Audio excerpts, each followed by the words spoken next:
Showtime in 60 seconds.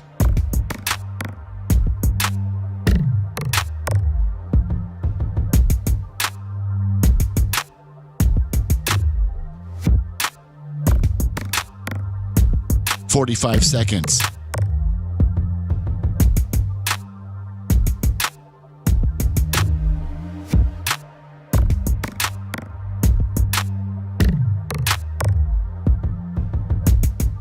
"30 seconds.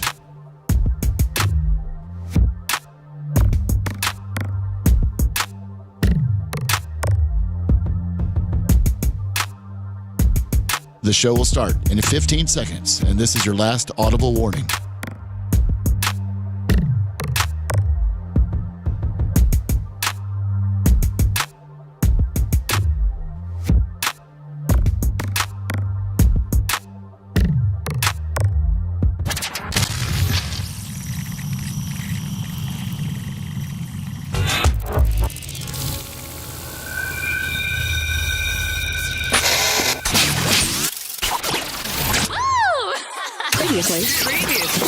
Previously on the Bubba the Love Sponge Show. Seth, starting tomorrow, is going to be not from the studio, and we start that process tomorrow with his equipment to try to get it set up. I think Tuttle's meeting you over there today, right, bud? What do you got planned for activities? We're going to watch baseball and football until all of our clothes are off. And until the pills kick in? What pills? Oh, ones I give you. Oh, okay. You're listening to the Bubba the Love Sponge Show. Broadcast rights for the Bubba the Love Sponge Show have been granted to this station by the Bubba Radio Network and is intended solely for the enjoyment of our listening audience. Any rebroadcast, retransmission, or other use of this production without the express written consent of the Bubba Radio Network is prohibited.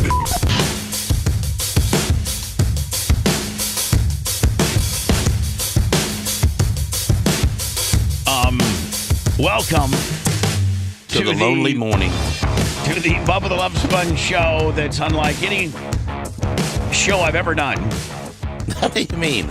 None of my full-time co-hosts are here in the studio.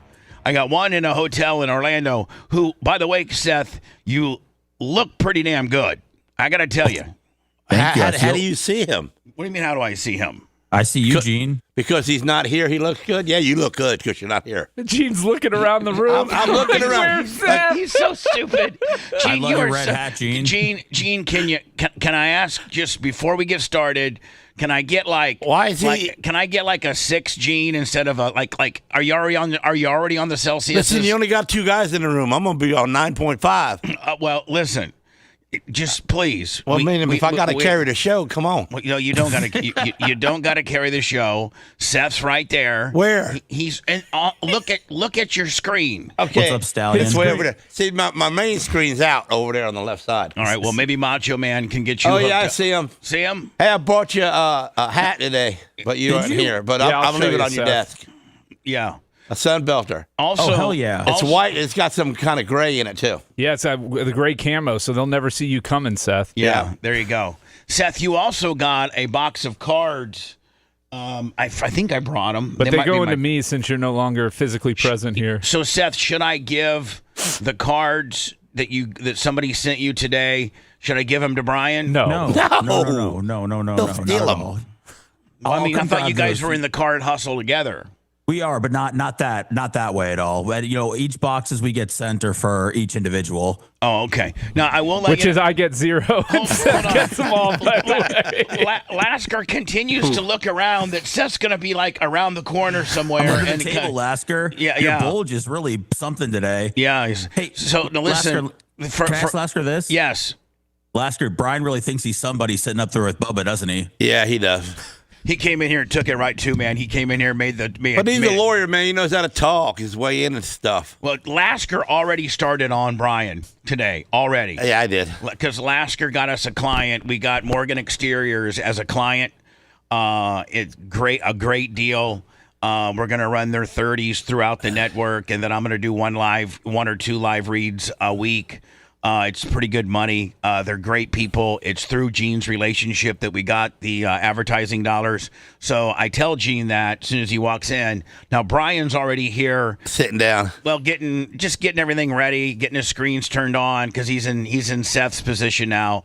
Was he being a dick? And yeah, no, Brian wasn't being a dick. No, I was. No, Gene was being a dick. I slapped him on the arm, but now, knocked him over a little bit. Usually when I have Brian in here, I only got really one potential guy to be a dick.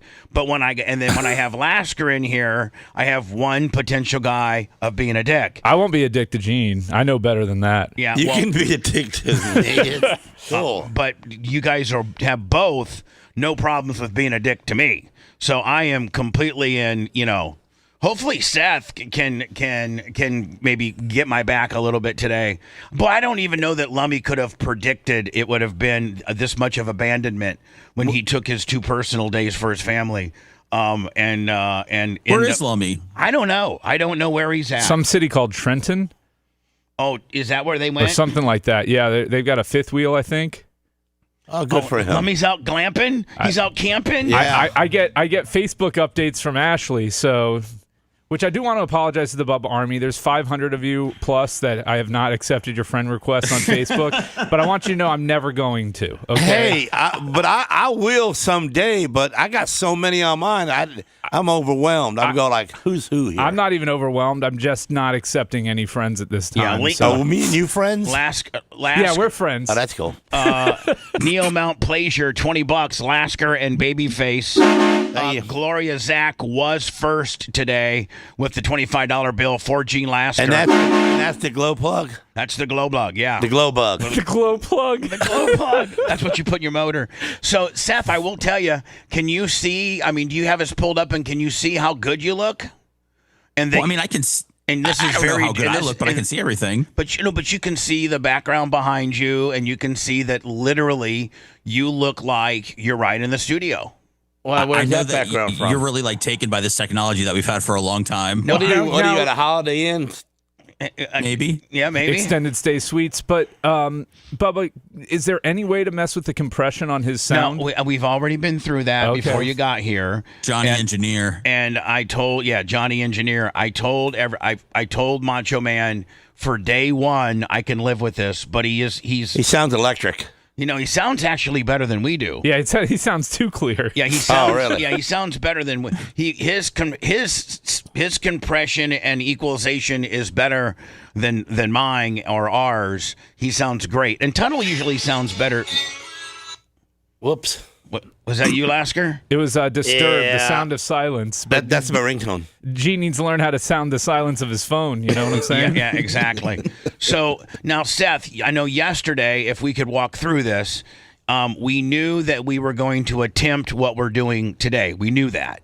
And right. Now, does my T-Mobile hotspot gimmick work? The hotspot works, man. Tuttle helped out yesterday. He came over. Macho helped after he got done pumping, and I couldn't have done this myself at all. So I appreciate those guys taking care of this. So I'm literally walking in to a meeting to try to get another contract, another advertiser, and Seth calls me and it says, "Can you talk?" And I'm like, no, I got two. No, I said, "Do you want to talk?" No, do you want to talk? Well, and I'm like. And I know it's Seth, and when Seth says, "Do you want to talk?" that means there's an issue, and I need to take that call. Hey, if I say that to you, what do you think it is with me? Because you called me an idiot. I'm like, that's usually what I said. No, idiot. What type of idiotic thing do you got going on now? Ignore that. Well, I'm telling you something. I'm getting sued, and I'm in trouble, and Sarah's upset, and I might have a sponsor, but no, don't worry about me. So anyway, Seth goes to Best Buy and he has to buy a couple cords to be able to make this setup that we got work. He had to get a USB-C to LAN splitter, which I found for him at Best Buy, the Insignia 1999. What was the problem? I think the whole thing. They gave me the wrong thing, the wrong piece. See, Radio Shack wouldn't have did that to you. Gene, Radio Shack's not around anymore. That's No, what I'm he's what saying. I'm saying. Back in the day, Back in though. the day, man, you walked up in there. Even the black fellows that worked at Radio Shack knew their business. Jesus. I'm telling you right now. Gene, are you insinuating that? I'm insinuating Radio Shack taught their people. Okay. They cared about everybody. Even the coloreds, Even Bubba. right. Yeah, okay. Even the black guys would help a white guy out for a Jeez. Well, I mean, you quart. go to Home Depot and the black guys, they just send you to the wrong aisle just on purpose. Right. Okay, Gene. Please, just please. Well, maybe if you didn't greet him with, "Hey, DEI guy." Hey, Ann. First, he rolls in and takes up 3 spots, Right. and then with a Confederate flag sticker on the he's back. like, "Hey, Toby." Hey. Yeah, sometimes that don't work. So Seth, you leave here, and Yes. the cool thing is I got the merch crick to bring me the hotspot tower, because initially I was having to go pick it up and then meet you at a Wendy's off of I-4, and that was going to be somewhat you were kind of getting anxiety over that. You're like, so do I get off the exit? Is it like right there? And I'm like, yeah, it's right there. And like, so we were able to take your first potential anxiety gimmick away by the merch crick bringing the tower to you. So you had that.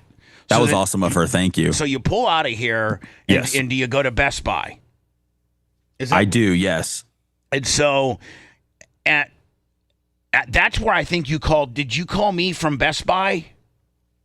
Yes. I went to Best Buy, then I went to Walmart to get some water, and then that's when I started having my attack, and then I called you when I got in the car. Right. So he calls me and says, "Listen, I don't know if I can. This is how we end it." And I'm going into lunch. Literally, I got a lunch with a couple of contractors to get some more advertising, and he goes. We end it with, he goes, "Do you want to talk?" And I go, "No, I would love to, bud. Are you okay?" And it's like, "No, I'm not. I'm not okay at all. I just puked in the parking lot, and I'm having anxiety about this whole thing. I'm rethinking this whole thing. I don't know if I want to do it." This dude, is this light duty? Yeah, he's light duty. Yeah, he's light duty. But he's light duty until he gets into the game, and then he's heavy duty. Man, he's a gamer, man. He's a gamer. Yeah, he's not a practice player at all. He's Allen Iverson. He's Yeah. like, practice? We talking about practice? Yeah, he is. He's Allen. But when you get him in the game, the bitch will throw. The guy he'll do a double double for you. Do you know what a double double, Gene, is in basketball? No. No. Okay, that's good. So anyway, he's not a practice player. He'll get anxiety but once you get him into the game, he's a gamer. So he leaves it with me is that I don't know if I can do this. I don't know if this is right for my family. I'm having second guess and second thoughts about it all. I just don't know. I may be in the studio tomorrow because I may just go home. And that's how that's how he leaves it with me. But what was right about his family? I mean, because you're vacationing and then you're going to work at the same time? No, he's going to be moving him out there, Gene. Well, That's the ultimate thing here is by maybe Yeah, December he might be moving his family out to where he Probably is by now. the time Sammy starts second semester in January. And you want to assuming- live in Orlando? Well, he doesn't necessarily want to live in Orlando, but he's got a big time job. I'm trying to be something, Gene. I don't blame you there. He's got a big time job. But here's the deal, Gene. I'm gonna lay it out for you, Gene, and you redneck it up, okay? All right. So he makes X amount of dollars here. Right. Well, he has a chance, but we don't have benefits. We don't have a 401k. We don't have health. Yeah. We don't have health benefits. Kind of like the way you treat your guys. And so, I just pay you. Did you ever go to school to be somebody? Yeah, I dropped out of college because I got a full-time job in radio at about 21. Yeah, like I did. Same thing I did. Gene, just like you are getting ready to take Coben out of school and open up I'm fighting my wife badly right now. Well, What grade is he in? Ninth. He wants. Listen to this. Can you let him at least get his GED though? Because without that, I we mean, can get his GED. Him and his mom can do that together. Yeah, But Gene wants him to quit school. Go to work. Hold on. He can save his money 9th, 10th, 11th, and 12th grade. All of his money because you don't have to pay for nothing because I pay for everything. And then Gene He'll have like $100,000 put up And then Gene wants to. at 18 years old, and I give him my business. Well, I thought you were going to teach in the business and then open up another location across town to take over like the stuff you can't do. But then I still got to work. I'd rather just go home. All right, so you just want to get out, like say, okay, I'll come in on Friday and pick up my paycheck. I'm giving you the business, and on Friday you need to peel me off X amount of dollars. Yeah, that's it. And then I'll come in once in a while, I'll help you out if you need me. If you need me to push, you can be like a consultant or that's something. all I need to be. Right. Man, can you imagine? I don't know that Larry or what was your father's name? What's your father's name, Brian? Carl or Doug or Jeff or any of our dads would have at 9th grade told us to quit. You and your mom work on getting your GED and come start working at my business because I'm going to give it to you by the time you're a senior. Yeah, and he could save all that money and he could put that up. He could buy himself a house at 18 if he doesn't want to live with me no more. Now, Brian, can you, like, as a 9th grader, does a 9th grader have the ability to, like, maybe study for what the GED test, just like you can study for the the pre-bar and the pre-med. You got 3 years to get it. Yeah, I think he has to wait till he's 16 to officially drop out. Yeah, but because other than he's truant, but they could convert him to homeschool. Right, well, just to go to homeschool and be legal for this year, and then next year when he turns 16, take the GED. Have him take the GED at that point. Boom. Passes the GED, Yep. then you roll him up into your place, Yep. train him up for 3 years. And then in 4 years, you're now coming in on Fridays, picking up a check. He's running the business. Bam. He has the personality to run the business. In fact, he's got a good personality. Way better, way better than yours. Way better than mine in the front sales. Because you're a dick. Right. I don't want no business. I got enough of it. I was at Gene's. So they aggravate me at the door. I was at Gene's powder coating shop one time, sitting in the office. A guy walks in, nice guy, walks in with a bicycle frame. It's already stripped down. Gene doesn't have to do any work. The guy's already stripped it down, took brake clean and wiped out all the grease and stuff. All it needed was to be sandblasted, and he wanted like a candy apple red, which is a very common color that Gene has. And a guy goes, Gene goes, let me just tell you something before you get the next step into this door. Turn around and go find some other place because I ain't got time to do some stupid little bicycle frame. Have a good day, buddy. Like, he's not even taking. I said have a good day. He said he's not even taking business. Jeez. I don't answer the phone. My recording machine comes on, and once a week I go through it, and if it's somebody, an old friend of mine, or some old lady that used to or racing, but like the old women that come in, from the back in the day, I deal with them. Now what's up with the new Guido pinky ring? Can we finish up? Hey, this is Steph's ain't even in the room, so it's hard to deal with Steph right now because he ain't in the room. It's hard to deal with Steph. Can you put him on my screen so I can be looking at him? Well, so I feel like he's right here. Gene, during the break, I'll come down and pull it up for you. And then I could talk to him by looking at him. You can see him there. There's going to be a delay, though, Gene. I'm warning you. That's fine. Not much of a delay. No. I don't mind a delay, but if I can't see him, I don't really want to talk to him. You're going to be able to see Seth here momentarily. So Seth has an opportunity. I'm not going to get into the business space that he's getting into, but that'll organically come out as he continues. Cards. It's a card company. Yeah. Are you going to ever grow up? What do you mean?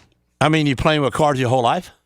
Well, Gene, you don't understand. This is a big money business. Gene, really? It's a big money business. Like potentially 6 figures. Yeah, like Seth has an opportunity to have full benefits, full health, and play with himself, and make 6 figures, and he get all the free base cards that he wants. And listen to this, Gene, and the place that he's going to work. Well, you're in the right place in Orlando. So listen to me, Gene. God, who gave him the Celsius? Jesus Christ, he's already 7-Eleven did. Yeah. Do you want me to go up there and tell 7-Eleven they're not allowed to sell to this man? Yeah. So he has an opportunity to make within his first year 6 figures, and they're cool with him doing the show because he doesn't want to quit the show, right? And we have what a team player, and we have figured out how to be able to Well, hell, I'll do the same thing. What do you mean? I'll just hook up at the shop. No. Why? Ain't nobody need to look at you no more. We just all talk. No, Gene, you got to be in this. Your dynamic wouldn't work. He don't. I make 6 figures, so why can't I? It's not about what you make. It's about the I'm not ability. saying that's what Seth's making. I'm just saying that the potential is there in the industry. I can see him making it. You were scoffing at cardboard. So and when he's talking to this card company, he tells them, I can't start, until 10-15, whatever you tell him, Seth. And I think maybe now, Seth, are you gonna still be able to do the Blizzard and stuff too, or is that kind of maybe on hold? No, I'll still be able to do the Blizzard. Oh, okay. Oh, wow. So nothing changes really in your Bubba world. I don't think, other than you're not in the studio. So Seth's done vomiting. He's sitting in his car. He calls you up. I don't think I can do this. Yeah, he doesn't. That was back in the beginning. Until Lasker sidetracked me. So I don't think I can do this. So I get a text later in the afternoon. Hey, I made it to Orlando. I think I'm okay. I think I'm going to be live from Orlando tomorrow. We'll test, when we get it. So I think it's my understanding, Seth, that Macho Man from the phone or however way and Tuttle got you set up. And I'll tell you, for day one, now we have to work a little bit on your mic processing because your microphone sounds better than ours, but that's very minute. And I guess we got to get you just a little bit larger of a green screen, which are both very not problems at all. But for day one, you look great. You look great. You look great, Bubba. Stop it. No, thank you. Look like you're gaining weight, though. What do you mean? What? Don't he? Gene, you don't even know where you're. Like, what monitor are you looking at? I'm looking at the one behind me. He did find the one behind him that is on. So I think it's the angle of the camera because when I think he looks a little chubby in the face. No, you know what? He looks better. No, I'm fat. It's okay. No, he's better because usually listen. I've made no secrets about it. I don't like the way we have Seth camera'd in his spot here in the studio. I don't like it at all. In fact, Seth, wasn't it just this week I tried to make some camera adjustments to get more of you on? Yeah, you did on Monday. Yeah, I like this shot way better. So what happened at Best Buy with the cord thing that caused drama? Yeah, so walk us through, Seth. You leave here, you go to Best Buy. I mean, there was no real drama. It was just kind of setting in that I was about to leave and I was going to start something, and it wasn't about it wasn't about necessarily the engineering or the connectivity. It was just that finally the entire body of work of what you potentially are going to do with moving your family and stuff finally kind of set in. Yeah, I was gonna leave. I was letting you know because if I stayed in St. Pete last night, I was gonna come in the studio today and then drive to Orlando and not sleep over last night like I did. So, but I know I needed to get over here as soon as possible. So once I got over the anxiety, I just started driving to Orlando, and it was no problem. Probably once you checked in and you didn't, and it's free, which is good for you, and you got into your room, and it was pretty cool. And I think probably once you maybe got Tuttle over there and Macho Man, and you got it set up. Did it go, Macho? Your microphone is on. Did he drive over to Orlando, Macho Man, in that Mustang? No. Oh. Macho Man has. No, he did it all remotely. But was your very guys' first attempt successful? Like when you hooked it all up for the first time, was it pretty close? I think we nailed it as soon as we figured everything out. Yeah.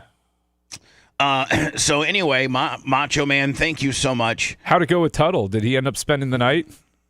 He's here right now. Want to talk to him? Hell no. His head comes up from under the console. Hey guys, I just want to let you know that I didn't sleep necessarily in the bed with Seth. I slept on the couch. But I did stare at him. But I did stare at him most of the night. He's a restless sleeper, and with a little tinge of sleep apnea. But I was able to get through it okay. And as you can see, we really got him hooked up nice, and he looks good. And look forward to dealing with Seth now remotely. Seth may never step into the studio. Now, Seth, now he's really gonna call you every day. So Seth, there's only one ask I have, and that is that you don't miss that you hit Barb. Like. Yeah, why? You putting all that pressure on him? No, but large crowds, he doesn't usually do well. No, he doesn't do well. But you ever met any Zanny bars? Oh, he knows what those are. Yeah, he knows about Zanny bars. You got some, Gene? I'll get you some. Hell yeah. So anyway, finally, at what point, Seth, did you feel comfortable and be like, okay, this part of what I needed to get done as far as the connectivity and being able to be seamlessly on the show, obviously I can do that. And so did that help relieve a little anxiety once you got it, like literally hooked up and it worked? Bubba, this is more of a conversation I would have on the Blizzard, more of a safe space because it's about feelings, but it's a lot for me to move my family, to start something new, just to take that first step. And once I do, I'm good. I'm here. Everything's fine. But it just kind of sitting there and realizing what I'm about to do and everything, and is it the right decision? It just weighs on me. When do you start? Monday? Today. Yes. So I think it's like a 60-day training deal. Yeah, it'll probably go a little quicker than that. Yeah, I think Seth's going to be done in about 2 or 3 weeks. He's got some experience in this area, and he's not a dummy. So, but Bubba? I had an outpouring of support on Reddit yesterday. I know that's surprising. I don't like talking about that, but go ahead. Do you want me? I mean, can I read some of them? Oh, now.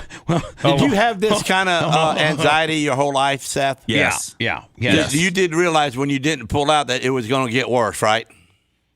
What he's saying when he had a kid, right? It's only going to get worse, right? Because now you got to take care of him and her, and the anxiety's going to really be there. I don't know if the minute that he was making love to Phoebe when they actually conceived Sammy, if that necessarily was on the top of his mind. Gene, I actually had 4 babies that died during the second trimester, as far as being stillborn. So I've had a lot of death when it comes to babies. So I have a lot of reasons to have anxiety. Oh, well, that's cool. Yeah. Well, no, you just faced him there, man. You got a good reason. And then Lasker, instead of saying, "Hey, Seth, sorry about that," Lasker goes, "That's cool." That's a way of that's a Lasker way of saying sorry about it that. Is. Yeah. You just got to speak Gene, man. You got to speak Gene. You really got do. to speak Gene. But I know what when Lasker said, "Okay." It's tough speaking Gene. It really is. Not really. Once you get him, it's really not. Like you understand what he's saying. You understand where he's coming from, you know? Now, is Phoebes, is she like 100% on board? And is Sammy cool? Like, is everybody that needs, all your infrastructure, are they all, this was probably one little hurdle, not the most important, but a hurdle that, us being able to do this remotely was probably a hurdle. You nailed that. Is the family cool with it? 1,000,000%. My family's always good with everything. And I mean, Phoebe was a little worried about the LA thing, but just coming to Orlando, knowing the potential that I'm going to have here is just something that this is way different. She didn't even hesitate about. This is way different than LA. LA, there was so much unknown, and it was you were automatically at a financial disadvantage at LA because 80 grand. Yeah, because they were paying you 80 grand, and I think you were gonna literally have to have another job. You can't live in L.A. I bought 3 feet pics from him to help support him while he was out there. What is that? You know about feet pics, Gene? No. Do you have pretty feet?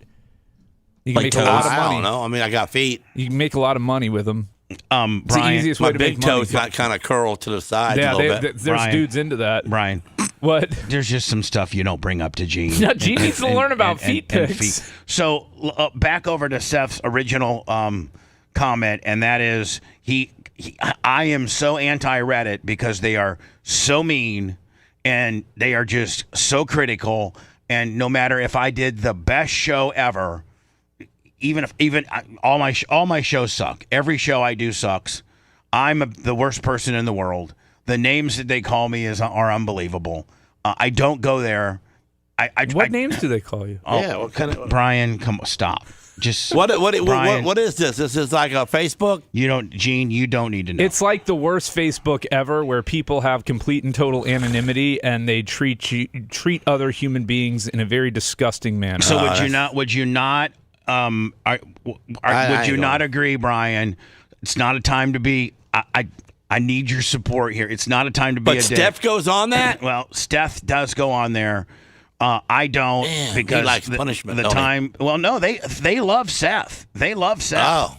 For some reason. Well, let's wait. Whole place is on Seth's got some comments to read. Let's hear. How much they love Seth. He said that he went on there yesterday and he'd like to read some of them. So I'm assuming. Well, I maybe I shouldn't assume, but I will tell you that we're not going to make this a segment because it's like Jeff Fearsome says, it's an absolute cesspool. And Brian, and I know you go to it. No, I don't go to Reddit. But I explain my philosophy to Seth is I'm not going. I as long as one person enjoys what I'm doing on here, I don't care what all of the haters But think. tell me that you've ever seen one person even say a kind thing about me. Yeah, like maybe once or twice. Yeah. So can you see where I am the most attacked, the most criticized? I mean, everything. I mean, like I can't do. Well, they must ruin me. Oh no, they don't. They like you. I'm the one they hate the most. They don't really. Why? It's just the way it is. Brian, would you at least acknowledge that? Oh, you're definitely the one that they hate the most, and it's weird because there's been kind of a heel turn on there, and Seth has done nothing wrong, but it used to be a lot of love for Seth on there, and at one point Seth I think even went on there, and gave him the picture from us doing, and he did the cameo for them, and over the last, I would say, year, it's really turned nasty for Seth on there, and nasty as mine. At times, it's pretty nasty, and they attack him, about things about himself, his religion, and really anti-Semitic. Like I try to stay away from it. I will occasionally go on just to see what they're saying at some point. Or it is also a good way to quickly catch up with what happened on the show because they'll kind of summarize. Oh, here's the thing: they hate the show more than anything, but they could tell you every minute of. If I pick my nose, those are good fans. Oh God, Jesus! I mean, look, they still count towards the ratings, but Right. Yeah, no, they don't. So anyway, Seth, you did open up by saying, "May I read some stuff from Reddit?" I'm going to. At this time, allow it, but this is a very much a one-off because I hate them. You're giving them more ammunition. No, I'm not because I'm not going to go look at it. Okay. I hate them. They are so mean-spirited. They say mean things about Erica. They say mean things about my sister. They say mean things about me. What the hell can they say about your sister? Well, just don't even ask because they'll have a whole big so. Seth, without further ado, you wanted to read some stuff that that Reddit was spewing, I think, yesterday? Yes. Okay. I had some time in the hotel room. Yeah, okay. So go ahead. This is not under protest, but I'm not going to make this a thing because I hate them more than anything in the world, and they are not even. I would have a little more appreciation for them if they were fair, because we do occasionally produce some compelling content. Steph, would you read this out if you was live at home, or are you so far away you can't get knocked in the head that you're saying it? Gene. Oh, I would read this anywhere. I mean, there's always overwhelming support from the Bubba Army, but yesterday was just so overwhelming. It was emotional. So I thought I would share some of it with the audience. Gene, you cannot be in that position. Your body cannot be in that. You can't have your back. Okay, I'm looking at Steph. I like it. Let him do it while Seth's reading. I told you I'll get him set up during the break, let's get to the comments. My mullet's looking good from the back. All right, yeah. So go ahead and so you can look at Seth, and then you do have your mullet. Your mullet is looking good. And then when we go to break, We'll fix my screen. Brian will fix your screen for you so that you can look straight on and see Zeth. Okay. Yeah. All right, Zeth, over to you. This is from Reddit yesterday about you. Leaving the BRN and his family to slang cards in Orlando. Who the hell trains for that anyways? So funny. This guy is 50 and does not know what he wants to do in life. The one redeeming quality is that Kramer-looking pig. You can tell that he doesn't like Dr. Dan. Bubba won't have to pretend he likes Jews anymore.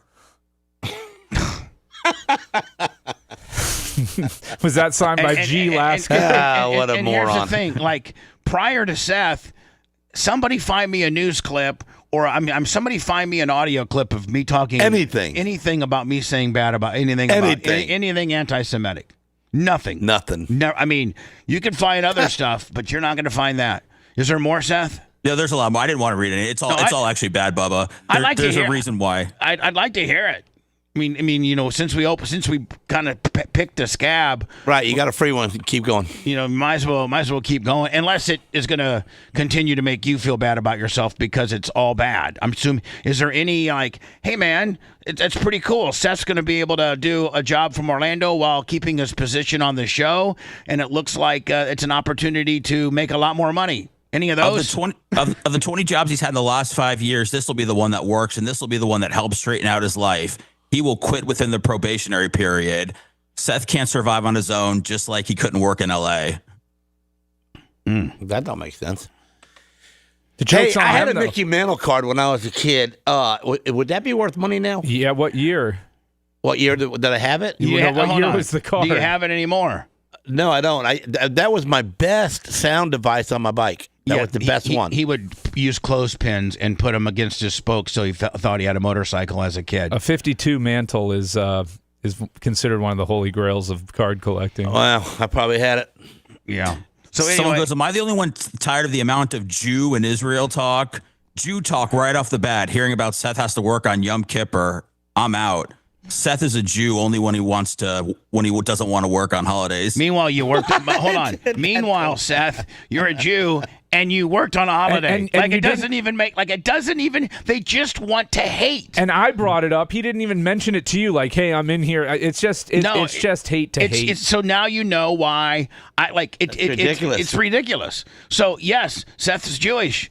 Yes, it was a Jewish holiday. You know what? Seth didn't bring it up. He came his ass to work because he knew I was down a soldier, and he and didn't even never even asked to have the day off based on being the holiest of holy. So he didn't use his. Is it Judaism? Is that what? Yes. He didn't use his. He did not one time. Not one time has he asked me for time off based on his religion. So that asshole that on Reddit. I'll never ask you for a day off for my religion either. Okay, Gene. I'm not proud of being a Catholic. So it's just like it's and we're giving them too much real estate right now. It's just that, like, The joke's on them, though. How was it just rolling out of that hotel bed and being at work, Seth? and the joke's going to be on them when he doesn't leave the show. And he's got 2 jobs. And has got 2 jobs and probably making more money than he ever has. And with that, makes him happy. And his wife will be in a Cadillac. And I don't think Phoebe wants a Cadillac. Every I'm girl actually wants a not Cadillac. Not Gene, the world you live in. She's going to be selling Mary Kay and getting that pink Cadillac. There you go. Bubba, I'll say this, though, because I know everybody predicted I'm going to quit and that this is going to work. With the money that I'm going to be making at this new job, I don't have to do this anymore. But because I have a strong disdain for a lot of people that listen, that like to rattle, my cage and all that stuff, I get to avoid that at the next job. But because of how great you've been to me, because of Brian, because of Tara, because of everything that you've done for me over the last year and a half. Me and you, man, we became friends. Oh, No, Jesus. we're coup de la, Gene. I mean, that goes without saying. Gene, quit throwing. It's not all about you. It's the Bubba I know, Love but Fun I'm show. part of it. I know you are. He wasn't going to forget you. It seems like he was. Jesus. Gene, Can you understand you're dealing with a 4th grader here? Can you understand what you're dealing with? Continue. And by the way, you interrupt Seth's monologue. He was monologuing All there, right, Gene. Seth. Please stop. Gene, Can you stop your outbursts, please? I was Continue talking on. about yesterday, Gene, because I almost made a Facebook post about you, just how I enjoy that we've kind of built this friendship with, kind of the rugged redneck that you are and the soft, delicate Jewish boy that I am, coming together to form whatever we formed. I feel like is a really awesome thing that really only Bubba's show could bring. But overall, with how great you've been to me, with how great some of the listeners have been, and I'm not going to start listing everybody because they know who they are, but there are a supportive group out there.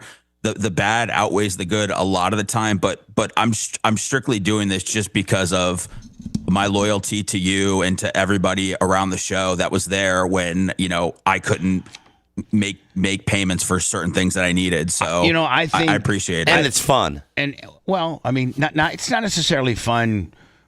It's fun for you because you come in here like a bull in a china shop, act like a complete asshole. You only got to do it once every couple, like on a limited I can do basis. it every day.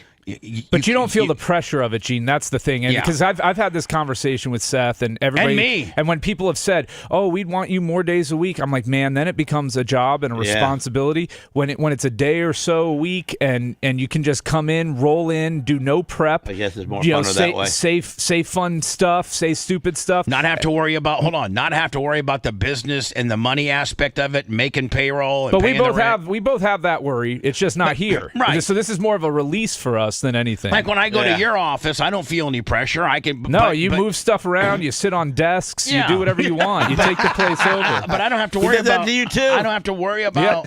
I don't have to worry about the payroll that you and Gina got to come up with. I don't got to worry about any of that nonsense. I don't got to worry about the deposition you're getting ready to take tomorrow. And so we all have. And Gene, just like at your job. Well, I don't know. It sounds like your job's pretty much runs itself. You tell everybody you don't want to do their business because you got 3 of the. Well, largest. I just don't want all the little jobs in there. You know what I'm saying? Radio's in Seth's DNA now, though.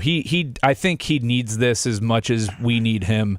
I don't. I think that unlike let's see what he says. Unlike every other place he's worked at, he has actually established some probably lifelong relationships. I don't know how many people he still talks to at Cox, but he has real friends here that really care for him. And in times of despair or times that he needed help, people have stepped up and helped him because only with one thing, that they love him as a friend.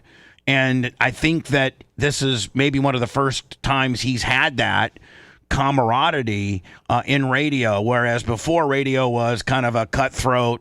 I know when it was Jade, he didn't really care for Jade. I know that he liked Fisher.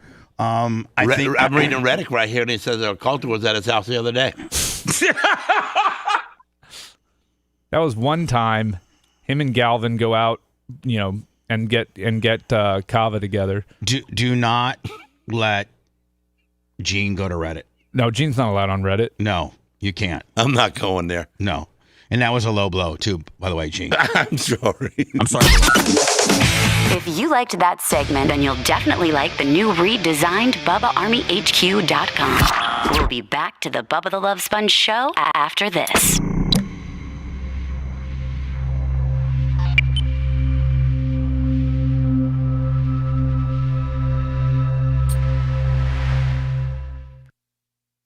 Whatever you're thinking, don't think it.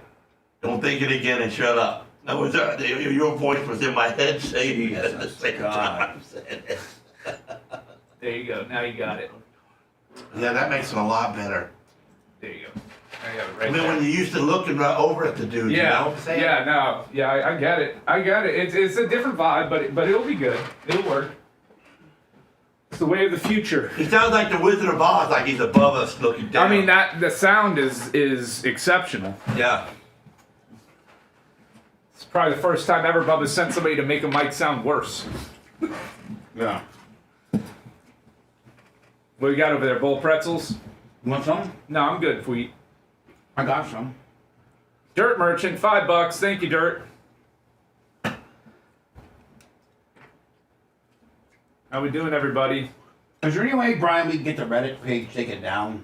No, you don't need to. Just let them, look, they're there.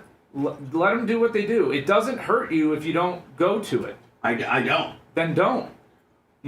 Haters gonna hate. Players gonna play. Shake it off, okay? I would say 80% of it, they don't even care. Shake it off. They don't even believe their own lie. Shake it off. They're just saying it to show off. Good morning, Big Buck. How you doing?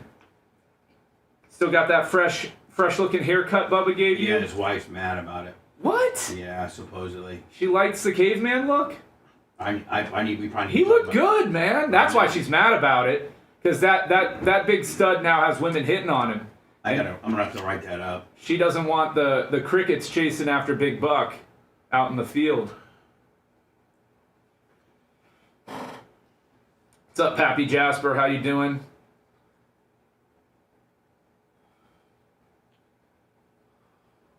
Oh, thank you, T. Roy Lee.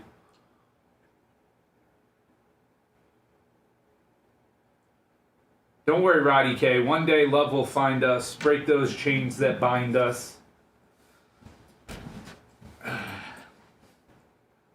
PC Buck now. Yeah, Mac Jones was a baller last night, man. What a victory for San Francisco. Great game. Are they still undefeated? No, they have a loss. I think they have one loss. I think they're 4-1. Yeah. I think the only undefeated team was Buffalo and Philly. Oh, no, there may be one more. Let's see here. Buffalo, And Philly. No, I nailed it. Please. What other lawyer, part-time radio host could do that? What's up, Andy? Troy. Get back with you hopefully today on that. Cash, what's up? It's great having Gene in here, isn't it? He's the best.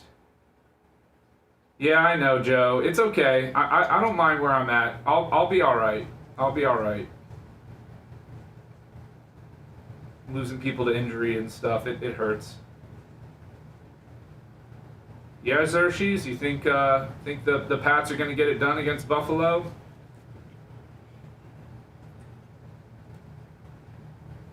What's up, Bubba's ass towel?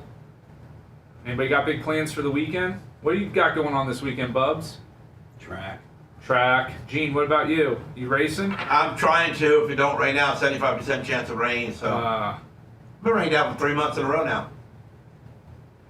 Yeah, we have been too. We're trying to run, but we're gonna. What's up, Bubba Cankles? I don't know what the rain is over in Ocala, but 75% chance here. Yeah. What a drag.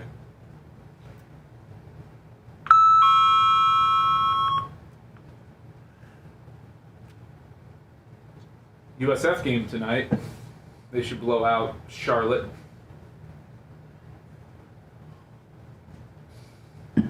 I mean, Xerxes, the Ravens are still a good team. They may be 1-3, but it's not like they're out there getting blown out by everybody. And the teams they lost to are good teams. They may end up being 1-4 though without Lamar. He has a tendency to quit on his team, so we'll see what happens there. Meanwhile, if Shador would have went there, he'd be fucking. You know, humility will get you far in life. Go out.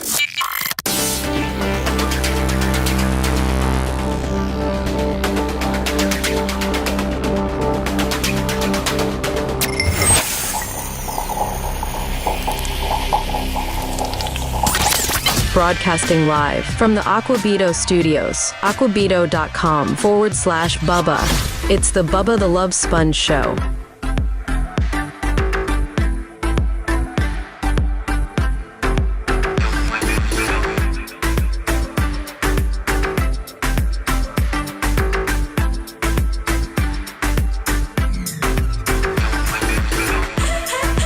Fish on the J, I think $50 in the PayPal, Venmo, Cash App. Mach, I sent you an email about Streamlabs. Now they're dipping into our PayPal for taking money out, as if we don't pay those people enough. So can you look into that, see where that's coming from? Like, what's that all about? Oh, the boot. I'm not aware that we use them. What's that? I'm not aware that we use them. I'm checking it out right now. Streamlabs, yeah, they just took $150 out of my PayPal, and I'm like, You probably have some sort of annual account that just renewed. Hey, without Lummy, how do we know if we get any money? Well, it's our responsibilities to try to it's my responsibility to try to keep up on that. It's gonna obviously I'm monitoring YouTube. I need to probably go. I've been so busy. We need some 10, 20 spots in there. Come on. So PayPal, Venmo, Cash App. You can obviously contribute. So did the Glowbug send in today? Yeah, I told you early on. So my wife goes, that Glowbug, she's always after you every morning. She's the first one. And she goes, you let her know my name is Punchbug. Okay. Sarah needs to realize that Glowbug is getting married in a month. And she's very, very much a great person and doesn't look at you in that manner. She loves your redneck stupidity, and she supports you being on the show. Well, you got to think that's kind of funny coming out of Sarah's mouth. Yeah, it was. But I just want to make sure I nip that in the bud. And Sarah said no punchbacks. Yeah, no punchbacks. On a good note, I think we were 9th or 10th. On the Apple TV, Apple Plus, Apple TV charts, which is where the documentary lives. Whether it's Google Play, whether it's Amazon, or whether it's Apple TV. And last Friday, I was trying to do a big push for the rentals You can rent it now for $4.99 instead of having to buy it. And you got 30 days to watch it. You got 48 hours once you Shadow Panda $20 on the Cash App. So, Gene, I'll have to keep up on this. Man, Lummy, I'll tell you, I don't have a problem with you taking time off, but man, you picked a fine time to leave me, Lucille. I'm not mad at Lummy or nothing.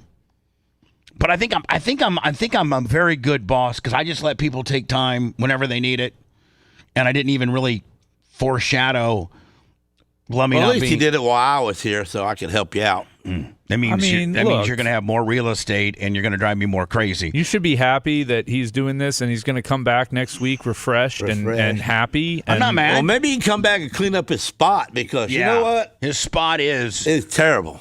Yeah, I'm going to go over and look at it here and take a picture of it. Oh, Jesus. And ruin his vacation by sending a picture. I'm going to send a picture. Let the man rest. It's bad enough he's got listeners reaching out to him, telling him that they're going to be contacting me tomorrow to let me know to be aware that they're using Lummy as an intermediary to talk to me. Tom. Poor guy. It just says Tom on YouTube. On YouTube. Are those aren't rants. Those are super chats. Yes. $20. Thank you so much, Tom, for Gene Lasker Friday. But hey, good to see you, Steph. Hey, there we go, Gene. Hey, you're right there. Hey, I got Steph right here. Yep. It's Lummy. It's Seth. Not Lummy. It's Gene. I mean Gene. Not Lummy. Brian, you have no idea It's how many. Seth? How my I am so. SEFF? Yes. Right, that's what I say. Yeah. I try to say it the right way. Sometimes you slide a T in there, Gene. I say Seth. Steph. Yeah, well, that's my tongue movement. Steph. I can't help that. Hey, Steph. Hey guys, Right, on a there you go. serious That's why I note, say Sarah. It's on a really serious note, we need to cancel Streamlabs because we don't use that. Macho Man, you do a great job. But Lummy over here is messing your wiring up. It's all wadded and smoked up. You done, bud? Yep. Okay, thanks. Did you hear Macho? Yes. I don't know if it's something that just got added for some kind of deal or something, but they just took out. Yeah, we don't use Streamlabs for anything. I just checked with Gary. Yeah, we don't use it. So I don't know if it's something old that you got might as well recycled. start because you just paid for it for a year. So anyway, I was trying to talk about Video Killed the Radio Star, the documentary. By the way, $50. Big E 7375 $50. Thank you so much. Now, see, Gene, here's something you could do instead of irritate because Speak you're up really and tell him to spend. What? Speak up to him and tell him to spend some money and help us out. When you do, as soon as I do, they do. When you do see some money on there, if somebody, I don't have chat pulled up I for ain't him, got Bubba. none of He that can't pay action over attention here. to all that. You crazy? Come on, I maximized the video for him.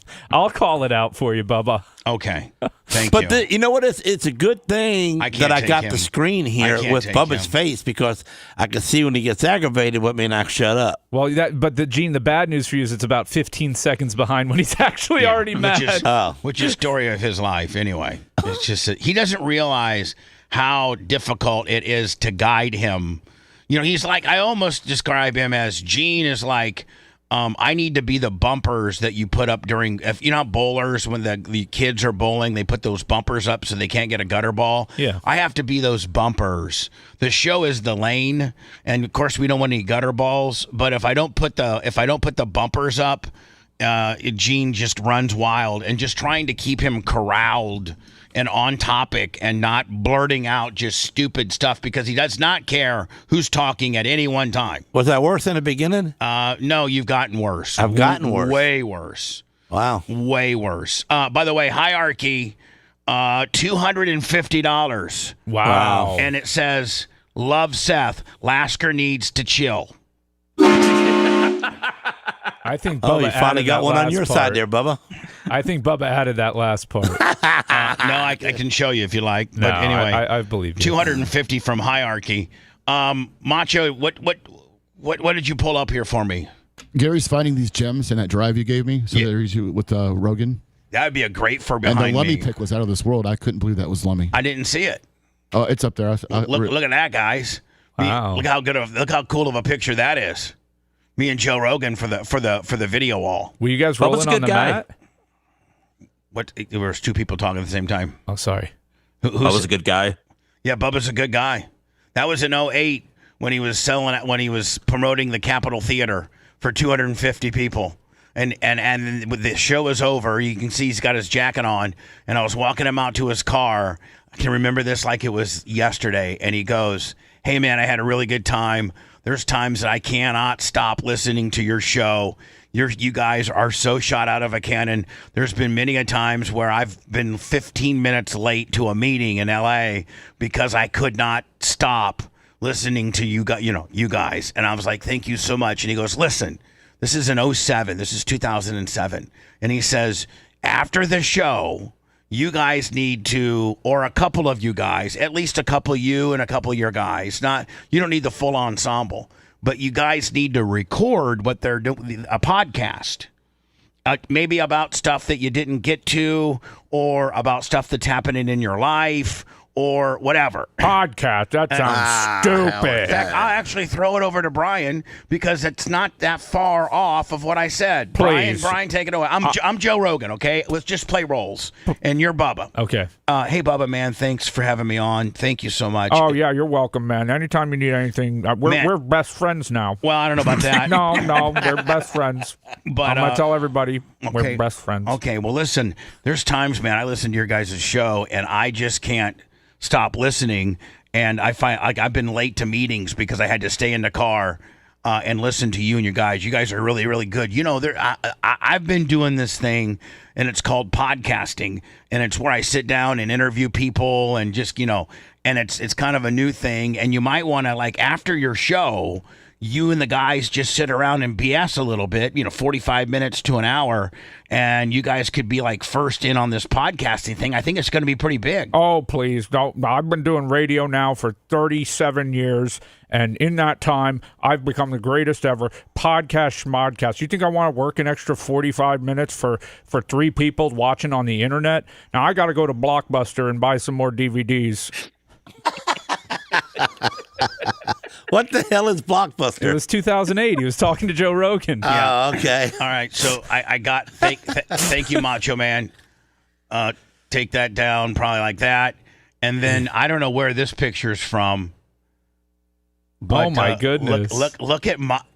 I gotta tell you, he looks like a young Mike Allstott. He does. Yeah. He looks like a little bit heavier, but I mean, look how beautiful eyes. I mean, that's pre getting mauled by a pit bull. I mean, that's pre a lot of things, yeah. Okay? But that's pre-pegging. That's pre getting mauled. That's pre everything. But look, I mean, damn good looking, like a kind of a muscular George Clooney or a heavier Mike Allstott, right? Yeah, I would say heavier Mike Allstott rather than a muscular George Clooney. Wow. So Macho Man, is Gary finding little gems on this stuff? Yeah, he's saying he's finding a lot of stuff, so he wanted me to show those to you. I found some. He's looking for the OnlyFans content too. Yeah, I need that. But yesterday, when Hogan and I went to the Magic game, the documentary only put a few seconds of it, but I got the whole thing where Hogan goes up to Lil Wayne. And they start talking. I got all that. I got Hogan talking to Tiger Woods. I got Hogan talking to Dwight Howard. I got That's all this good stuff. All good stuff. All great stuff. We allowed to play that? Yeah, we're you allowed, own it. Yeah, I own it. So we're allowed to play it. Yeah, absolutely. I was something. So anyway, Buck is in chat, and I cut. Buck met me at Ocala Speedway about 2 months ago, and he helped me run some heavy equipment. Buck is an unbelievable heavy equipment operator.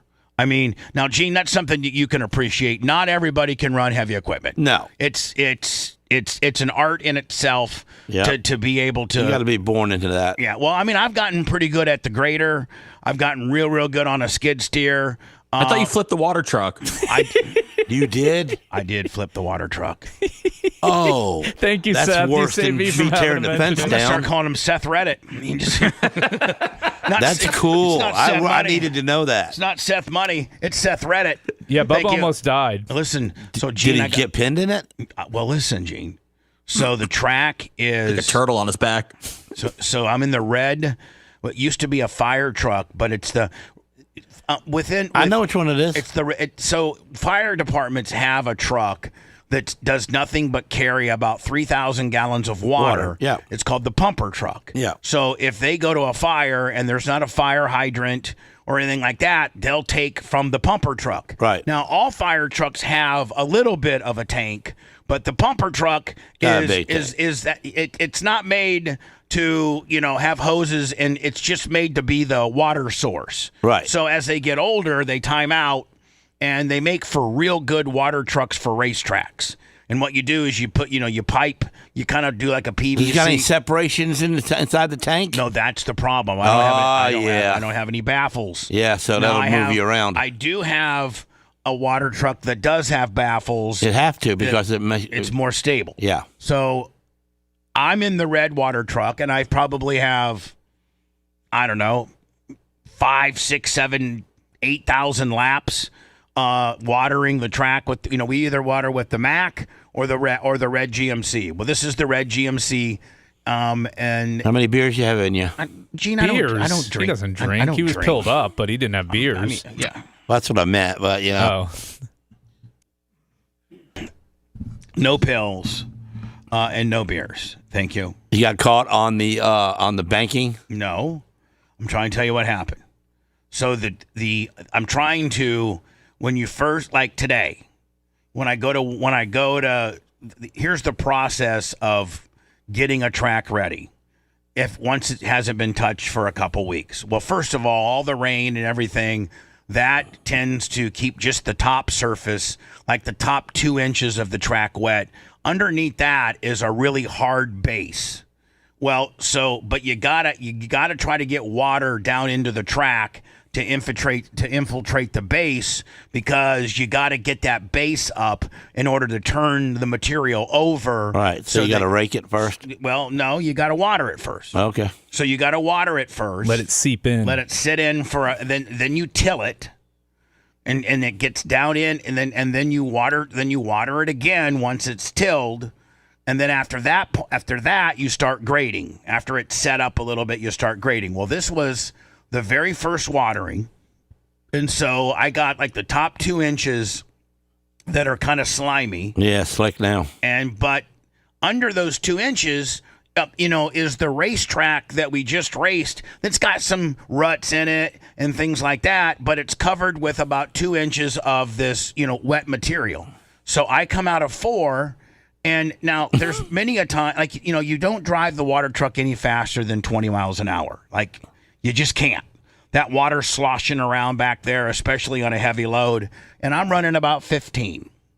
And I start coming out of 4, and my ass end starts coming around a little bit on me, which is not uncommon. At that point, you just kind of let up on the gas, counter steer. Gene, I know how to counter. You're good at that. I counter steer from driving a sprint car.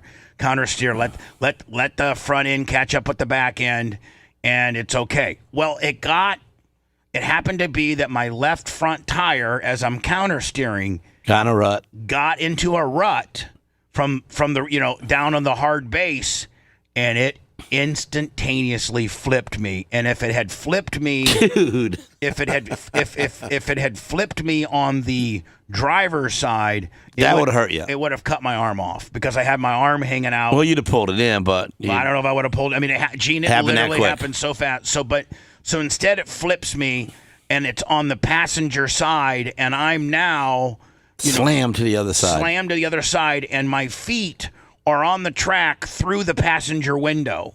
What? The passenger window's down. How did you feet go first? I'm standing in the truck. Because you were holding on the steering wheel so hard. Yes. And it bent the steering wheel. We had to put the steering wheel in there. Yeah. And so I'm standing, and I'm looking up. At least the shifter didn't get you the nods. No, the shifter got me in the side of the leg. Oh, yeah. And I was bleeding there. Ooh. And then Dave Markham happened to be there, and he gets a ladder and says, if you can just crawl up to the driver's window, we can ladder you out. Could you crawl at that moment? Not really. Not really. So what they did is I'd have been no help for you. I wish there was video. I'd have been laughing so hard. So what they did is they went and got the skid steer and lowered the ladder down into the truck. So then I can ladder because you can't. It's a bench seat. And you can't crawl. No, because it's 90. And it's vinyl, so it's slick, and you got mud on your hands. And it's at a 90-degree angle, and you literally there's nothing to hold on to be able to get up there. So they put the ladder down in the truck. I ladder to the door, and then at that point I can kind of sit on the outside of the door sill. They take the ladder away, and then they drive the skid steer up to me. I get into the bucket and they put it down, and then we had to get the grader and chains to try to bring the truck Everything's back. Slick at the moment. Bring the truck back to all four, back to it being in the upright position. And we didn't have a way once the truck, and don't forget the truck's got. Yeah, well, empty the water right quick. Well, it didn't. It did. Half the water emptied it out. Okay. So when the truck came crashing down, it bent the tank. That could have hurt you. Oh, it could have killed me. Yeah, it could have killed you. When the truck crashed down and you hurt your side, was it hard to look Tom in the eye after that? Tom wasn't there, thank God. He only heard about it and saw the truck, and then. Would he have been upset or something? Oh yeah, he gets so mad. I hope the parody guys can write red water truck. Bubba's gonna keep on flipping his red water truck.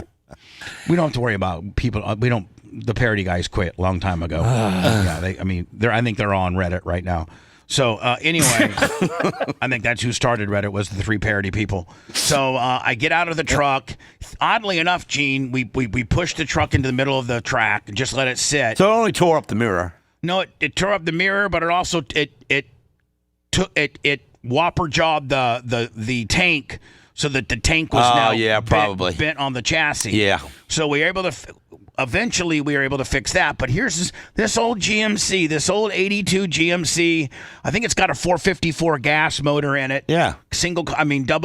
Granny 4-speed. Oh, yeah. No, it's automatic. Oh, really? But here's the deal. So we let it sit for 2 hours. We checked the oil to make sure that, no oil poured out. We put a quart of oil in it, and the bitch fired straight up. Yeah, ain't going to hurt that. Fired straight up. Then we hobbled it across the track, and then Travis the welder and some other guys. Take some torches and just heat the bent spots and and then let it pull back. And so I'll be using that truck today. This just happened. Oh, this happened This happened about a year ago, I think. Oh, okay. Yeah, this happened about a year ago. Do only amateurs flip water trucks, Gene? Ooh. No, not really. I mean, if you're not paying attention and you get into a rut, you're really along for the ride. Yeah, it's the first time I've ever flipped, especially when you don't have baffles. The water's well, that's the whole problem because without the baffles, you're just along for the ride. Yeah, you got that many gallons of water pushing you, it just pushes you. So talking about Buck comes down one weekend, and I got a front end loader from Synergy Equipment, and I got an excavator, and we're excavating things and finding, trying to find new material for the February, nationals, because you got to put new clay on every year. And so we're doing that. Got One-Eyed Billy, got myself, got Buck, got his kid, the young boy, and Buck's got this hair that goes literally halfway down, and a beard that goes halfway down his back. And I'm like, Buck, let me clean you up. Let's cut that long ass hair. Why? Well, his son had long hair for the longest time, and he cut it and kind of cleaned it all up. And so I have video of it, and I was going to put it up until I saw Buck's wife at the Video Killed the Radio Star premiere, and I said, so do you like? And so everybody saw how good Buck looked. He looked great. I mean, he's got a big boy haircut. His beard was shaved and clean, and his hair was short. And she goes, "Oh, I need to talk to you about that." This is when I was leaving the premiere. She's like, "Oh." Because I videotaped it, and I was gonna put Buck's hair, and I did it from my RV at the track, and I was gonna post up on YouTube as a Bubba Sassoon The video's up, isn't it? No, it's not up. Because I was gonna put it up until his wife she didn't cuss me out, but she made it be known that she did not like his haircut. So you can't put the video up because you think it's going to be scarring for her? I don't know. I just don't want to cause no more problems with What's Buck. her name? Who's your boss now? She's going straight to rhetoric. She's not my boss. I just don't want to cause no problems and piss her off more than she already is pissed off by going and having to watch this video of me whacking off her husband's golden locks that she didn't want to begin with. Why do you like that so much to cut people's hair? I don't, Gene. It was it was video. It was content. Listen, Big Fawn can calm down and let you post your video. I'll get it to Gary. And maybe we'll post it next week, but only if Buck said, Buck, you need to contact me and let me know if I should post the video of me. Because I did He already said in chat, you're good. I didn't see it. I see it right now. No, you can put it up, Bubba. You're good. Yeah, lawyers can't lie. Well, the hell they can't. They can. Some of the best liars in the world are lawyers. Buck, you got my personal cell. Personally get a hold of me because I want to have a receipt for it. I want to have a receipt that I can post up your haircutting video because your wife I know she'd probably been drinking at the premiere, and by the way, have you seen how big her jugs are? Oh my Lord, she's got big jugs. But I was like, hey, how'd you like Buck's haircut? I'm thinking about putting it up as a video, and she goes, I'm going to have to talk to you about that at a different time. Woo! I'm like, oh. Anytime they say a different time, it's not good. She knows it's your big night, and she throws that on you? Man. Yeah. Women. So speaking of which, man, go out this weekend. Last Friday when I was telling you that it's rentable, video killed the radio star on all three segments, on all three different places. It wasn't rentable. It didn't come up until about Saturday at 5 in the afternoon, where it could be rented for $4.99 compared to being bought for $19 or $14.99. And, listen, most people rent movies. Most people don't buy them. And thank you to the hardcore Bubba Army that bought them and gave us such a good ranking. But, the Friday show last Friday that I wanted to use to promote the rental aspect was kind of a nothing burger, if you will, because people it wasn't immediately available to rent. Well, it is now. So as you're making your weekend, John Kostika said he watched it with his daughters are grown and married. I guess they came over to his house in Valparaiso, Indiana yesterday, and they all watched it. Did some popcorn. And they said he said that my daughters now have a new appreciation for what you've been through. So they're gonna start sending money. Everybody does. Boy, if I could get all the whole Kostikas, that'd be great. Casey Kostika, $50. There it is. So I will tell you this, man. We were yesterday about 3 in the afternoon. We were 9th on the Apple documentary charts, and I woke up this morning and we were 5th. So I think if I could get enough Bubba Army that have not seen it and then they've been waiting for this rental $4.99 aspect, which is now available, I think I could go. I think that the film could go number 1 over the weekend. Jeff Buckley, you're on notice, buddy. No, Jeff Buckley got knocked out of number 1. What? The new number 1 is called Jane. From 2017. What? Then Jeff Buckley. Jane Goodall. Oh, Jane Goodall, because she just died. Yeah, you're gonna have a hard time displacing her this weekend. Really? Yeah, she's really? she's the one that talked to the chimps, man. Hey, when you buy this tape, they don't send it to you. No, they. Gene's like, I bought 2 of them, and I watched the one, and I thought the second one I would not open and get it signed and put it up in my box, and I didn't get it. Gene, in the streaming world, they don't send you. Well, you didn't say that. Gene, I don't. He said buying it. What did I get? I just got a TV show. Well, you saved it somewhere, hopefully. Well, the wife did, but I didn't. I mean, I couldn't find that thing. It saved my life. So I'll never watch it on a Sunday when it's raining. You Just could, saying. if you bought Well, it. if I had it in my hand, I could just plug it in, and I know I could play it. But if you knew how to open up your streaming folder, you could just play it that way too. Maybe Macho Man can show me. Where can I get the VHF? Yeah, that's all right. That's what I thought I was getting, or a little disc. I'm a Blu-ray guy. I was going to get it signed and stuff, you know. But Yeah. Well, We anyway, burned you wow. a DVD, but that's how we got here in the first place. If you want a deep dive into the Bubba the Love Sponge show from the past, go to BubbaArmyHQ.com. We'll be back after these words.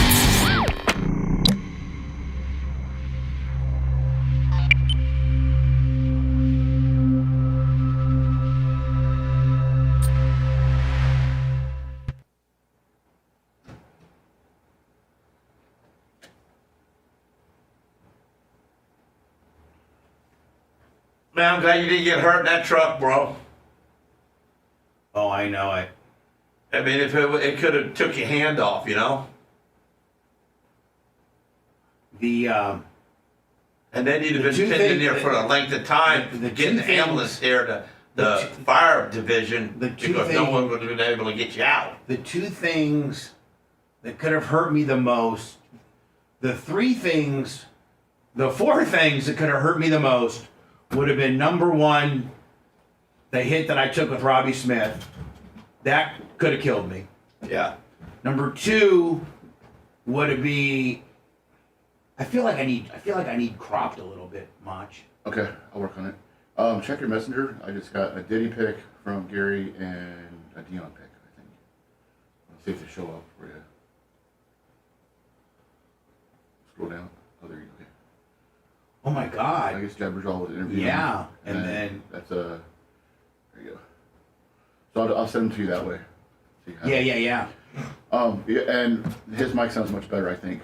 I think so We too. disabled the stuff on his side. Okay. So Gene, so Macho Man, Yeah. with these like this Morgan final here, how would I play this? See, look, I saved them on my desktop. Just double click it and it should open. But no, but it goes like that. Oh, that's the Apple. That's the file, the peak file. So you saved the wrong file. Sorry. We need the audio file. So I'd have to go probably to. Try this one. With the play buttons on Oh, Shield your home with storm resist. this. So you want Shield your home. yeah. So the ones that's that say AU are just data files. all right. So I go like that, and then okay. So that's Morgan 2. So where would Morgan 1 be? Right It's up there. here. Up here. Yeah, right here. Yep. Hurricane season is here. Is your home truly protected? Your windows are your first line of defense. And at Morgan Exteriors, we help. So that's 1. So okay, can I put 2 down here? It's probably gonna just play in that same player. Gary's tits Oh, are You can phenomenal. drag the icon down here, so the one that Oh, one so here. like here? Yeah, and then put the other one next to it, so you can just double click it, Oh, okay. and that way you can just double click it. Okay. Cool. Hey, Gene, listen. You listening? Yes, sir. Hurricane season is here. Is your home truly protected? Your windows are your first line of defense. And at Morgan Exteriors, we help homeowners like you stay safe with hurricane-rated windows built to withstand the most fiercest of storms. Take advantage of our special this month. Get 20% off your project plus free installation. With impact-resistant glass and reinforced frames, our windows protect what matters most. Don't wait. Schedule your free consultation now to lock in the savings. Visit Morgan Exteriors INC. That's Morgan Exteriors Incorporated. Morgan Exteriors, protecting your home, protecting your peace of mind. Shield your home with storm-resistant siding from Morgan Exteriors. Take advantage of our special this month. Get 20% off your project plus free installation. Choose from high-performance vinyl or fiber cement siding. Built to stand up to Florida's toughest storms, heat, and humidity. Don't wait. Schedule your free consultation today to lock in your savings. Visit MorganExteriorsINC.com. That's MorganExteriorsIncorporated.com. Morgan Exteriors, protecting Florida homes for over 30 years.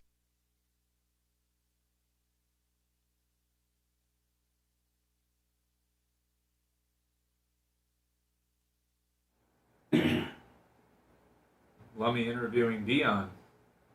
And then look at that. Did he? That actually is a pretty good fucking. Is that Tara with him? No, that's Jabberjaw. Oh.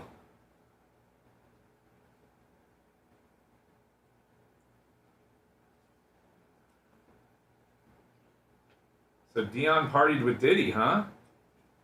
Yeah, so Diddy was our talking to her. Hey, you want to come on back to the shop? You know what? That's a pretty good we should do something with that fucking. Right there. Don't you think? I mean, I don't know if you can do anything with it. They're not in the same picture. Well, they are. I guess that's. No, Dion's I'm not head talking there. about him and Dion angle. I'm just talking about we interviewed him. My logo next to P Diddy. I mean, yeah. Never mind. I mean, you can make that the thumbnail photo for today's show.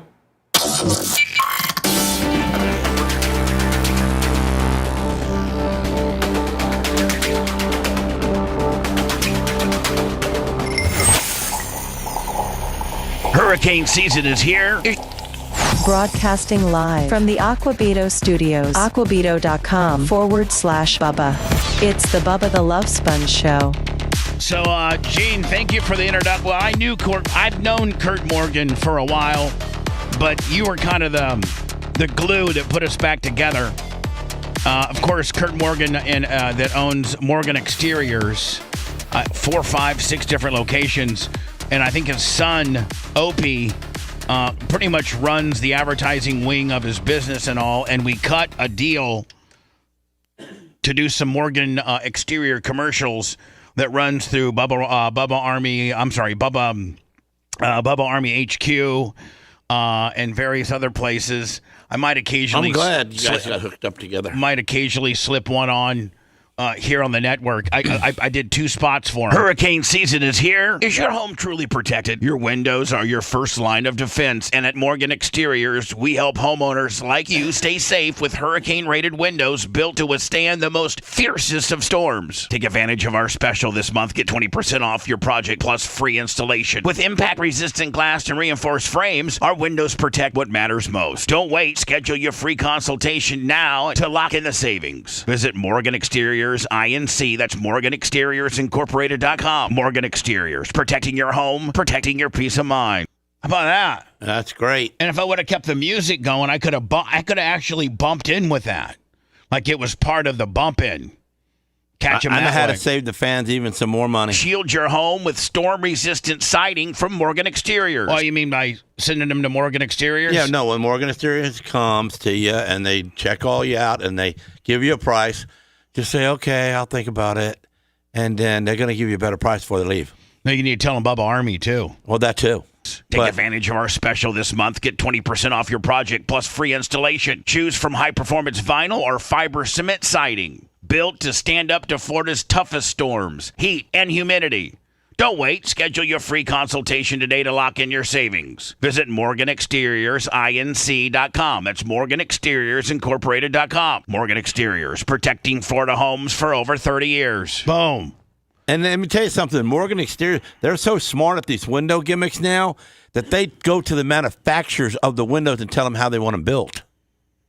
Well, yeah, I mean, the more volume you do, the more. Yeah, but they don't just give you sizes. They say, hey, now I want this bracketry moved over here. I want you to use this type of screw on this. What's up with the pinky ring? What's up with that? That's Donald Trump. Donald Trump. You're wearing a Donald Trump pinky ring? Yeah. I was bringing it to show you, so maybe you might want to just put your face on a ring for next year for BARP and make that the ring. I'm actually designing the BARP ring as we speak. Well, you might want to design your face on it because it's kind of cool. I mean, I did rip off the Trump T-shirt. I mean, tennis shoes concept. So I got this hard drive that has, I think, some OnlyFans stuff on it that I can put on our rejuvenated OnlyFans page, OnlyFans.com/the Bubba Army, where I got 3 now. One MILF is from, I think Velvet Barbie is from like Naples. I think I got a girl from Ocala that I'm talking to. I think they generally don't like their location to be known. Oh, well, and then the Candy Cane, she's from Connecticut. Okay. So the other 2 I could just say are Florida girls, Well, right? I mean, you could have. Well, Velvet, I mean, Naples is a big town, you know. So anyway, I gave I gave this little hard drive that I found to Macho Man. He put it up on a server. Gary Cantrell has been going and trying to find content for not only OnlyFans, but potentially some stuff that we can use on YouTube. And he found this still picture of P. Diddy being interviewed by Jabberjaw with the Bubba Radio Network logo. How cool is that? And by the way, oddly enough, coincidentally, Brian, today's the day he gets sentenced. Yeah. I hope he gets off. Oh, he's gotten off. Well, I hope he just does That's why he's time in trouble. served. You want some new music from him? Yeah. I want him to do the halftime at the football game. All right, so Gene, let's. At least I'd understand what the hell he's saying. So, Gene? What's your favorite P. Diddy song? I don't know. I like them all. Can you name them one? Can you name one? No. You don't, how about the one that he did as a tribute to Notorious B.I.G.? I don't know that one either. Do you know who Notorious B.I.G.? He's another rapper, right? Well, yeah. Brant Gilbert, he was one of the greatest dirt track riders of all time. Notorious Brant Irvin Gilbert. Notorious B.I.G. Yep, that's him. He also had another nickname. Do you know his other nickname? Lil Wayne? No. Biggie Smalls. Biggie Smalls. Right. And do you know the big controversy between him and another famous rapper? They killed the other rapper. Well, yeah. Do you know who the other rapper was? No. X-Pac. X-Pac. Yeah, X-Pac. The 1, 2, 3 kid. Tupac. Tupac. And are you familiar with any of Tupac's work? No. Dear Mama, California Love. And then here's another picture that Gary Cantrell found on the Honey Hole. Is that Michael Irvin? No, that's Deion Sanders. Oh, same guy, same thing. And by Football dudes. by Lummy. Look at Lummy. So that's somebody in the picture. The camera guy really liked Lummy because the girl that Deion's with needed to be snapped in that picture. Yeah, that was Pilar actually. That was Pilar. That was his second wife that he had. Oh wow. Shador, Shiloh, and God, what's the third? That's Shiloh's mom. Yeah, that's Shiloh's mom. So yeah, there you go. We're finding. I guess Gary's finding little honey holes. That's good stuff, and that's going on what? The HD? Bubba Army HQ.com, OnlyFans. If we find some OnlyFans stuff, I found a video of Hogan at the Magic game with me, talking to Lil Wayne and to Tiger Woods and to Dwight Howard. I mean, there's a bunch of great stuff on that DVD on that hard drive. And that Gary knows how to extrapolate. I was talking about the top 10 documentaries on Apple, and the video killed the radio star moved to 5 last night. So you're saying, Brian, even if we had a really good weekend of rentals, video killed the radio star probably won't be able to hit number 1 because this Jane deal. Yeah, and her silverback gorilla Coco.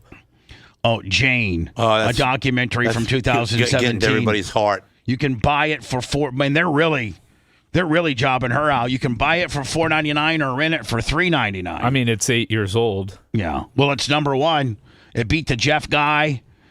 Number 2 is the Jeff guy who was some rock guy who killed himself. Jeff Buckley, yeah. Yeah. And then number 3 is Secret Mall Apartment, which I don't know what that is. Number 4 is from 2010. Was it Restrepo? Restrepo. Yeah. Was that about like some army stuff? Yeah. And then Video Killed the Radio Star went from 10th to 5th. Sweet. Last night. Keep renting it all weekend long if you can. Apple TV, Google Play, and Amazon, and hopefully they can. We can get up to probably. I think that it could go to 2. I don't think you're going to beat Jane because she said she just died, Brian. So everybody's really, kissing her ass right now. Yeah. Remembering her. Yeah. Why she died? Everybody screws you, Bubba. Did the apes kill her? No, she was 91. She was an ape. She was like an ape whisperer. 3 years younger than Mr. T.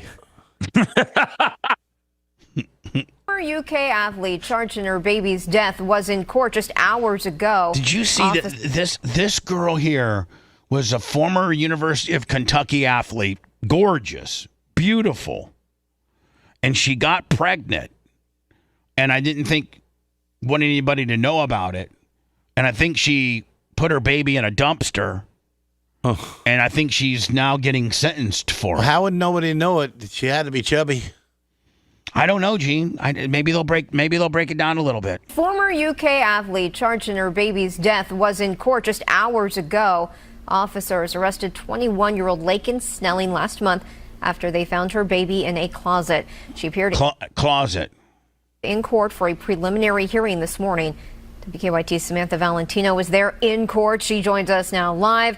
Samantha, I understand this was a very quick hearing. Very quick, Kristen. We spent an hour setting up for and waiting for this hearing that lasted all of 35 seconds. This was a preliminary hearing, which is when the judge... Brian, have you ever hearing that like is 35 seconds? Yeah, on like small court cases and small claims when we were just getting started. And this is just a preliminary thing. So she probably just entered a plea, not guilty, and then they went about their way. The judge just said, hey, is that your plea? And she says, yep. And she says, okay. Okay, next case. Put on the record, she's not guilty. She's saying she's not guilty. Yep. Next case, please. Prepare an order.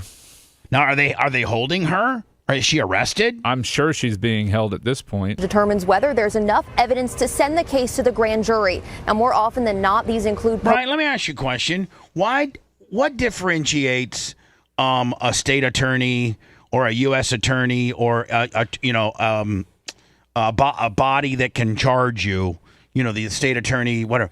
What determines why they would go take it to a grand jury rather than do it in her office? Well, in fact, I think yours was a grand jury, wasn't it? In federal court, it's grand juries. In state court in Florida, for the most part, it's the prosecutor and the state that charges them. But they will sometimes, even on the state level, send it to a grand jury. Is that just to further insulate themselves? Yeah, I guess.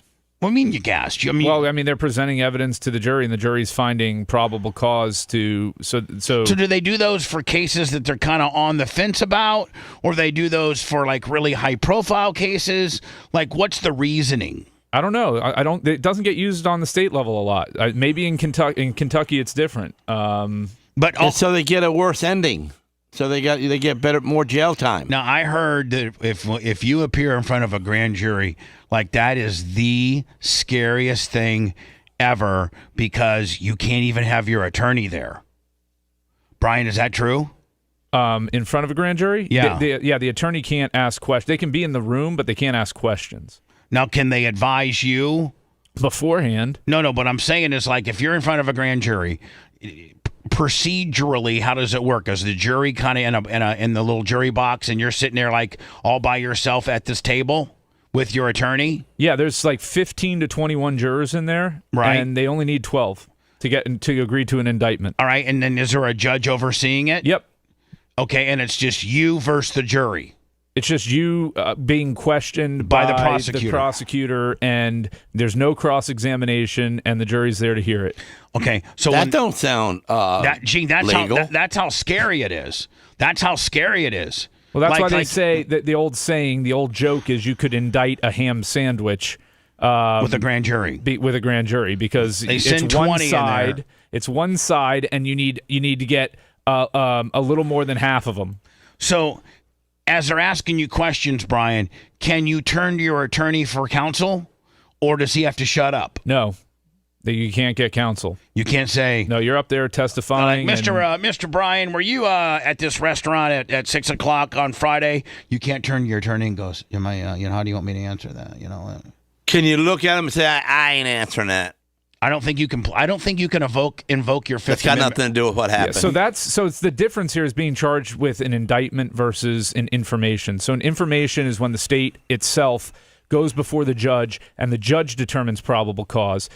The difference with that in that scenario is that you can question any witnesses and the defendant can speak and have counsel and all of that and challenge the probable cause of the information. Whereas in an indictment, that is not. It's a one-way street. It is. You're screwed pretty much, aren't you? Yeah.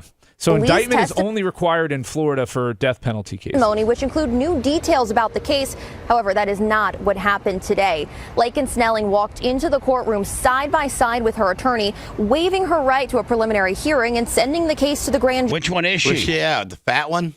No, I don't think she's the fat one. Now, this all started on August 20th she's the little one when right there on Lexington the right. Yeah, I think she's this one right here. Yeah. She's that one. She didn't want no Police baby. say they were called to Park Avenue. Gene, if it doesn't matter whether you want a baby or not. Well, if of you're course she didn't want it. She killed it.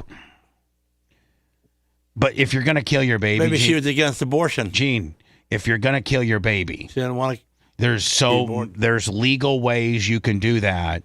You don't carry it full term, pop it out, and then throw it in a closet to die. Well, that's they ought to open it up that's so murder. we were able to buy them. And it would stop all the problems. So a girl goes here, no questions asked. They just send it down to the baby store. Put it right on Facebook. I got a baby for sale. Oh, boy. Boom. Marketplace. You know there's sickos that would do a lot of bad things to those babies. Yeah, next thing Gene. you know, Gene, you get a guy that's into baby porn, and he's doing bad things. See, we had to go to Reddick right out of the box. Had to go to Reddit. I mean, that's true, but Gene's on the right track because when you go to adopt a child, it's $10,000 to $15,000. Yeah, but they go through so much hassle to try to do it, you know?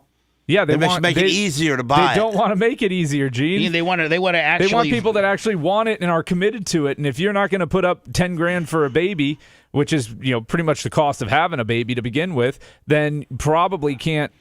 You're not really in the baby into business. It. Yeah, you shouldn't be in the baby business. Get it. For an unresponsive. I will tell you this: one of the most infamous phone calls, and I wish I could find it, was we had one of these in Tampa years ago. This is when Gene was on his powder coating shop was off of Anderson Road over there by the AMC movie theaters. That's where his original powder coating shop was. And there was a woman in Tampa that it was almost identical to this. She had the baby. She didn't want it. She threw it in the dumpster. And I think the baby lived. Yeah, stayed going. The baby lived, but she got in trouble. And so Lasker got on the air the next day via the phone. And said, hey, it's Gene Lasker down here at Lasker Powder Coating. Here's the phone number. And if there's any chicks out there that, you're getting ready to have a baby, I just lost my daughter. And I'd like to have me a regular baby. And so I just want to let you know I am in the baby buying business. And so if anybody before you throw it in the dumpster, don't throw away a perfectly good baby. That's what I said. He said, don't throw away a perfectly good baby. I'll buy one. I had a baby and I'll take a couple. Cash in hand. I had a baby and she wasn't perfect. I want a perfect one. So don't get yourself in trouble. I don't even need a bill of sale. Just come on. And Gene said, I got cash. I got cash. I'll take on it takes on my last name. Nobody will know nothing. Boom. That infant. I got called down to the office and said, hey, can you have Lasker can't be soliciting to buy babies on the air. Okay, bud? We don't tell you a lot of things. Okay, bud. I'll give you top dollar. I asked top dog was later for pronounced a white baby. Here we go. Hold on. At the scene, court records say the baby was and sending the case to the grand jury. Now, this all started on August 20th when Lexington police say they were called to Park Avenue for an unresponsive infant. That infant was later pronounced dead at the scene. Court records say the baby was found wrapped in a towel, in a trash bag, inside a closet. The Fayette County coroner tells us that baby was a boy, but more tests. And realistically, man, I think every state in the country, I really do. I think I know here in Florida definitely, but I think every state in the country has. Like I know Indiana does. Indiana actually has these like a banker's drive-through window where you go and you put your baby in this a little drop box, like a little drop box, like donating a Christmas present for a poor child. Yes, yeah, exactly. She could have wrapped the dead one up and said it was alive when he got there. Well, Gene, quit trying to find a technicality. Well, on no, it. that is the potential defense in this. Is if the baby was born stillborn, then. Or with a serious birth defect that it died from in the house, then it becomes a whole lot harder to charge Brian, her. Yeah, baby wasn't out in the weather or nothing. It was in the closet. So, Brian, here's the deal. It's going to be like the coroner's, examination as to try to determine when that baby died, and they'll try to sync that up to when they found it in the closet. And she's probably going to say that it was stillborn and, not responsive when she had it. So that's going to probably be the angle of both sides, right? The prosecution's going to try to prove that it was alive based on what their time of death, and she's going to say that she spit it out and it was dead and she didn't know what to do with it. Yep. So anyway, but they can tell if it took any, breaths or anything like that. Oh, they can? Yeah, they can check the lungs to see. There's so various anyway, things for they can anybody do. out there, man, don't kill your baby. Just go to your nearest fire station. I think every fire station in the country has a baby drop box. Yeah, it's Florida's safe haven law. Up to 30 days. Is 30 days is the return policy on a baby in the state of Florida? Yeah, you so can you have a baby up to 30 for 3 days weeks without penalty, no questions asked. They don't even ask. They don't demand to see your ID. They don't want to know the baby's name or nothing. No, they just want. So you go drop the baby off and you hit this little bell. Then you peel the hell out of there. Bet she wish she did that. Needs to be done to determine his cause of death and gestational age. 4 days after her baby was found, Snelling was arrested. She's charged with abuse of a corpse, tampering with physical evidence, and concealing the birth of an infant. Snelling pled not guilty to. It looks like to me, Brian, she's not she's not charged with murder. Oh, but to me, it looks like they're not holding her. Like she's free. Like she's out on bail. Well, right? The death. It may be going to a grand jury, and they may be trying to get her on, killing the baby. But those 3 charges that they listed, none of them were murder. Yeah, but going to grand jury will change the charges. The grand jury could find her guilty of murder. Yeah, could find probable cause. No, it said of murder. infant death case waived.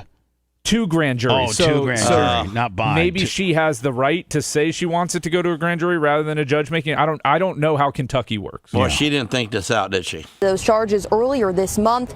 In court today, she was joined by at least a dozen. Man, here's the deal, man. If you're a chick and you spit out a baby and it's dead, you need to get on the phone immediately instead of, put it in the closet for how long. Like, your game plan needs to be call the authorities and say, I just had my baby.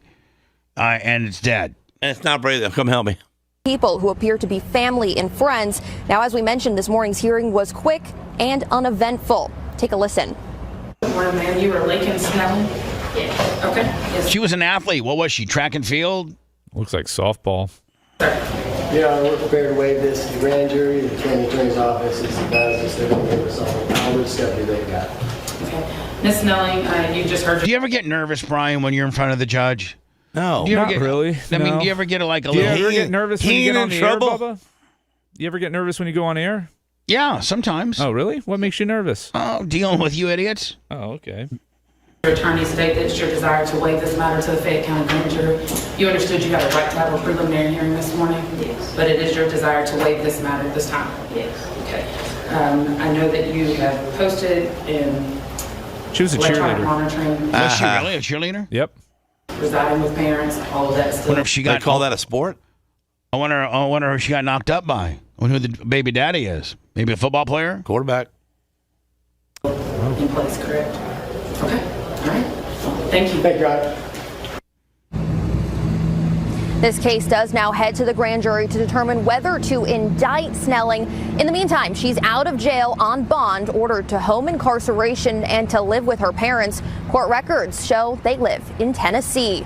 Live in Lexington, Samantha Valentino, W. So, does she have to go to Tennessee now? Live with her parents, and then every time she's got like a court hearing or something like that, Kentucky's right down the road. Well, yeah. I mean, you got to go to Kentucky, right? Yeah. Yep. And then things could change drastically if the grand jury comes back with murder, right? Oh, yeah. Because at that point they'll probably lock her up. They'll probably lock her up. Yeah, and bail will be set at a tremendous amount. P. Diddy, when we come back, P. Diddy has a couple different things. His ex-girlfriend says that she was never trafficked, but she was pressured like a victim. His hairdresser is now claiming that he might have been touched or raped by P. Diddy. And P. Diddy now is begging the judge with a mercy letter, as his sentencing is today. I'm assuming what time, Brian, will he be probably the first guy on the docket at 9 o'clock? I would think. I have no idea what the docket is for the day. It's up to the court individually. Diddy's on the docket, number 1. Got it. We'll do that story now. You're listening to the Bubba the Love Sponge Show. If you want 24/7 on-demand Bubba and the crew, go to BubbaArmyHQ.com. The Bubba the Love Sponge Show will be back after this.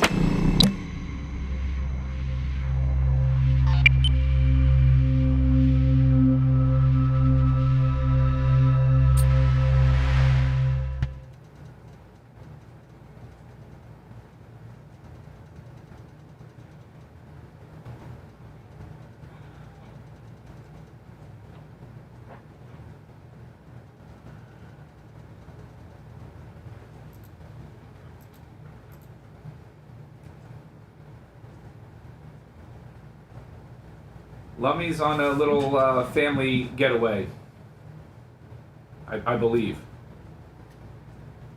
And Seth is in Orlando. I can't tell you what hotel, but there are 2 trees involved. Oh, God. There are what involved? 2 trees. Don't get them going. That's a Mitch Hedberg joke, Bubba. Okay, thanks. I wish I was there when they named that hotel. Yeah, apparently. What should we name our hotel? Let's call it Tree. No. Let's call it Doubletree. Yes. But I have my heart set on Quadruple Tree.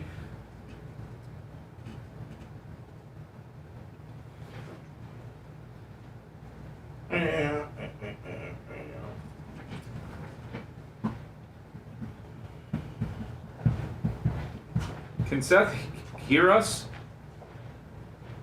and just not speak? Is that the deal? Or does he not hear us at all? I'm guessing he doesn't hear us.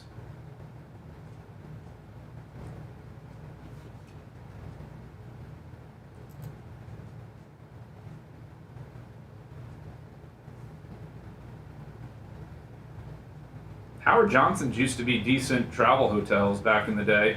A lot of people forget they had a breakfast place that they were famous for, Howard Johnson Restaurant. And then they went and played center field for the New York Mets.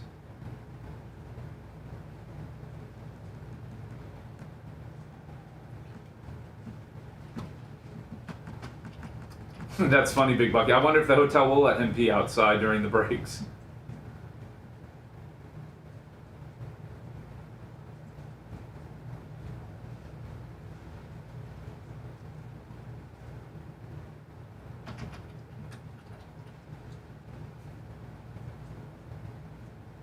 All hojos are sketchy now. They used to be a good, affordable travel lodge type of hotel.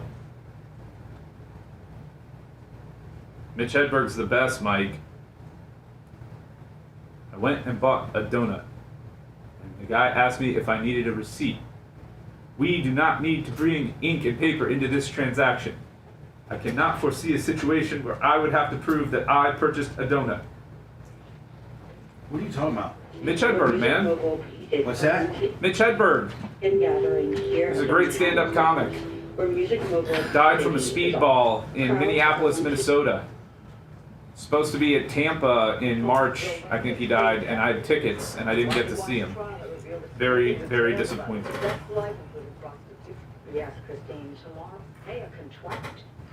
Yeah, I mean, there's pretty much 3 hotel brands now, and that's it. Maybe 4. Calling Friday like companies. I know there's a lot of brands. To be a marathon sentencing that could last most of Friday, with one of his family homes making his final appeal for mercy in an 1100 Warren Combs legal.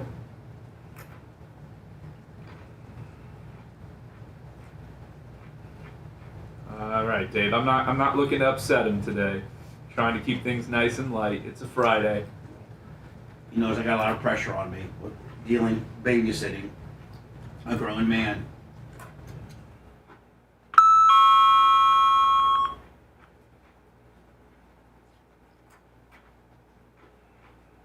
Sounds like you had a good time, JT.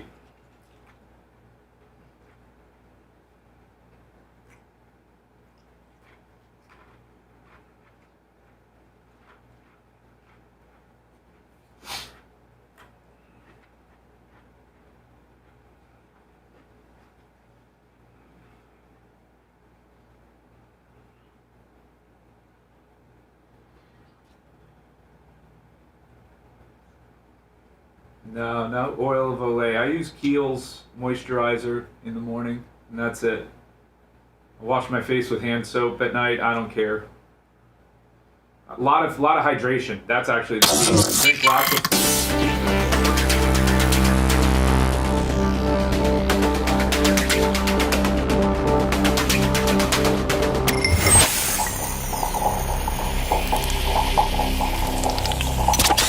Broadcasting live from the Aquabeto studios. Aquabeto.com/Bubba. It's the Bubba the Love Sponge Show.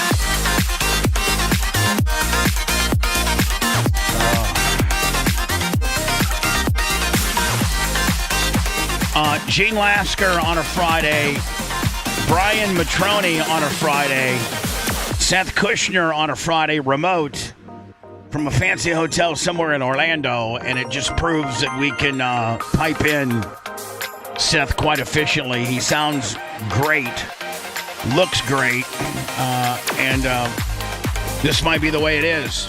I think Seth said occasionally he may swing by the studio, occasionally. But I think it'll be more than occasionally. Yeah, but there are some studio parameters occasionally. So occasionally, can I put like a chest camera on and walk around my shop and be on the show at the same time? No. Gene's gonna wear a body cam. Yeah, or a GoPro. Yeah, GoPro. One of them back of my head, it whips on the top of that little whip. No, Gene, you're not that important. Okay. It would be hilarious one day. Yeah, do you see what I do? I could just go down there and tape you for the day, and then give the video to Gary Cantrell, and he could make up a nice little Gene Lasker a day at the powder coating shop. A day in the life of Gene Lasker would be great. Him going to lunch. Yeah. What do you usually do? You usually go out somewhere off of Dale Mabry or somewhere in Drew Park and get lunch? Sometimes. He posts a picture of it every day on Facebook, Bubba. You must not be friends with Gene. I don't really follow a lot of other people on Facebook. I got so much. Firehouse Subs the other day. Yeah, Firehouse Subs, yeah. I really wanted a meatball sandwich. I was going to an Italian place trying to find one, but I couldn't. I went by the fireplace, and I said, well, they got meatballs. How was it? It wasn't really that good. What's the best lunch spot around the powder coating shop? A little Cuban joint on Hillsboro, right there across from Granger. Ours is La Bamba right down the street. It's the best little lunch spot around here, man. Can you go there? Does it get packed? It's busy, but it's like a cafeteria style, so it's pretty quick, even if they're busy. Yeah, ours is too. But best deal. I mean, you can get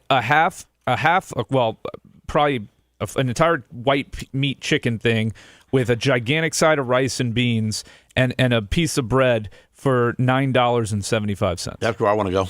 And the food is always perfect. So, La Bamba. I was watching. I don't know who sent this to me. Maybe Seth. But Matt Riddle was on a podcast called, and I think it might be a TMZ production, but it's called Inside the Ring. Yes. And Matt is... He's a fighter?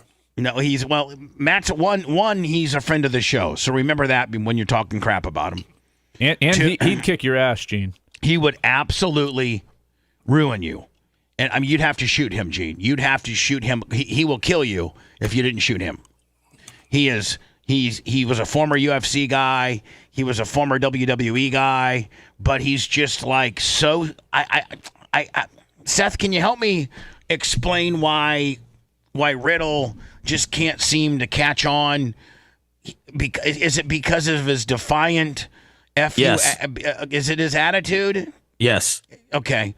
And weed. Not being able to pass certain drug tests, wellness policy tests. Yes. So he got kicked out of the UFC because he loves weed. He loves weed, which doesn't make you a bad guy. No, I don't think that weed should be unilaterally a drug that's tested in professional athletics. I just don't. All it does is it kind of like tones you down. Bubba fires employees that pass drug tests. Gene, are you on the show? Are you eating pretzels, or are you texting, or all of it? Well, I'm not texting no more, and but I do got some pretzels. You want some? No, I got my own pretzels, but I needed a little bit of salt. I try to eat them during the hot mics because pretzels are really not mic friendly. If you know what I'm saying. Okay.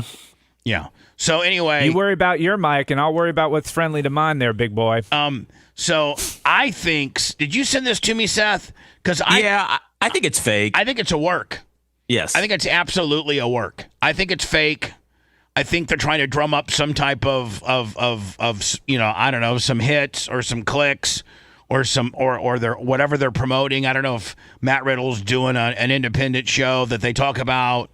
I don't know if they're setting up an angle for this podcaster to try to do a run-in on one of Riddle's deals. I don't know, but to me, it does not look organically real. Brian, you can be the ultimate judge of it. Well, we could stop. No. We could stop if you want. Stop what? The podcast. What are you worried about? I don't know. Okay, whoa. No, it's cool. It's cool. Don't worry about it. Don't worry about it. Don't. Now see, no, totally set up because it's cool. The guy his reaction was expecting to be picked up. Look at where he puts his arms. Right. He doesn't try to block him or anything. He's getting ready for the fall, and he knows He's looking at the table. And he knows it's going to be on the table. They're because both they've looking talked at about the table. Look, they're both staring right down at where he's going to put him. Right. And notice how they have the TMZ logo strategically on the table. Yep. Right. Well, I'm gonna tell you something. If he'd have grabbed me on this show, if he was on this show like that, my right hand at that time wouldn't have grabbed his arm. I'd have poked him right in the eye. Boom. Fight's over. Gene, we're not talking I'm about just telling you. You tell me about how tough of a guy he is. I mean, you know. Now, at this point, Seth, if it was real, Riddle would have just started raining punches down. Like at least stepped on him once.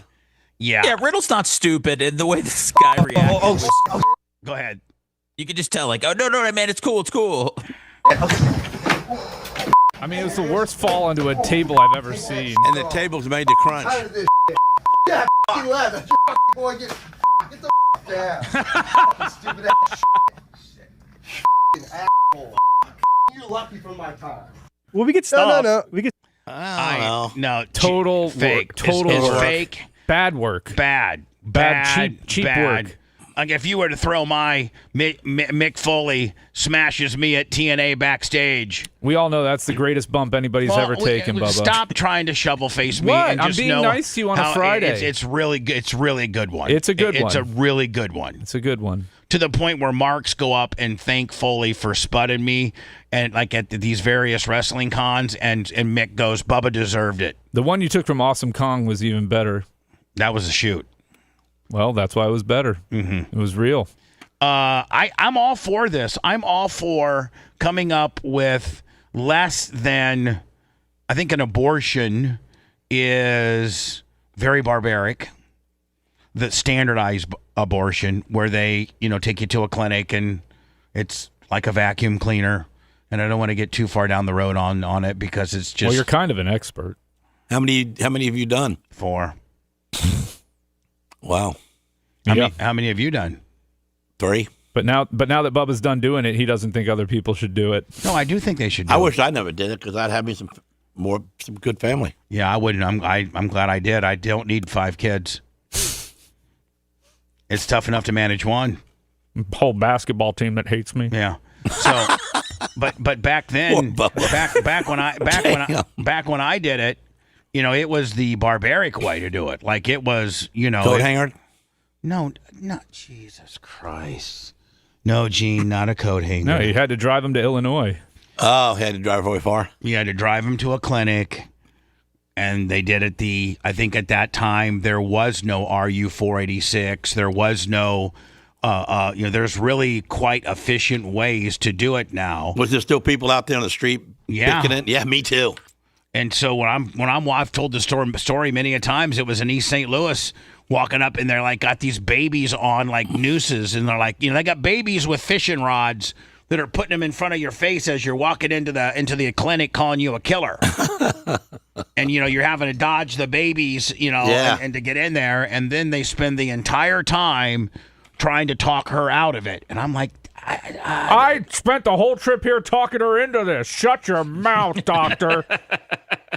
Please. No, but I'm like, yes, we're sure. Now, are you guys sure that you want this? Because it's, it's not too late to turn back. And a lot of times people regret what they do when they have one. And you guys are young and you guys could be raising a family. And I'm like, newsflash, I'm 20 and she's 15.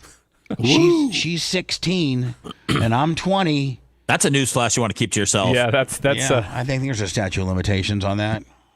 Hopefully, I got me a free lunch one time at the abortion clinic. Yeah, I told the people out blood? front, I said, "You want to buy me lunch? I won't do it."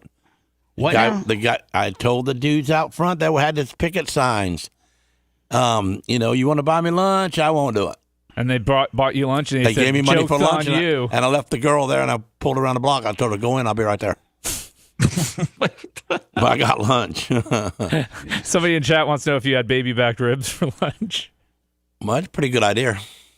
So they spend when I did it, this would have been like 1987.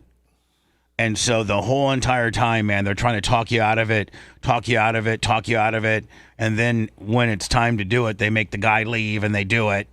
And then they bring the guy back in the office or back in where she, as they're putting her in a diaper and extensive, because there's a lot of bleeding.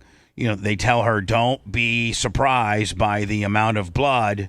And don't be freaked out by it. It's it's just your body getting rid of the rest of the stuff. And so we're driving home. I think I've told the story. And then she's like, I think I'm bleeding more than I'm supposed to. And I'm like, oh my God. Like, what do we, she's like, I think we need to go to a hospital. You better not get any blood on my T-top. It was actually my boss's car. My boss's T-top. Better not get any blood on my boss's Chrysler here. Or, it's going to be hard to explain. He's got cream-colored leather on this deal. So we're driving home from East St. Louis, and we stop in like Charleston or somewhere off of I-70 at an emergency room, and they take us in and they look at her, and we have to tell her what we have to tell them what we just went through, and then they tell her, no, we'll redress it all and give you a new diaper and a new pad, but that's what to be expected. So that cost me like $60. No. Wow. I feel for you, Bubba. The hospital did after the abortion. I'm sorry you had to go through all that, yeah, my man. No, but what I'm saying is, I didn't have $60 back then. I didn't have the $214 it cost to get the abortion. I had to borrow all of it. You didn't have the 10 cents for a condom like you should have. Have you ever been guilt-ridden over it, ever? No. I do. Please. Gene, quit picking your teeth with. Can you stop eating pretzels on the air? That's the one food you probably can't eat on the air. And then you end up picking your teeth halfway through. God damn, you're a barbarian today. He's got a story of regret, though, Bubba. So, Gene, I don't. The 4 abortions that I got, I don't regret at all, because I have up until the merch crick, I haven't had a successful relationship, and so you end up having kids with people that you're not with. And that's not the ideal situation. So, Gene, you've had 3, and you're trying to say that you would have now with the 3 that you've had. Is it with 3 different women? 2.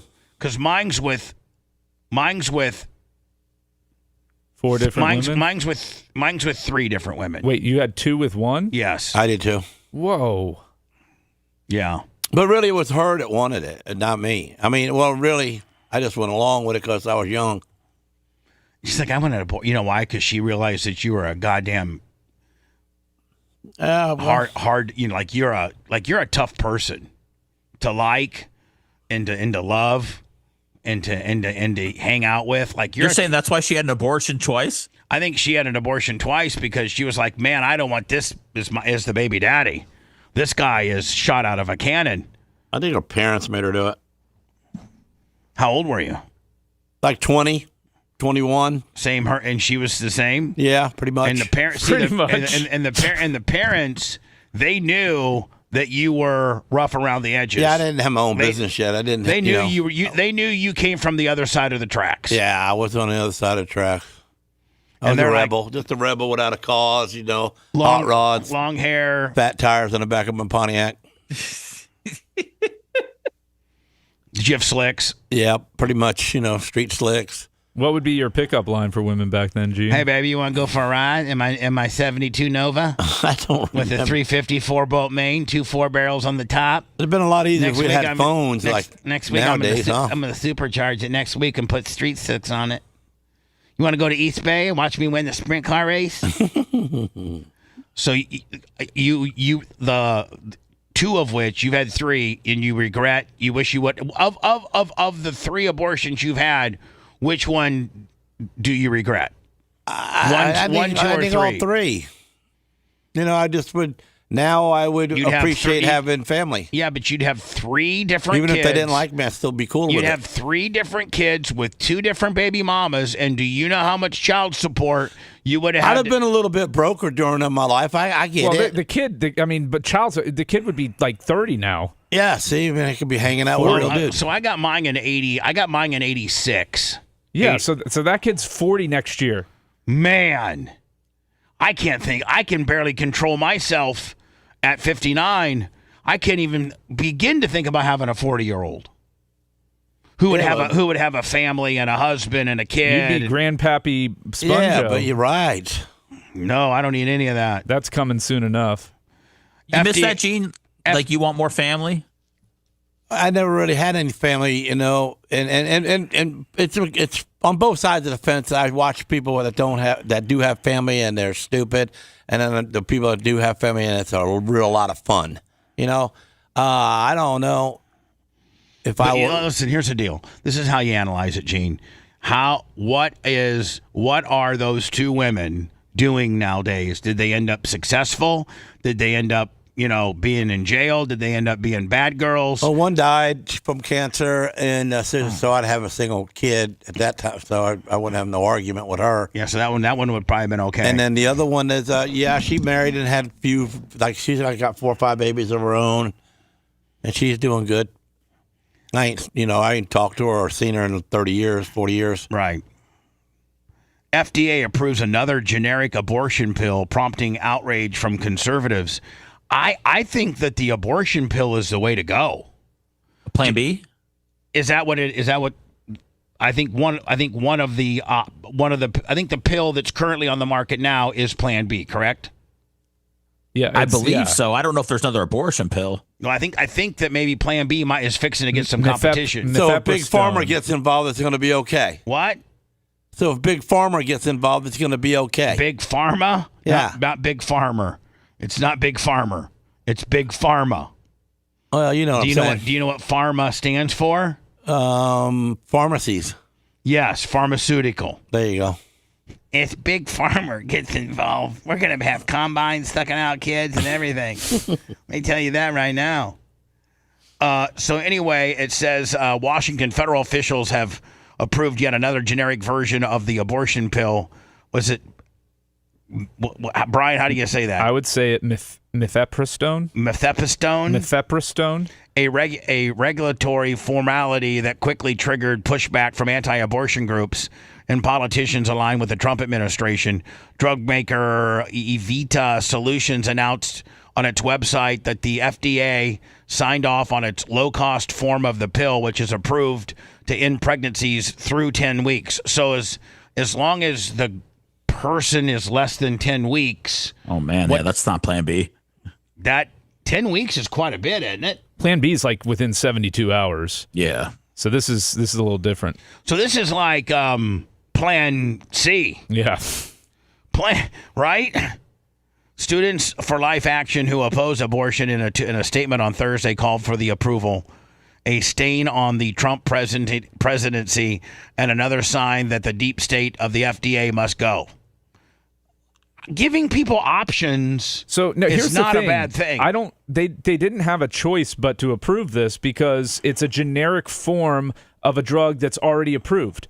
So they can't not approve it for that's a lawsuit. So it's not a law. It's not a new one. It's just a generic form of a name brand drug. Correct. Well, why we got that? Because then people can afford it's now you have a generic option. You have more generic options, and it makes the competition cheaper. What does a Plan B pill? What does a Plan B pill cost? Like $100, I think. So this might be like 40. I don't know.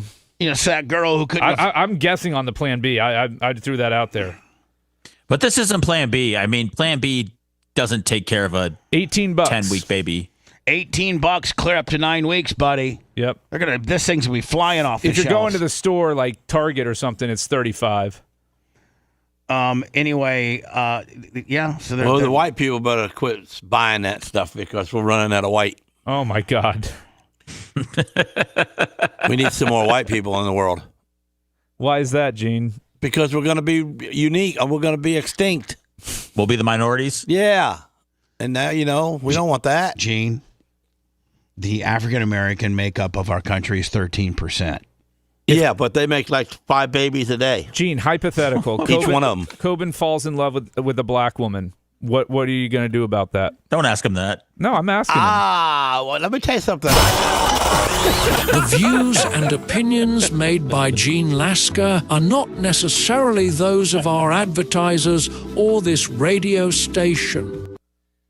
I have a stepdaughter that's into black guys, and she's got a black boyfriend. And why don't you tell? Are we going to be totally honest here? Or are we just going to go ahead and just kind of cover? No, I'm totally honest. All right. So, do you want me to tell you? Am I to tell the public? Some of the rules that you have. Okay. Uh-oh. What are they? Well, when Coben was playing flag football and I was the coach, your wife was a nervous wreck because she had to stand on one side of the sidelines with you on and watch Coben, and you wouldn't allow the black guy and her daughter on your side of the field. It wasn't like that. Oh, that's so you had a whites only section at your son's football game, and she's also maybe I don't think it was like that. It was that's out of context. There. It's out of context. Well, then how was it? Can you care to add some color to this story, Gene? Can you? Yeah, me and her got into it a little bit about him because he's just a moocher. He mooches off her, and she works her ass off and goes to college and pays her own way. And he was using her money. And when we traded her car in, and we opened up the tailgate, opened up the trunk, there was a bottle of liquor in there, half drinking, and I got hot about that. Well, that's not racist. Right, that ain't racist. Those are legitimate reasons. And I'm trading the car, and here you are driving around with a girl that's going to law school, and then she's going to get a DUI because she got liquor in the back seat. And so I was on his ass, and then when she brought him, I was still mad about that.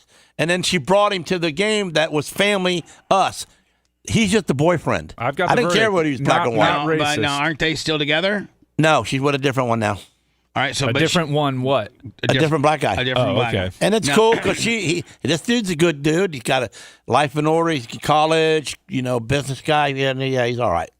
I don't care about black or white. Is he allowed to come to Thanksgiving? Yeah, of course.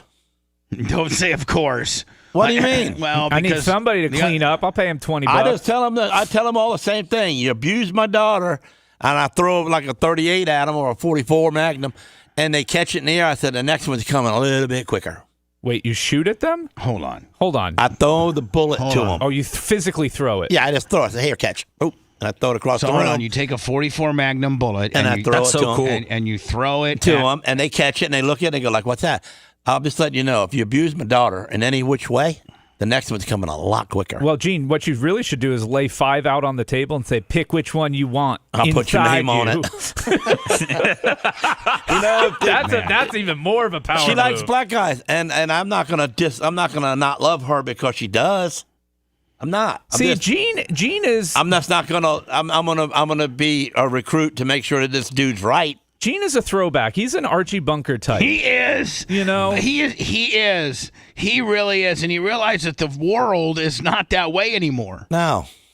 And I was never really that. When we were poor, I grew up with the blacks. And you know what? It wasn't black and white at that time. It was poor and rich. Yeah. And you knew you were poor when you ate your cereal out of a Cool Whip bowl stained from chili. Yep. Oh, okay. Okay, so you didn't have the high dollar plastic or porcelain no, cereal I didn't bowl. have that. So you had to have a Cool Whip. You know, if you ate your spaghetti out of the Cool Whip bowl the night If before your and mom- washed it, it's still stained. I mean, Gene, that's still the way it is, and they've just tricked us into thinking that it's more than that. You know, it's about skin color, but it's really about Rich versus poor. Rich versus poor. So when you Right. when you were rolling out, I was just lucky enough for people to help me out and got me smarter so I can be somebody. Some of these guys, you know, they ain't got no help. That's the is truth. Is it your best worker, kind of the guy who My runs? best worker's got the keys to my business. Yeah, and he's an African American guy. All and black. He's all black. I mean, I can't like he can be you know black from the Well, I'm just saying he's really He's black. not even I mean, a he's a black Hattie. guy. He's not even a mulatto. And he's full black guy. Say a full black guy. Right, full black guy. Right. And he's a very, very good friend of mine. I mean, I'll do anything for him. And he's got the keys to your shop. And he got the keys to my shop. I mean, is there sometimes, like, if there was an emergency, let's say Sarah got sick or Coben got sick, and you had to rush him to the hospital, would you just let him run the shop for the entire day? I do it all the time. I mean, I leave at 11. If everything's going to be smooth, we're just doing green boxes all day, I'm walking. You're out of there. I'm out of there. And I go so home. so he'll collect the money. He'll The money comes different ways, you know. It's already checks and things like that. Yeah, but he don't really mess with that because he's in the back running the show with the guys. He don't want the pressure of running the Right. office. I try to pay him more money just so he can run the place, and I get the hell out of there. But I can't make him be that guy. Well, but you also are the salesman, like, for the big jobs. All of them. You know, Yeah. so when they come, you're the one that's got to, like, you Yeah, know, I come gotta up with sweet talk the ladies. come up with price. Does he know pricing, like what something would cost? Oh, a little bit. He don't want to learn that. Sicilian redneck, $20. Ain't no half dragon. How about that, Lasker? What's a half dragon? Half drankin'. Oh, half drinking. Yeah, I'm sorry. Half drinking bottle, you Yeah. said instead. Yeah. Instead of half drunk. Oh, whatever. With half- half a bottle of liquor in the trunk of our car. Half drinking bottle. Half. So are white people going out of style, Gene? Yeah, we are, and that's not good. Didn't we have a good run? Yeah, I mean, Yeah, we had a good run, but I'm just looking forward to Coben having a good run too, and then it can go to hell. Well, okay. Well, Gene, but I gotcha. don't think that the percentage of people in America that are not white is really that big of a deal. With You heard the math, Bubba. If black people make up 13%, he said each one of them are having 5 kids a day. a day. Gene said they're having 5 kids a day. Death by the litter. I mean, a litter of them. We just got to quit the abortion and just have babies. Oh my God, no, Gene. Then you got people that don't want babies having babies. But there's And so then- many people out there that want babies that can't have babies. There's not nearly the amount of people that want Yeah, babies. you might wanna look into that. You said some ethnicities are having 5 a day. There's not 5 white people for every one African American that's having 5 babies to take all those babies in. Now we got an influx of non-parented babies. Foster kids, if you will, and then they enter into the foster system, and you know how that goes. I hated it. You're a byproduct of the foster system. You ran away. Yeah. So I mean, I think abortion needs to stay legal for those that want it.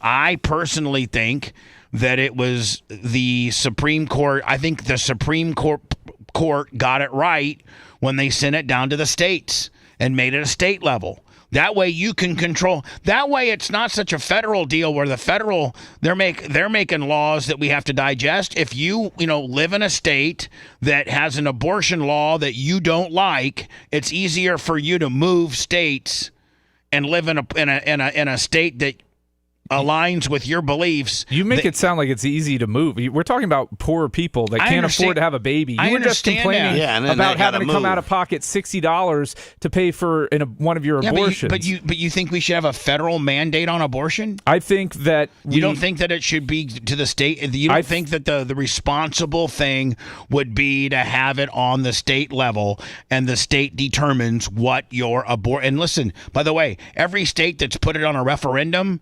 abortion has won. You know that. It's the law in Florida is pretty awful, but the law in Florida is horrible. But like Kansas, they tried to outlaw it. They had all these kicker. Remember, all the states that had these kicker clauses that as soon as the feds outlawed it, their state automatically went to the outlaw willy, and then every one of those states, Kansas, Iowa, Missouri, every one of them put it on the referendum then, and abortion. Those people that were in conservative states voted abortion to remain legal. I think you know that. There are barriers. Go try to get an abortion in Oklahoma. Good luck. No, okay. I'm saying there are states where. So here's the thing. Oklahoma never put it on the referendum to let the people decide. Do you think that a woman's bodily autonomy should be the same for every woman in the country, or should it be dictated by the state that you happen to have been born in? I think it should be for everybody. I think everybody is the same. So then you would support a federal law allowing it. I would. Okay. But it doesn't seem to be. That's not what happened. And it seems to be the states that have these no abortion policies, when they put them on the referendum that allowed people, conservative people, red states, there's a percentage, there's a handful of red states that said, we're not going to just have this lockdown, damn near impossible to get an abortion, like Florida. We're in one of the more aggressive states, but I forget how many states actually put it on the referendum, Brian, red states, and every one of them voted that they wanted to have abortion in some way, shape, or form. So I think it's just like it's the one thing that all of us are going to argue about excessively. That's the one thing that divides our country is abortion. They should let all the women vote for that only. You know what? That might be the most brilliant thing you've ever said. We're going to have an abortion vote, and only women can vote. Right. I wouldn't have a problem with that. Because we really got no say in this. Well, we should, but I mean. Barely. What do you mean? Other than I want my kid. Don't be killing my kid, bitch. Okay. Something like that. We'll get to those words never came out of Bubba's mouth. It was always the opposite. We're killing this kid, bitch. I feel lonely not having an abortion story. I don't have one either, Sethy boy. We're betas, man. We're not alphas out there murdering babies. So that's what Gene are now. We're baby murderers. We're soy boys. No, I mean, we do got 7 between us. I mean, you should have. We lived on the different side of the track than these light duty dudes. Okay? You should have 4 teardrops, Bubba, on your eyes. If you love that segment, then check out BubbaArmyHQ.com and do a deep dive on past shows. The Bubba the Love Sponge Show will be right back.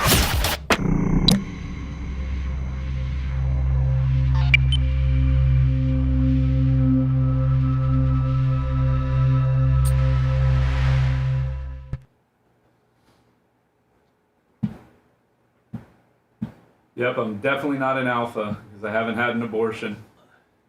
Shucks. You know, it's kind of funny because it came up in my head a few days ago, laying in bed, about the girls in my life that had abortions for some reason. Maybe I read something and then it popped up in my head, but I'm thinking of myself as being a bad guy for doing it. I agree we should have that too, Tina. We should have multiple options. We should have plenty of options available for women who don't want to have an abortion to have support and the system in place where they're just not giving up a child at a fire station. And then for those that don't want to or can't carry the baby, or how about a little girl getting raped by her dad in Alabama and she's 12 years old and she's got to carry the baby to term? Right. Like, that's fucked up shit, man. That's fucked up. That's fucked up That's what shit. I'm saying. That's what I'm saying. You gotta make it. You gotta make it legal. To at least viability. Gina doesn't even know what that means.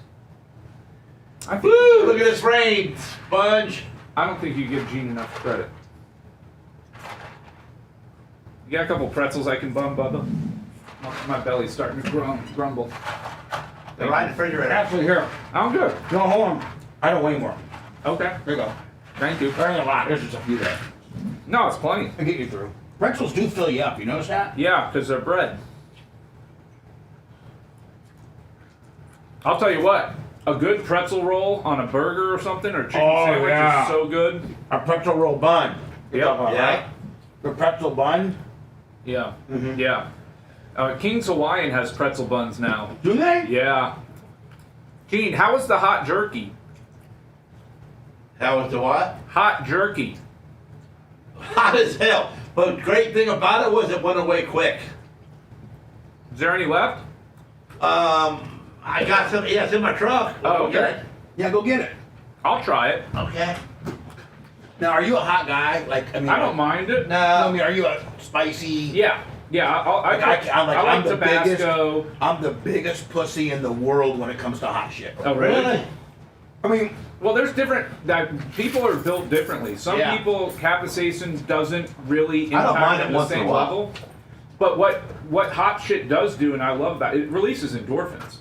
So you get a natural high. You do? Absolutely. You get a natural high from it. Does cold plunge do the same thing? Yeah. Yeah, it releases. Yeah. Because that's all the rage right now. Is that? It's good for your body. It's good for your body. It's good for anti-inflammatory. I mean, yeah. It's science. There's science behind that. Yeah. I don't think I could fucking do it. I mean, because it's full blown ice cubes. You know, it's an ice cube water mixture.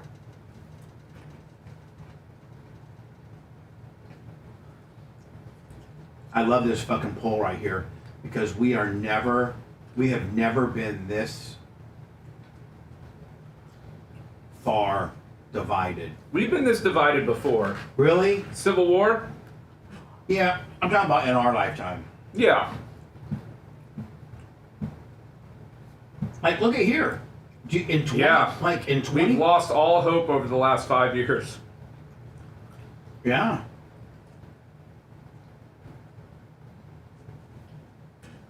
The tribalism needs to stop. You know, we're all Americans. We all want what's best for this country. I truly believe that. Now, we can have a difference as to what is best for the country. That's fine. We can have a discussion about that.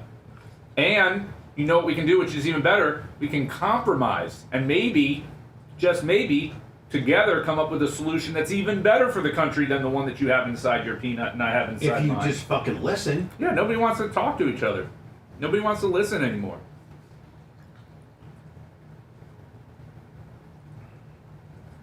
We shout down, we shut down, we cancel, and rather than being strong enough to hear a difference of opinion and allow that to shape your thought process, you know? Even when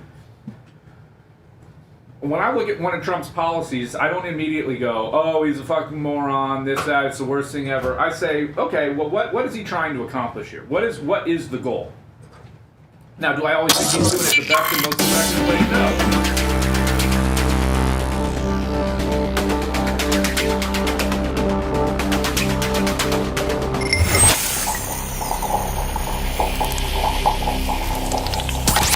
Broadcasting live from the Aquabito studios, aquabito.com/Bubba. It's the Bubba the Love Sponge Show.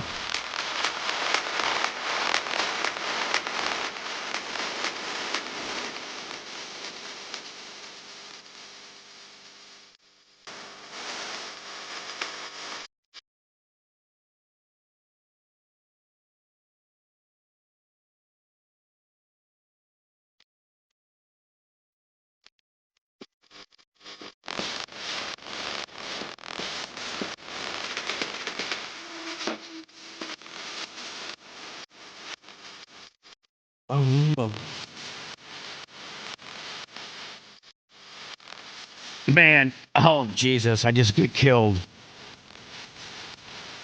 From what? What happened? Merch Crick sends me a huge text. Uh-oh. She mad about the abortions? No. Macho Man's texting me. Is he mad about the abortion? No, he's doing a project. I'll have to talk about Macho. Probably gonna need to talk about this till off the air. Can't do long form text when I'm on the air right now. What does Birch want? What's she wearing you out with? Jesus. She knows her pay was a little light today? Why are you so hard on him?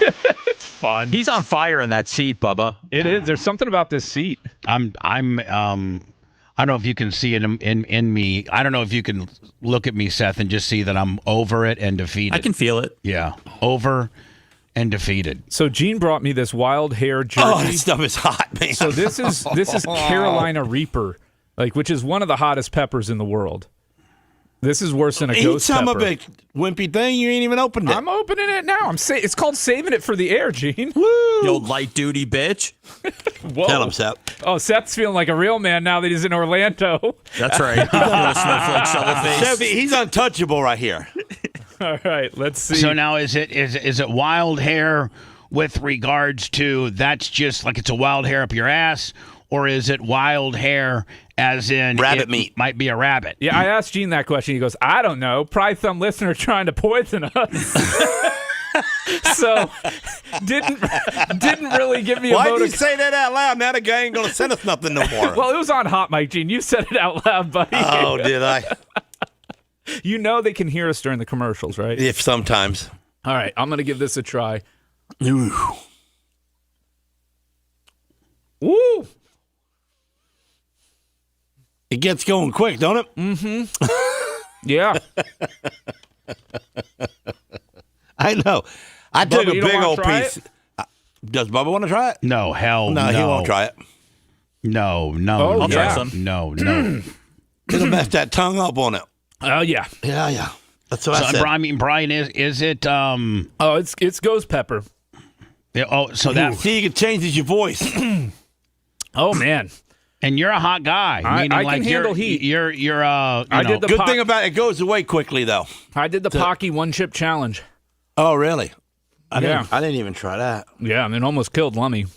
Did it? Oh yeah, it cost Lummy. It was not good for Lummy. He choked on it, swallowed it, and had to go like. You remember Rusty, the mechanic on the sprint cars? Yeah.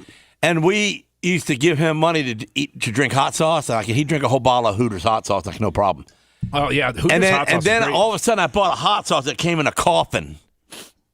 And you opened up the coffin, and the bottle was in it. And so somebody decided, well, they're going to give him $50 if he'll kill that bottle.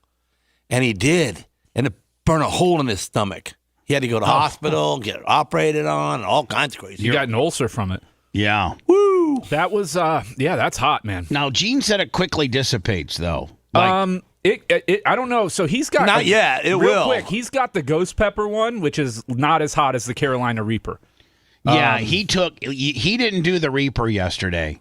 You went ghost pepper, didn't you, Gene? You didn't do Reaper. Mine says Unholy Trinity. Oh, that supposedly is the hottest of all. Hotter.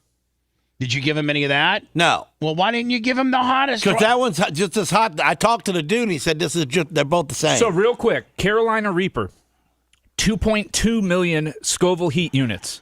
It's the hottest pepper in the world. Yeah. Now, they've made hybrids that are slightly hotter. The ghost pepper is only 1 million. So I just had something that was 1.2 times hotter than what Gene had.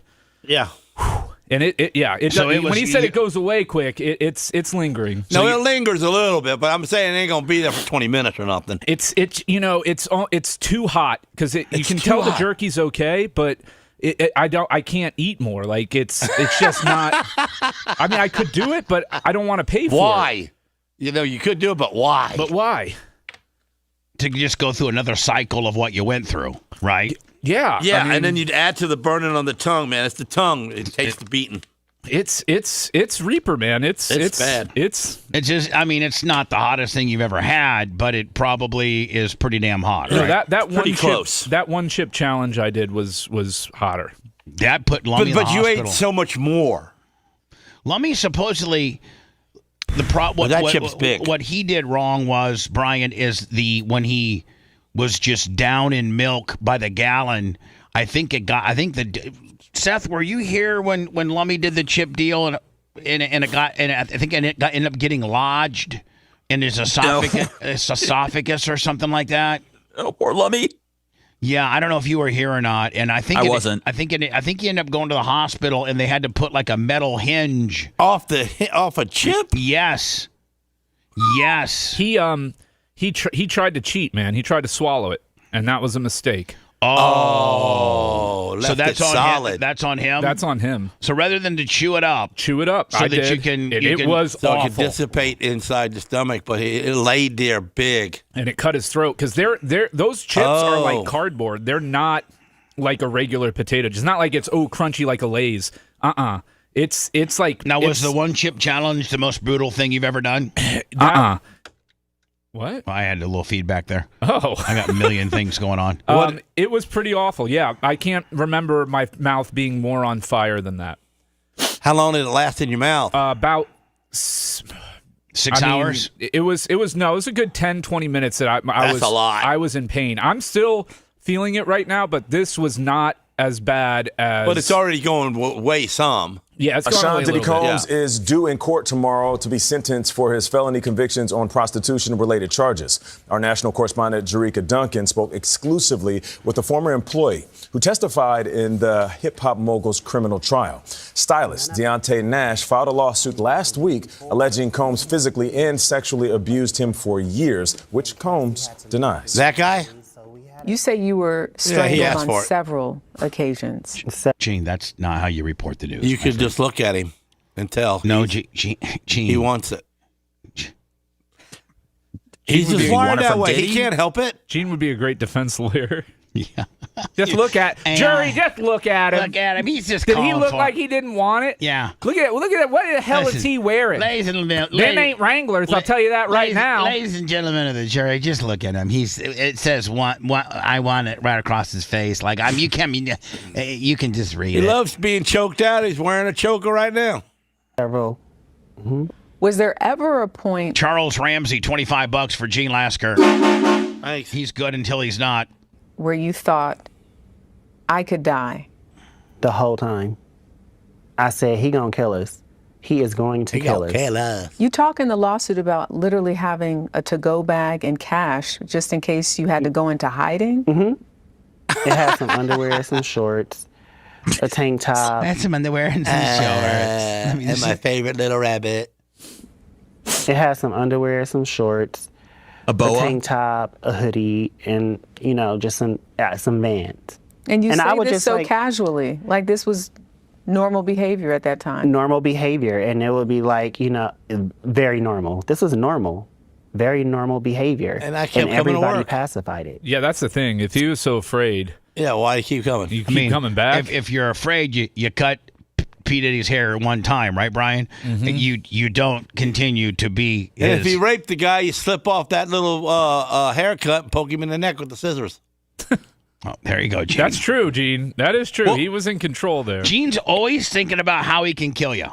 No, I'm just saying, if the guy gets raped, you got to kill the guy that raped you. You do. I mean, that's man law. Right. And, I mean, if you get raped as a man... and that way it don't stick in your head for the rest of your life. It goes away. So you're saying if a man raped you and you didn't want it and you killed him, then it doesn't stick. You can cope with society then forever. You can be like, hey, man, I manned up, and the guy tried to take me. Yeah, I was raped. The guy died. And you want to try it? I stuck him in his head so it wouldn't stick in my head. That's right. It's a reversal. Yeah, I was raped, but that killed the guy. So how about it? Yeah.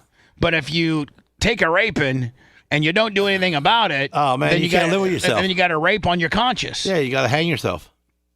Well, we don't encourage that. We don't encourage that, Gene. But okay, you're going to do something. You're going to be Gene make. You're going to go crazy. You're going to be sad. Let's say that. Sad. Yeah. You're going to be messed up in the head badly. Very normal behavior, and everybody. So, Gene, if a guy was to rape you, you'd take your scissors and jam in the side of his neck. Exactly.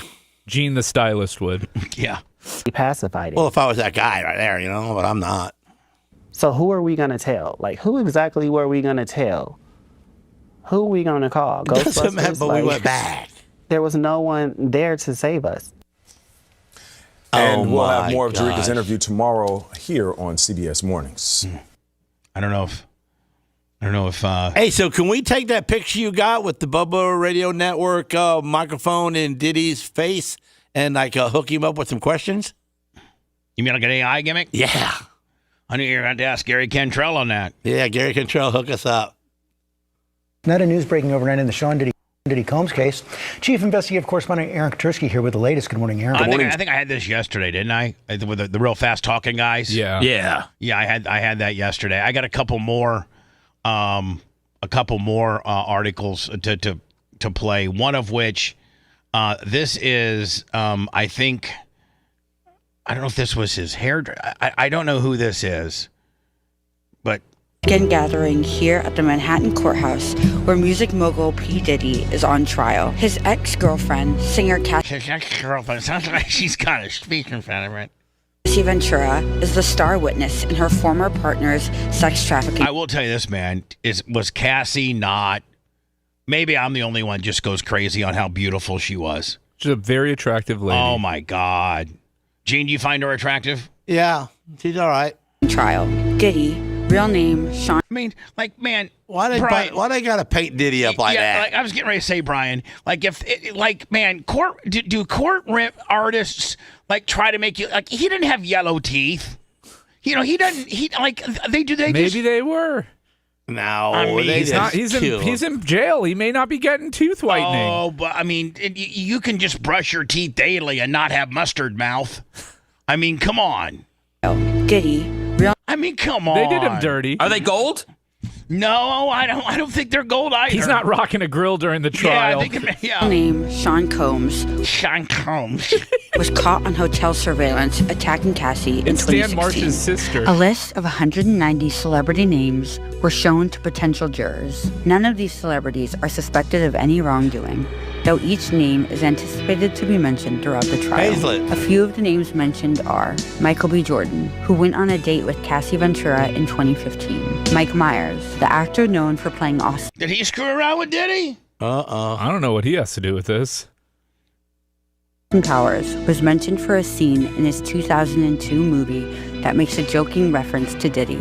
Kid Cudi, another possible romantic link to Ventura, as well as a potential link to a car explosion involving Combs. Kanye West, who released a song with Diddy back in March that also featured his 11-year-old daughter, North. While these names are mentioned in the trial, they are unlikely to appear in court. I don't know what that was about. Now, why did they have to mention the kid? To make it more salacious. Now, this is what the real story is. Supposedly, there was a filing yesterday, or it's going to come this morning, about him begging the judge for a lighter sentence. Well, it's not begging. Hold on. That's what they're calling I it. know, but I'm deeply sorry. Hold on. He has to show remorse. Like, if you look at this, P. Diddy begs. I saw a couple articles where it said P. Diddy was Sean Combs begs for mercy ahead. But this was who knows that? Well, they have the letter. Yeah, it's 1,100 words. ABC 6 from Philadelphia, just 31 minutes ago, reports that Sean Combs begs for mercy ahead of sentencing and apology. So they do have the letter, right, Brian? Mm-hmm. That will be presented today. Yep. Legal team calling Friday. And I'm assuming this procedure or this process could start here in about 19 minutes, because I think federal court opens up. Is it 9, Brian? I think it is. Yeah. Yeah, 9 o'clock. And they're saying that this is going to take the majority of the day. I thought, Brian, that I guess when you're getting sentenced, do they allow the victims to talk? They obviously are going to allow P. Diddy to read a letter. Is that going to change the bottom line? So one of the factors one of the factors that the judge takes into account is whether or not the defendant who was found guilty is remorseful for his actions. So this letter, in which he's painted as begging for mercy, is Diddy showing remorse and accountability, which is one of the things that the judge would look for in terms of his demeanor, determining the sentence. I have the full letter here.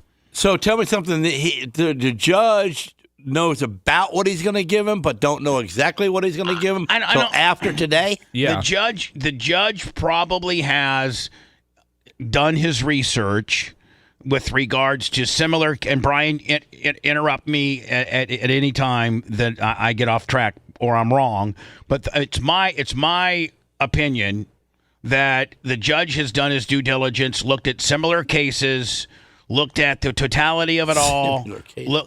Yeah, Gene, they look at case law that's similar. Yeah, people that have committed similar crimes. Similar crimes. And how much time they gave them? Yes. Yeah. He'll look at that. He'll look at the totality of it all. He'll consider the video of, even though it was not something he got charged with, it'll show him Sean P. Diddy Combs' demeanor, potentially look at the Cassie hotel video. He'll take in consideration of the letter that P. Diddy presents. He'll take in consideration. Now, will this be an opportunity, Brian, today for the victims to speak too? Yes. So the victims, Gene, will get up and get a talk, about how much of a monster he is and what he did. And the judge will take all of that. But I think, Brian, I think if I was to, I would say the judge probably has a pretty good idea, plus or minus a couple of years, where he's going with this. Most likely, unless something shocking is revealed or occurs. Right. But most of this stuff is given in advance. So I don't get it. I mean, what do you mean? We already went through court. Right. Everybody had their say. Yeah. Now you got more say? Well, no. He was found not guilty on 3 charges, and he was found guilty on 2 charges. Right. And the charge that he was found guilty on was transporting a prostitute across state providing line. transportation for a prostitution. No, he's guilty. He's guilty. Not if I was a judge, he wouldn't have been. Well, Gene, you're not a judge. Thank God. Well, there was a jury. Boy, Gene loves Diddy. Bad boy for life. And so, yeah. So the judge today, Gene, there's called sentencing guidelines as well. And the prosecution, they have recommended 11. Was Brian 11 years? Yeah, they're requesting 11. That's a little bit on a little bit on the stiff side. Brian seems to think that the judge might give them two to three and run them concurrent, run them on top of each other. He's already done a year and a month, so he may be out in as little as 11 months. Oh, good for him. So, I mean, that's but Gene, the judge takes everything in consideration, but today, Brian, it's my understanding, the gavel gets, he's gonna make a ruling, and less, an appeal, but that takes a long time. P. Diddy will know his time that he has to serve after today's proceedings. Oh, he'll start serving the time, yeah. So he'll continue serving the time once, and he can appeal, but that'll happen while he's serving his time. Right. So if he got time served, gavel dropped, he just stands up and walks out the door? If he got time served, he gets processed, and then he gets out. If the judge would say, I'm sentencing you to a year and a month, well, and both charges are to run concurrent on top of each other, then at that point, Gene, he's already served that time, and he'd say, and you are to be, I'm giving you credit for time served, and you are to be remanded, to be released out of the penitentiary. Yeah. I'm ordering the state of New York to release you. If this was your case, Brian, and you was the prosecutor, and you really wanted him to have 5 years, do you get mad at the judge? Hate on him? You may say that hate on him. You wouldn't directly do it because you have to have professionalism, but you would in the statement, I'm assuming the media will want a statement. So when Brian's walking out down there on the steps, you'd say, I don't know what that dude was thinking. I'll let Brian speak for himself, but this would happen when Brian was exiting the courtroom, and there's going to be the whole entire media is going to be there, and they would be like, Brian, you didn't. Did you get what you want, sir? We're disappointed in the judge's decision today, but obviously we have to respect it. We felt that we presented a lot of evidence showing that this man has caused far more harm than what the crimes that he was convicted of. We felt the aggravating factors greatly outweighed, any mitigation that Diddy had. He waited until today to write a letter after threatening witnesses, intimidating witnesses. This is a man who isn't sorry for his crimes and deserved to be punished to the fullest extent of the law. Brian, this is Gene Lasker from CBS. Do you think that maybe a different lawyer would have did a better job? Well, first of all, he's a prosecutor. We got a conviction in a very difficult case. I'm proud of my team and the work that we've done in this file. Any lightness in the sentence that he got, you saw what we were asking for. We were asking for 11 years. The judge chose to go under that, which is within the judge's rights. But obviously, we're not thrilled with the outcome of the sentencing. Diddy Day. It's expected to be a marathon sentencing that could last most of Friday. Now, I have not seen any reports. Seth, is Cassie going to give now Brian can... Yeah, 100% Cassie will be there giving a victim impact statement. Now, can you give a victim impact statement via letter and not be there? Yes. Okay. But I think it's way more effective if you're there, isn't it? It tends to be, yeah. I mean, Right. if the judge can hear and see the emotion. Seth, you think Cassie ends up being there today? I'm going to go ahead and say yes, but I'm Googling right now. With one of his former assistants, Mia, reading a victim impact statement, and then, one by one, members of his family expected to address the judge. Oh, man, you got this kid. Well, they'll testify as to his character, and those Just are... want to let you tell you my dad's a good dad. He never touched me. He never saw any of these freak-off parties. Never saw any baby oil. Never saw anything appropriate. My dad's the best. No, sometimes they'll come out, and a better statement is, my dad's a human. He's made mistakes in his life, but I know what's in his heart and who he truly is at his core, and he's past that darkness and blah, blah, blah. Something like that. Hope they have fancy writers like you that can write that stuff up. Judge asking for Combs to come home. After nearly 13 months in federal lockup, Sean Diddy Combs making his final appeal for mercy in an 1,100-word letter to the judge. Now, Brian, 1,100. Is that his words? Well, no, it's his attorney. He had help writing it. His Brian wrote it for him, but it says she's not planning on attending. By the way, she's wow. not. So she it probably says just that she a letter. wrote a victim impact statement. Judge Thursday night. That's the one that got beat up in the hallway. Yeah. I think it would have been way more effective had she been there. Case. What's that? It's not even part of the case. Throw that letter out. 55-year-old says he's asked God for atonement and is pleading for a second chance on the outside. Me too. Foremost admitting his downfall was rooted in selfishness, writing, "The scene and images..." What? What? Nothing. Of me assaulting Cassie play over and over in my head daily. I literally lost my mind. I was dead wrong. Writing, as a father of 4 girls, his actions against Cassie were unforgivable. He just drugged her. He didn't kick her in the face. Gene. He did. Gene, I cannot let you think that I cannot correct you by you being. I have to correct you by saying that if you watch the footage, it is very disturbing. Do you think that that's the first time he ever put his hands on her? No. Okay, then why she keep coming back? Because some women are some women want to be drugged down the hallway, or they're afraid, or they're Gene. Most women don't want to be drugged down the hallway. But she probably got paid. No, she got paid. She did. She got paid. But you can't. I'd take a dragon for a mill. You can't. I'll take a dragon for a mill. I did not have on my bingo card today Gene vociferously defending P. Diddy. I did. You know what? Neither did I. Neither did I. Has been everything from rewarding to miserable and humbling, explaining, "There have been some days I thought I would be better off dead. The old me died in jail, and a new version of me was reborn." Several of his fellow inmates wrote letters to the judge as well about how the music mogul made them better. But he hopes. Does the judge read those, Brian? Yes, he's required to read all of the evidence presented to him, and he can put weight into it based upon the degree of weight he feels each deserves, and the believability, the credibility, the character of the person making the including statement. fellow prisoners. Yes, well, he can take that into account. Yes. So do you test the judge and ask him questions about the letter, see if he really did? Hey, Your Honor, let me ask you a question. Fred McGillicuddy wrote your letter. Do you know what's on the second page? Yes, that. Yeah. You don't put know. a secret word in there. What's the secret word, Your Honor? Oh, you didn't. Now, see, I got you, Judge. You didn't read it, did you, buddy? What did he say about God? God reborn him. his days behind bars are behind him. No, they're No, not. they're not. No, they're not.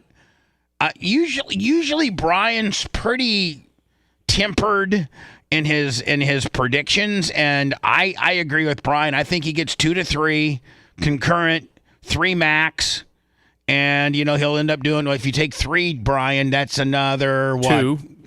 That's another 2. But actually, mandatory minimums on that, I think. I mean, he's got to serve, I think, 80 or 85%. Yeah. So he'd probably be on a looking year. at another year and a half. Yeah. If he's made such an impact with the prisoners, maybe he should stay with them a little bit longer. Yeah. Help him out a little bit. Yeah. Sounds like you're doing God's work there, Diddy. Mm-hmm. As a changed man. Now, do you think, Brian, there's a chance that the judge comes? Because don't forget, the prosecution, state of New York, they've asked for 11. I mean, and that's a far cry from what you're predicting, 2 to 3. Do you think the judge could come out? He's hit him with all of it. But hold on, Brian, and you know that he's been heavy-handed on every turn of the way. Like I don't know that P. Diddy has won anything. I don't think he's won anything. I think this judge has really been stiff on him. And do you think that he could get? I mean, would it be legal and within his rights to give him 11? Technically, yes. My and this is one area where I'm probably speaking from a position of ignorance, but I'm guessing is that if you look at similar sentences for similar crimes, nobody has ever gone away for 11 years for this. Right, and that's appealable all day, right? Yeah. So did this dude just get bad and bad and better as he, became somebody richer and richer and richer and richer? So he wasn't really bad as a kid, and we don't know. He didn't kiss Michael Jackson or nothing. We don't know if Michael Jackson kissed him or not. Oh, drug-free. What's your opinion of Michael Jackson? Kind of weird, kind of different, but that's artist. He made the music that he made is going to live forever. But what he did, what he got accused of is. Just accused. I don't know, Brian, that any of it ever stuck. I think that's what I'm saying. Did he settle it all? I know one settlement was for $34 million.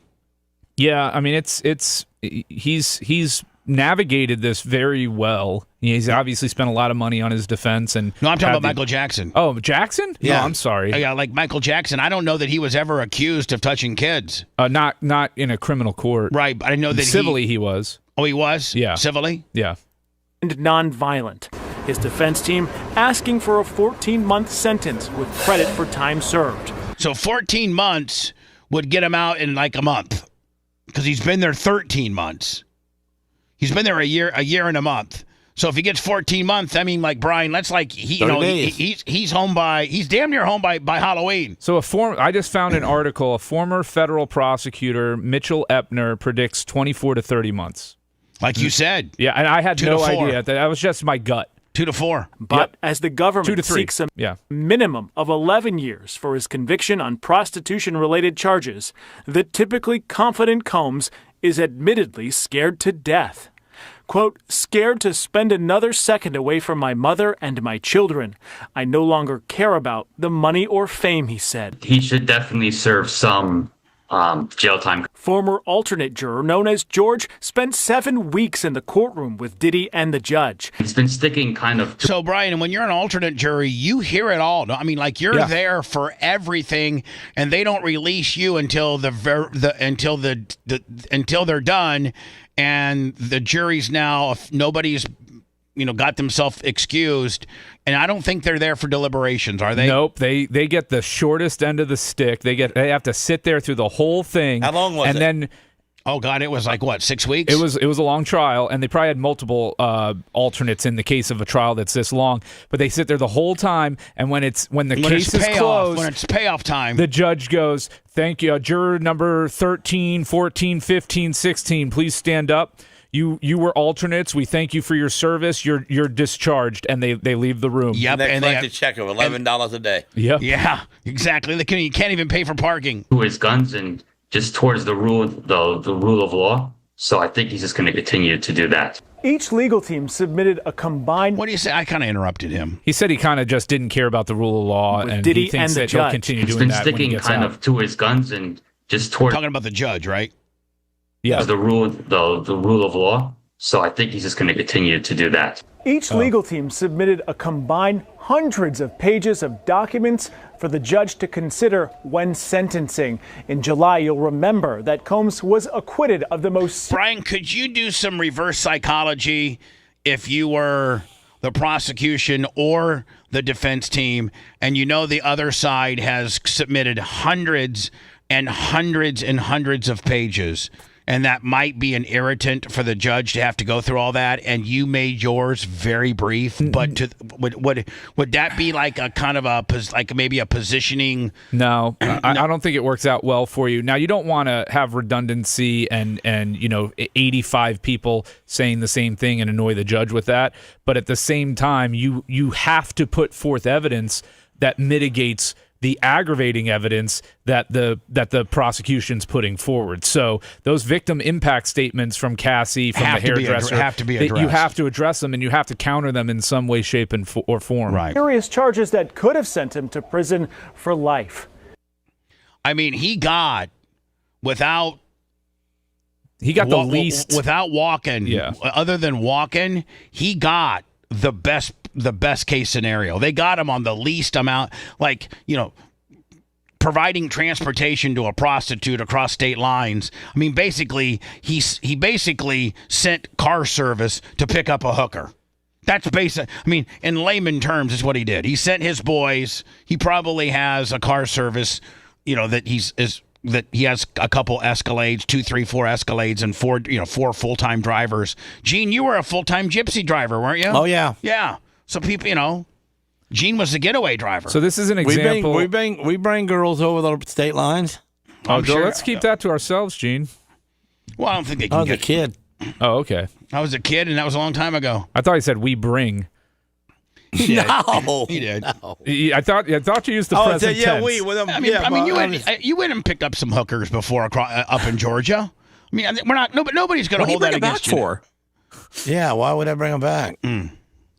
I just know that you've probably picked up hookers and put them on the back of your bike and drove them. Why would I bring sand to a beach, Bubba? I got all the women here that I need. Okay, my bad. Horny Florida nurse who raped stepson separates from the boy's father after accepting a cushy deal. What do you mean? I don't know. So she did it and she got paid? Horny Florida nurse. Well, I'm glad Lummy's still sending you the stories you like while he's on vacation.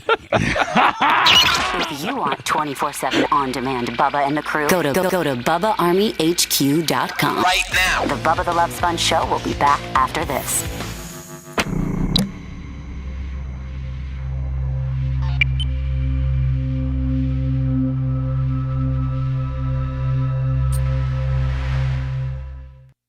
Yeah.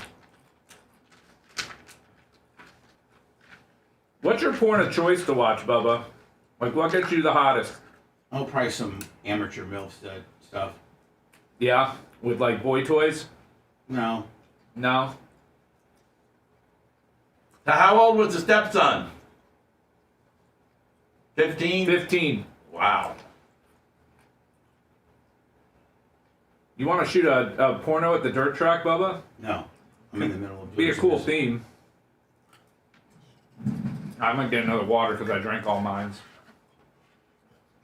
You can have this jerky back, Gene. This one lit me up pretty good. I survived it, but it's got some heat. Boy, it does, don't it?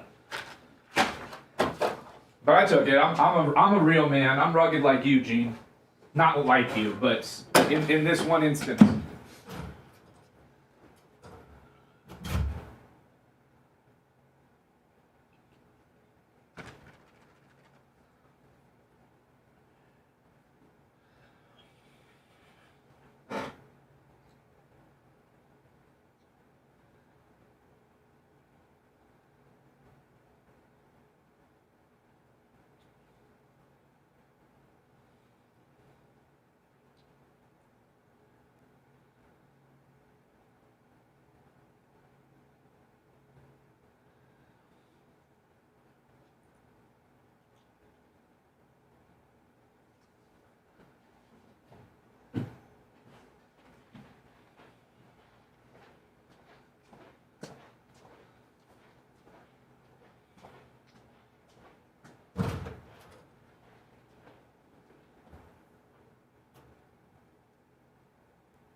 a little piece left a little while ago, and I put it in my mouth. I said, I don't know why I'm doing it, but and it was like really cool.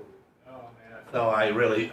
You didn't even get a big bite out of it. You just got a little. You got very little satisfaction. And then I chewed it up a little bit longer.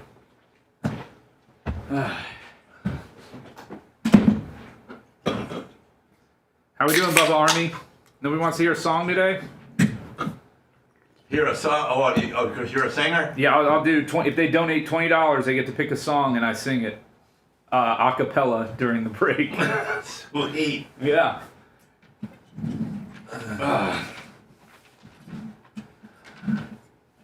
Any song? I mean, preferably I know it, because then I've got to look it up. It's really hard to sing a cappella if you don't know the song. It's a lot easier if it's a song that I'm familiar with.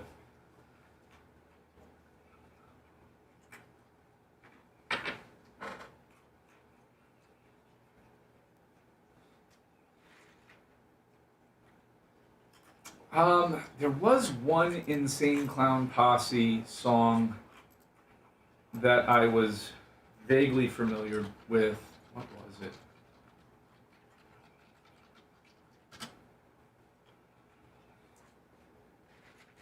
Maybe it was Hocus Pocus? I think it was Hocus Pocus.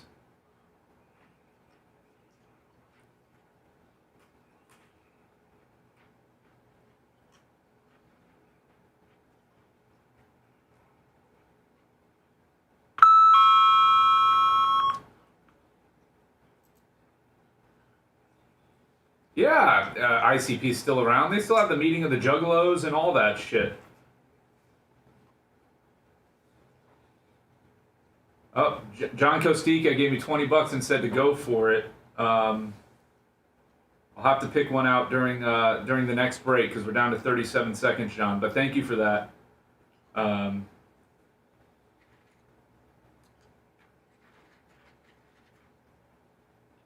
Oh, Wham? Okay, I can do that too. So I got Iggy wants a Wham song, and John gave me a song of my choice. So you guys will get 2 songs during the next break.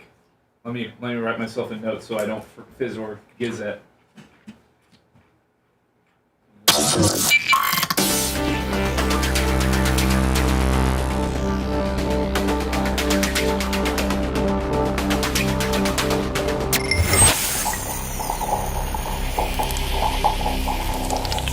Broadcasting live from the Aquabeto studios. Aquabeto.com/Bubba. It's the Bubba the Love Sponge Show. Don't forget, sometime this weekend, if you like, appreciate it, move us up on the Apple TV Top 10 documentary deal. Video Killed the Radio Star, a Waltz film production. You can rent it for $4.99. Apple TV, Google Play, Amazon. Just type in Video Killed the Radio Star. It'll pop up. It'll give you a $4.99 rental option. Rent it and watch it. Appreciate you. Thank you.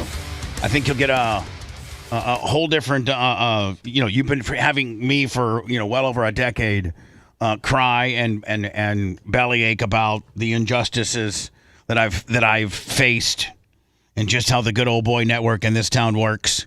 And even on the federal level. And it may give you a different perspective on how this all went down. You pretty much know the story. This just kind of validates what I've been saying. But it's got a little bit of a wrinkle to it that I've not really got into over the years. And that is, Now, let me ask you a question, Brian, with Comey being in hot water, who was the head of the FBI. He was the head of the FBI when this effery, started happening in 17 and 18, when this was still potentially, when they were cutting deals with Keith Davidson to flip on Michael Cohen. Comey, I think, was the FBI director at that time. Do you think that he has anything to do with this? I mean, we didn't really go down that path at all. Because, Michael Cohen was the guy that, was pretty much hand-delivered to us on a silver platter with regards to who Keith Davidson flipped on. But, I don't think the FBI necessarily can start working with a person and consider them a cooperating witness without. I mean, I think the director probably knows about most of the people that they're flipping as cooperating witnesses. What's your opinion on that? I mean, could he have had something to, I imagine that they did if they were all involved with what was going on and if what was laid out in the documentary is true and is in fact true, which it's a very good theory based upon the dots that are made been presented and connected in the documentary. Canada's even stiffer than we are when it comes to people entering their country. I think that you can probably still enter our country. Well, maybe not. Trump's been going crazy. No, I think they're warning their own citizens with these passports when they're traveling to the U.S. Oh, okay. Maybe I misunderstood. They won't let them back? Well, hold on. Ottawa has updated its travel advisory for the U.S., adding a cautionary note now about gender-neutral passports. So Canada issues passports with the X marker for those who don't identify as strictly male or female or non-binary citizens. The advisory warns those travelers that plan to enter through other countries, including the U.S., might not be able to. The advisory further notes that some international... All right, so this is Canadians that are potentially going to the U.S. that they're saying you're going to probably have, if you identify as a gender-neutral person, you might have some problems. Is that what they're saying, Brian? Yes. I think you gotta have a gender while you're traveling. It's okay if you don't want to have one while you're walking around, but when you're traveling to another country, you got to pick one, I think. Yeah, because, you're their guest, and, they kind of want to know what they're dealing with here, I think, maybe. They just want a heads up. What? Just a little heads up they want. Yeah. Be able to. We got a boy or a girl coming over here. Advisory further notes that some international countries and travel companies may not recognize X as a gender identifier, and travelers might still be required to choose male. And when did we get down this path? And do we need to stay down? Do we need to stay down this path? And is this path really that big? I don't think it's really that big, and it doesn't really affect that many people. Do you think we used to accept X's on the passport? No, I don't think it was an option. I don't even think they gave you an option. Back in the day, there was no X's. It was just gay or not, and then that didn't matter. No, it was male or female, Gene. There was not gay or not. It was male. It was male or female. Yeah, but they could dress up as a girl and hand them the passport as being a boy. I don't know. Get through there. I think a guy wearing, I don't know. I don't know if cross-dressing is a section either. I don't know. It's just gotten out of hand. It really has. This whole thing has gotten out of hand. And it affects such a minute part of our population. Right. But we spend so much energy fighting it. Or female when traveling. People are advised to verify the information with the closest foreign representative for their destination. I don't know, man. There was this survey here Brian and I were looking at about how we have continued to, right here it is, most voters think Americans' divisions cannot be overcome, this recent poll, and it goes back to September of 2020, where, we weren't that far off on beliefs. I guess I'm assuming this would be the Republican and Democratic model of people. This is just registered voters who think that whether or not we're too politically divided to solve the nation's problems, or that we still can function and address problem solving as a nation. And we are the furthest that it's been. Brian says probably since the Civil War. We're probably more further away from agreeing or working with the opposing party of whatever you are. If you're a Democrat, that would be working with Republicans. If that's Republicans, that would be working with Democrats. But, we are the furthest away that we've been probably in our lifetime. And I don't see it getting any better. I see it getting worse. I mean, now it's not disagreements, and it's cancel, you're wrong. It's become this we're good, they're evil, which is you can't speak to that. I mean, if you view everything I say as coming from a position of evil and wanting to hurt the country, then you're not going to listen to what I say. And we are being programmed to view each other through that lens, which is completely detrimental to having a functioning nation. I mean, Fetterman is the only one on the Democratic side that's even trying. I mean, right? I mean, the guy that we all thought was somewhat of a nut job has actually pulled the nose up a little bit and seems like to be, Most of them came together on the Epstein files. Yeah, but we can't get those. I know. even when we do agree on something, we can't get it. And so I think that poll is very unoptimistic, or overly optimistic, I should say. And listen, I feel like Trump is adding fuel to the fire. Like, he's not trying. He's like churning the Republicans or his hardcore supporters. He's in there just churning it up. Yeah, I don't think he's ever tried to bring people together, has he? I don't think he has. No. I don't think that's his jam. And I think as a president, that needs to be your jam, kind of. I think he's just doing what he thinks is best, and get on board or get screwed. I don't know, man. It's as bad as it ever was. Brian, who do you obviously the Republicans are going to prop up J.D. Vance. I would say that if they were smart, they'd put Tulsi Gabbard in there as his vice. I think that checks a lot of boxes. I think you can pound your chest and say, I can single-handedly probably be responsible for potentially having our very first female president, because after I do my terms, the vice president of the United States is going to be female, and she's going to be ready to go. But who do the Democrats prop up? Well, it's probably going to be Gavin Newsom. And is he? Can he win? Yes. He's extremely intelligent, very articulate.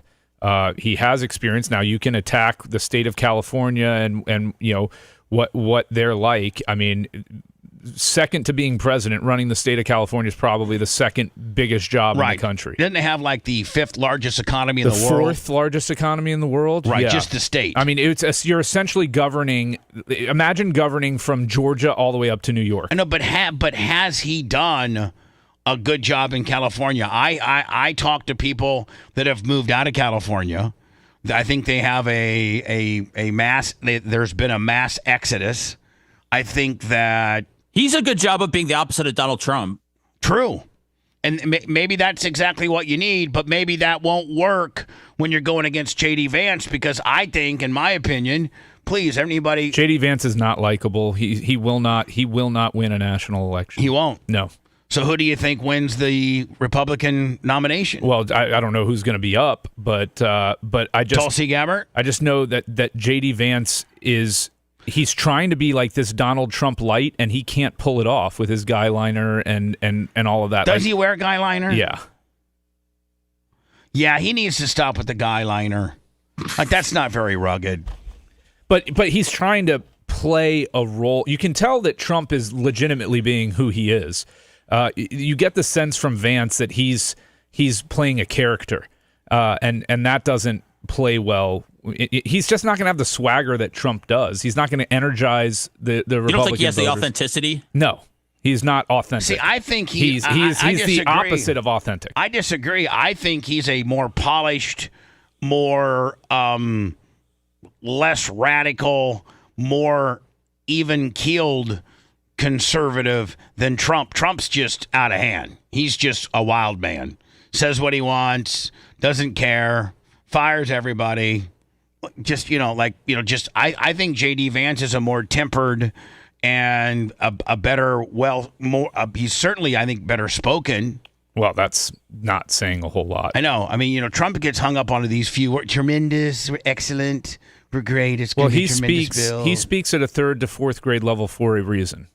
So Donald Trump. One thing Donald Trump is really good at doing is listening to focus groups and understanding what sells. He's a great salesman, and his messages are couched in language that is selling to his base, and that's all he needs to do. Short little spurts, right? Just not. He doesn't make you feel dumb listening to what he says. Mark West saying Lasker bringing the heat. $20 on PayPal. Thank you. So J.D. Vance is. You say J.D. Vance is not the Republican nominee? Oh, he very well could be. I think you said would he win easily, and I said no, I don't think so, because he's not Trump, and he's going to run like he is Trump, and it's not authentic. Do you think DeSantis throws his name in the hat?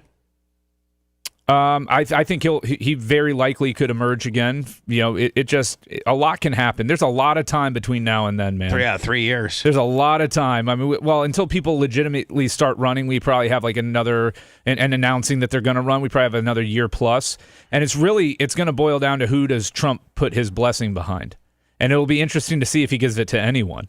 Because I mean, he's got to give it to his Veep, doesn't he? No, he tried to have his last one killed. I am all. What the hell are you talking about? I am absolutely all for this. I've been very critical of this, and I am so glad that they're bringing this guy on the Hill. And that's the FCC chairman to testify before Senate over threats against ABC, Disney, and the Kimmel comments. Now, I don't have any problem with ABC as a company being a subsidiary of Disney, and they had, a certain amount of their customers. Was it Nexstar, Seth and Sinclair? I believe so.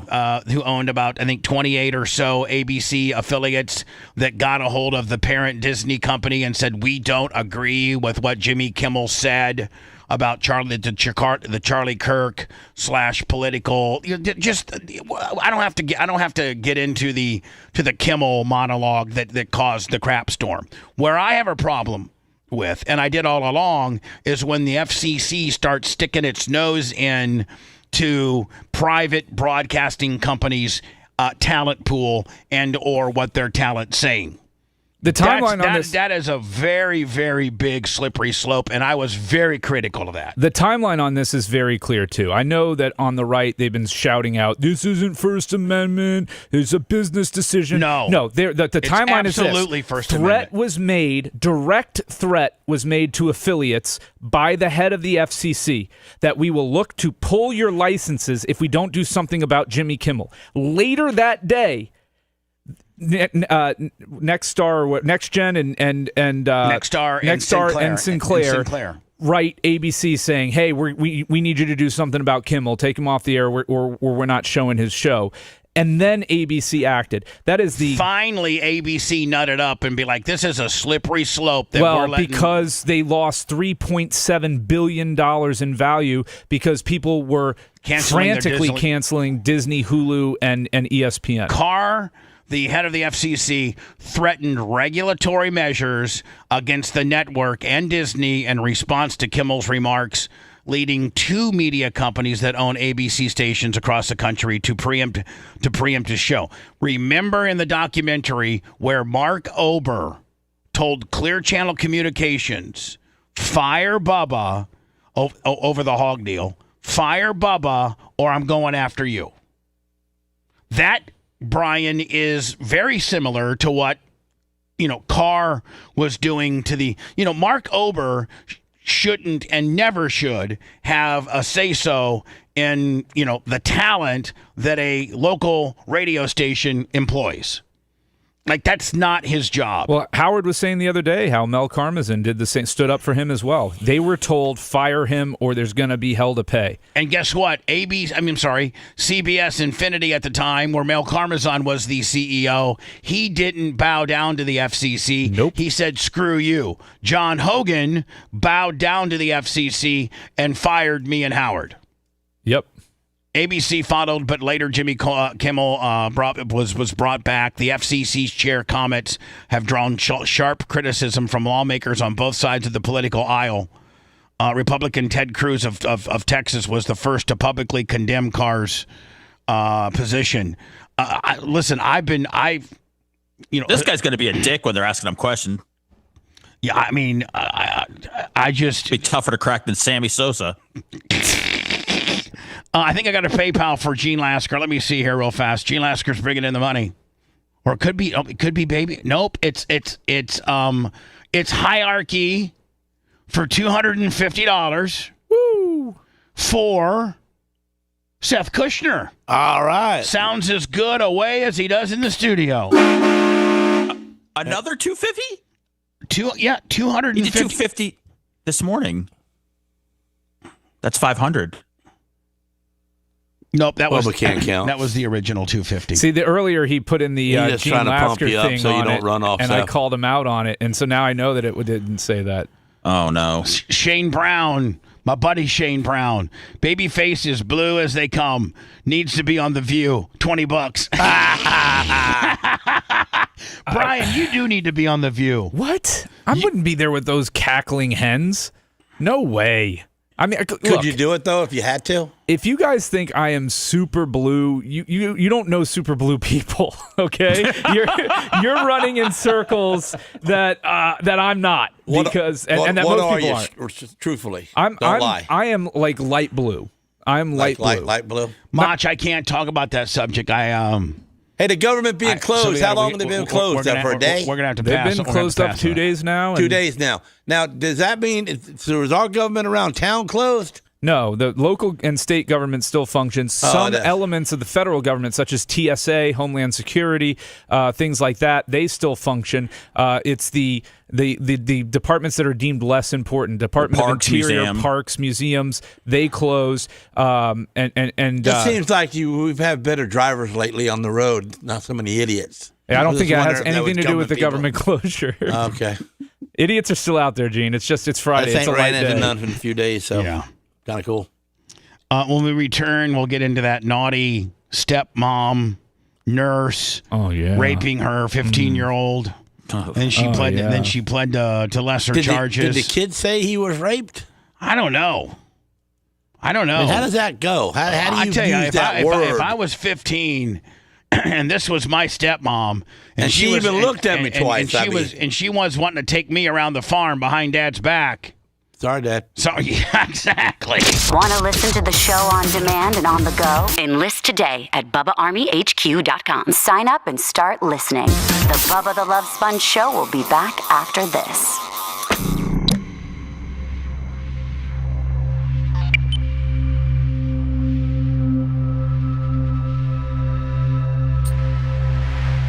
In the article, so I would say husband and wife there. All right, I got some songs to sing.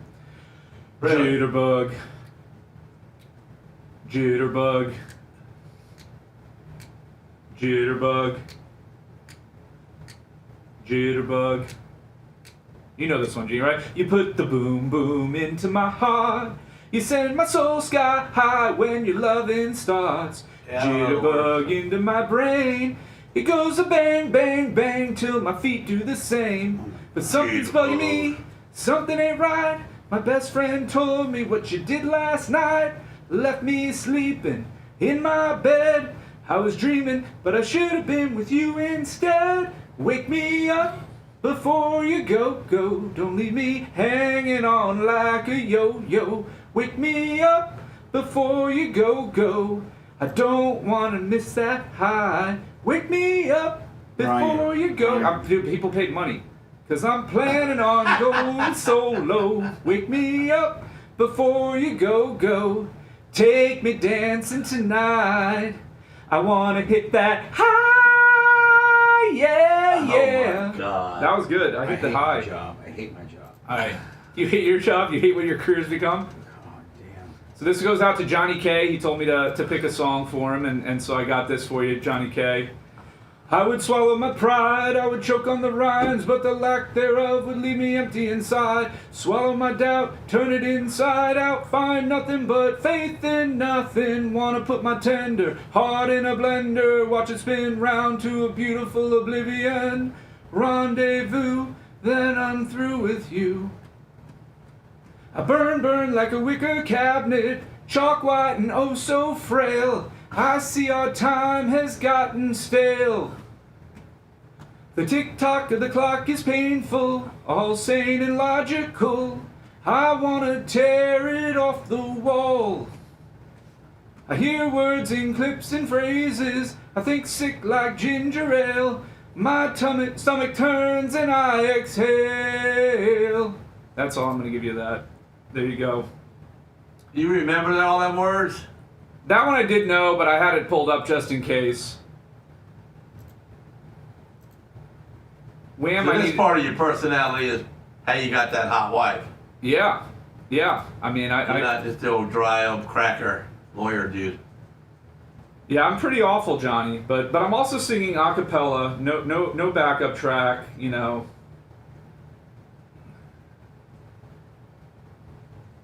Let's see. Somebody asked for "Please Don't Go." I guess it's a techno song by somebody named KWS. But I mean, there's only like 10 words to the whole song. You gotta look that one up.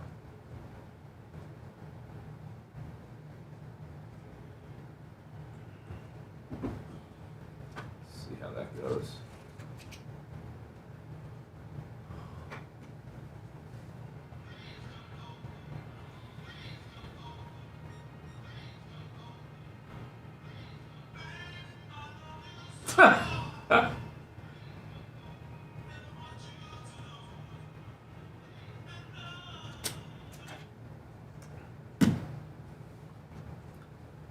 So they want me to sing this as Seth, I love you so, and I want you to know that I'm gonna miss your love the minute you walk out that door. Please don't go, please don't go. And then it's please don't go literally the rest of the song.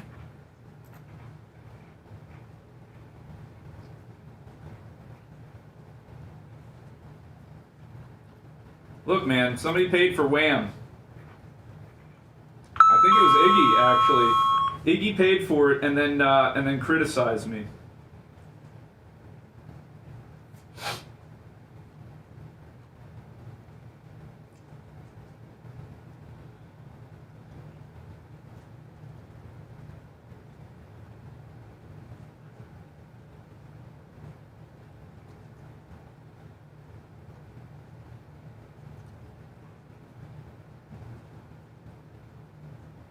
I'll do some manly shit later when I'm fucking my hot wife. How about that?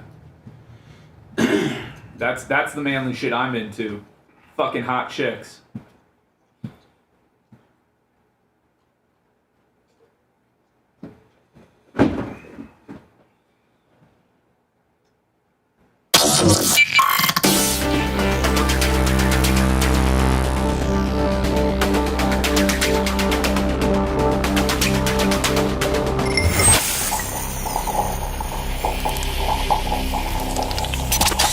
Broadcasting live from the Aquabedo studios. Aquabedo.com/Bubba. It's the Bubba the Love Sponge Show.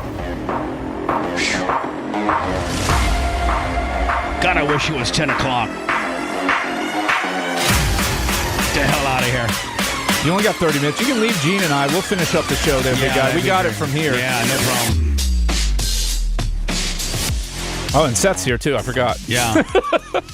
Hey, big boy. I like Kush looks good now. I think he made like a little of adjustment, and he looks even better now. He put on a hoodie, took off the hat. Yeah, it looks good. I think he may even changed the glasses.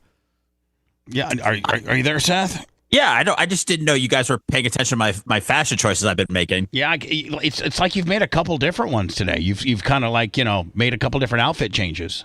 Well, I have access to all these clothes, all these beautiful wardrobes, so it's easy to change. You look great. I'm excited for. It's only going to get better. But just with for day one, I give it about an 8.5 or a 9 for day one. Brian, I mean, okay. We haven't even been able, to dial his processing and his mic so it matches ours, and we're gonna order a little bit larger of a green screen. There's a couple things we're gonna do. He needs a windsock, a mic condom. You think he does? I mean, everybody else has Army one. You're trying to make it look like he's in the studio, so yeah, you're right. I got one right here for him. Okay, no problem. Here you go. I'll hand it to you through the screen. Thanks, man. Horny Florida nurse who raped stepson separates from the boy's father after accepting a cushy plea deal. The Florida nurse who once was accused of raping her teenage stepson has separated from the boy's father. RadarOnline.com reports Alexis Van Yates, who is now serving 2 years in prison after pleading guilty to lesser charges, tried to justify her actions by noting how similar to his father the 15-year-old looked. I don't know if that, Brian. What does that matter? I think that's a horrible defense, right? I mean, is she saying she got drunk and confused? Was that her defense? Your Honor. I mean, he looks just like his dad. What do you expect? They are hung the same way. Von Yates was arrested after her husband walked in on her and the teenager engaging in sex last year. She and David Yates have remained married since 2017, and the couple shares 2 biological kids. So they got 2 kids together. He had this 15-year-old stepson with another woman. He, the dad, walks in on him pouring the coals to her. Pictures of the once happy couple populate David's social media chronicling their relationship that all changed last July. So is it July of 25, you think? Oh, he was just there for summer vacation. My wet hot summer. This all changed July when David's son from a previous relationship visited his father and stepmother for a summer vacation. So I can't think of a better summer vacation. No, than plowing your stepmom? Who looks like this? Yeah. Call me a sick, dirty bastard that needs to be in prison. But if I'm 15 and this is my stepmom and my dad, and when she's putting the moves on me. Better hope this thing don't go to a documentary because we won't beat it.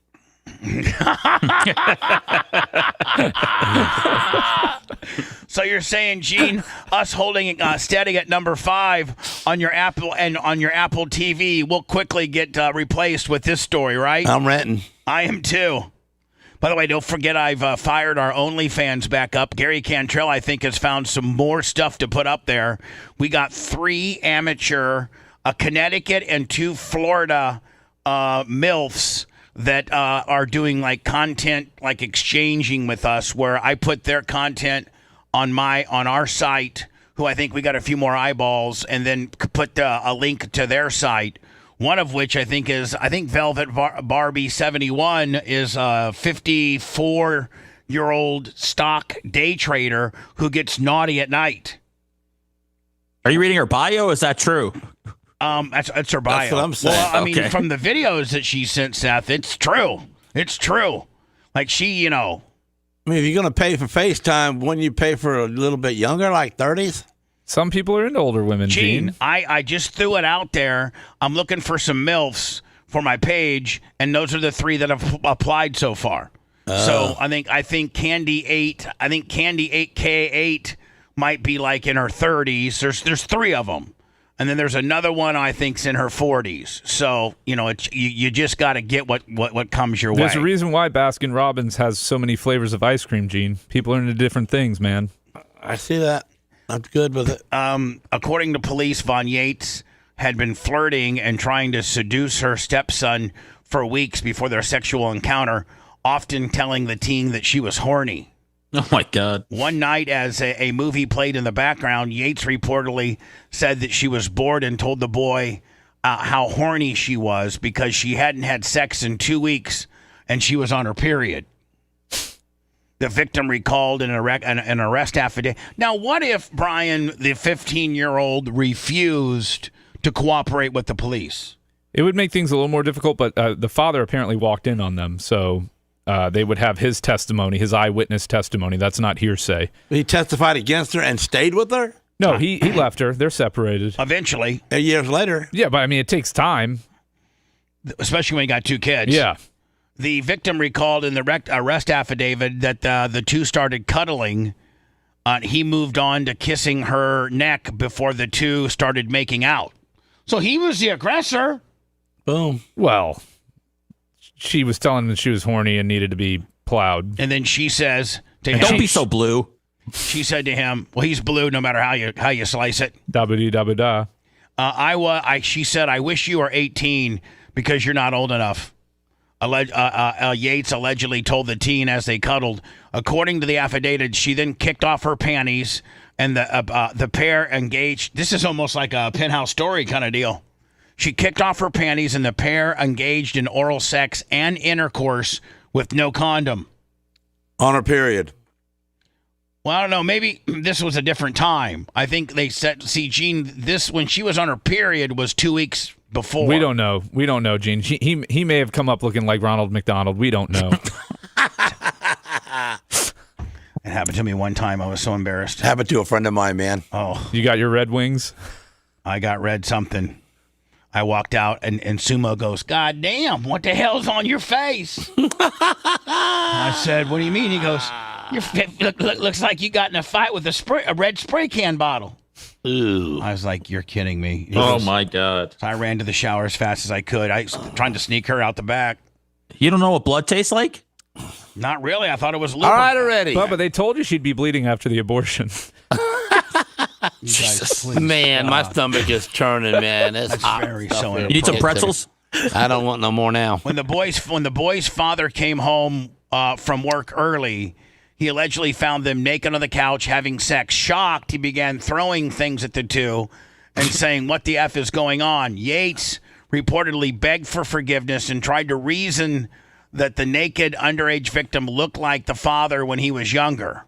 Okay. It's not cheating if it looks like your significant other. That's good to know. And here you can see she's been crying here. See the makeup all, when they finally arrested her. I wonder where this is, this is Marion. Ocala. Oh, yeah, this is Ocala. Oh, she's probably been to the track. Oh, man, she's been at your She's track. been at the track.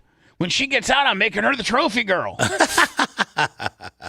You know what, though? When she gets out, Brian, she'll probably have to register as a sexual offender, would she not? Of course. Yeah, because she actually, it says pled no contest to a lesser charge of lewd and lascivious battery. So, yeah, she'll have to register as a sex offender. Hold on. 10 years.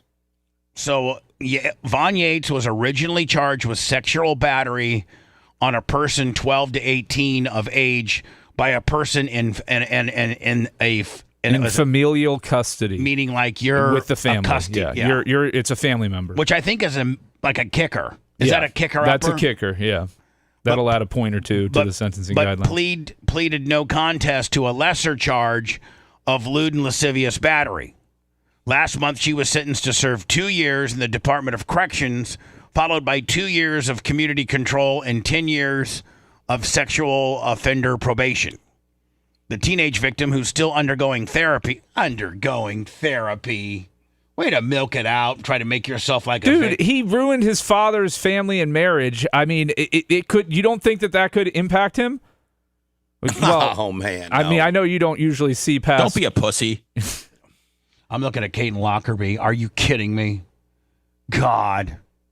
That is the most beautiful woman. Which she was my stepmom. Which my one in the middle? Stepmom. No, the one that's she's not on TV anymore. Oh. The teenage victim, who's still undergoing therapy, has reportedly only spoken to his father once this past year.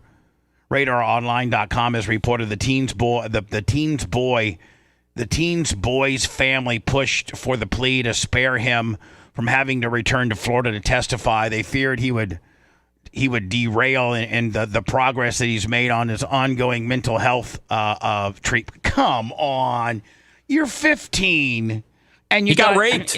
No, you didn't, Bubba. You didn't. You can't speak to how he would react to this. I know that you don't start making out with your stepmom and you don't start engaging in oral sex. She's not in a position of being physically bigger than you to make you do anything. He's a horny, confused 15-year-old kid, dude. But she cannot make him do anything. And at 15, that's all we think about is getting laid. Can we get some instead of masturbating 6-7 times a day, we only think, if we're going to be intellectually honest, as 15-year-old boys, the ultimate was to get some real vagina. So if this happened to you, let's say Doug Clem remarried, hot stepmom, you go out to visit him, he's now got 2 other kids, you're there for the summer, this exact scenario plays out. And you'd be like, well, it's fine, no big deal, see you, Doug. And she's this hot? See you, Doug. And she wanted it? Yeah. Ain't no problems. And your dad catches you, and you ruin that family. I didn't ruin it. I'll say, Dad, stay with her. I'm coming back next summer. Just saying. Man. Dad, you got you a hell of a woman on your hands there. I mean, she taught me, Dad, things that I always wanted to know about, and she taught them to me. I've had to sit here in my bedroom and masturbate for the last 3 or 4 years, just wishing that I could get a real girl. And I got one, and she taught me stuff, and and it was all my idea. And she, was not the aggressor at all, and I could have said no at any time. And she's not physically bigger than me. She can't make me do any of this. I did it all on my own. So did you love your dad enough to say, and I'm not as big as you, Dad, so I didn't hurt it? Seth, what were you going to say? I hate to go to this place, but I'm so far away. But I mean, it's like if Tyler hooked up with Merch Crick. It's not, and he was younger. It's not, yeah, I mean, it's not cool. When you put it like that.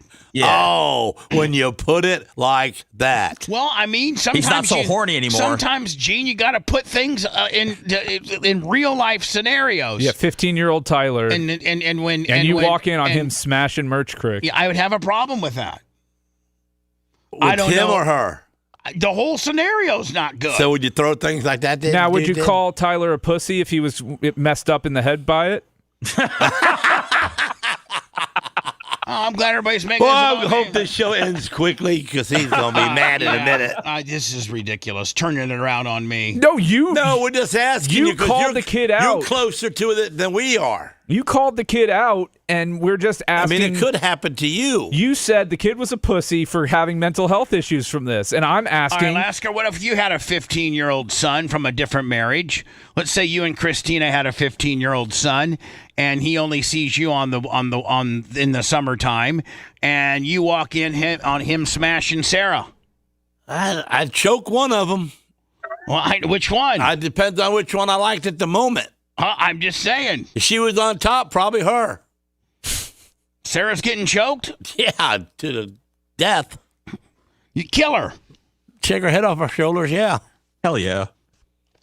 I don't know if I'm killing any. I mean, at that moment, you're going to get away with it. I don't know that you're going to get away with it, Gene. If you get caught up in that, you can always, I'm You're just not going to get first degree murder, right? You're not going to get the death penalty. Insanity. Yeah, I mean it's definitely a heat of the moment crime of passion there, but at least Gene was being honest. Yeah, he'd murder the bitch. Bubba's like, oh man, don't be a pussy, Tyler. Oh, you want to go to therapy because you had good sex with a really hot chick. Oh, we got 15 minutes to go, Brian. Shut up. Let me show you how Papa does it. Oh, okay, Seth. You're in Orlando. God, no greater words have been spoken. We got to get to Lasker's football picks. You know what? Listen, yeah. I ain't got none. Yeah, we'll go through them quick. I don't even have a sheet. I got it right here. I'll pull it up. No, let's. I got it right here. I don't have Walker's picks. Right, he don't have Walker's picks. Oh, so you can only do it when you're competing against Walker? Yeah. Okay, I didn't practice for We're them. Gonna take a week off. Okay. And listen, I don't like turning that whole scenario around on me at all. So I don't want anybody upset with me. It was my co-host that did that. I don't condone that. Brian did it. Don't say co-host. I'm not. Whoa! Time out. First, it was it was Seth. Second of all, it was masterfully done and the perfect analogy. I was going with putting myself with Bubba putting himself into the kid's shoes and not the father's shoes. Steph turned it around. It was the lawyer in you that made the perfect motion. I'm just saying, let me listen, I can't talk on behalf of anybody else, my son, Merch Crick, anything like that. I want to keep all of them out of it. But if I'm talking about myself when I was 15, that's the only person that I can speak about is myself. And if I was 15, yeah, and my stepmom looked like that, right, and she wanted to blast me a lot, and we could get away with it, I would beg my dad to forgive her. And let's not blow up the family. I know I'm probably not. You think you're going to get it again? Well, no. I mean, I don't know. I just don't know. He starts vacuuming. You're going to get horny too, right? Now you got to bring the vacuum cleaner into it. That's good. That was a good one. That was pretty good. Bubba, look, we're not trying to be mean to you, but you called the kid a pussy. Gene's the one that brought the shop back in. That's out of bounds. There is no out of bounds with Gene Lasker. So you weren't going to play with no toys with her. Just going to be. Speaking of MILFs, if you'd like to see 3 hot amateur MILFs ranging from like 35 to 53. One's a daytime stock trader. One, I think the Candy Cane, she just does straight porn. But you can go to my OnlyFans account, onlyfans.com/The Bubba Army. I think Cantrell has been finding some new stuff from back in the day. His wife is pissed at him. Oh, she probably is. I need to probably ask him if that's going through all that smut. If that's a problem or not. He's not involved in it. So, Bubba, one more thing. Doug Clem comes in, catches you, and then he's like, "Well, let's do it together." Are you Are you in? Are you running an Eiffel high-fiving? Tower on your stepmom with your dad? No, not my dad. No? No. All Come right. on. What if he was super cool with it? Yeah. What if he's like, "Oh man, look at you! Oh wow, I'm pretty proud of you, son. You're hanging pretty good." My dad did take me to my first whorehouse. That's what I'm saying. It's not a big difference. Good dad. When I visited my father in '92, he took me to a whorehouse and showed me how to do it. In '92, but hadn't you already had 4 or 5 abortions by then? I mean, how to do what? Yeah, he did. He But said I mean, 80s. I'd never been to a whorehouse. I didn't know how the inner workings of a whorehouse worked. So my dad showed me how to do it. You and Doug are sharing a hotel room coming up with your trip. You just need a hoe in there, and yeah, there you go. Where you going back to You Reno? can mend a lot of them fences with him. I'm meeting my dad in Indy. We're going to the PRI racing convention. Oh, that's exciting. What's PRI? Performance racing industry. Oh, okay. It's a bunch of gearheads staring at cars in a convention center. Gene will tell you how fun it is. Man, it is nice because you see all the new stuff that's coming out. Yeah, plus you try to cut a deal. You can cut deals if you're somebody. Well, you and I were always able to cut deals. Yeah. Yeah, In Gene fact- just threatened their hold on. lives. No. Hold on. But me I and Gene, just won a lot of races, me and Gene- and you had Bubba was good at it as a radio star. And so Gene won a lot of races, and I was able to, and I was, had a lot of stations, and that, man, you know what, Gene? You know why most local racers hated us is because we had racing deals that they didn't have.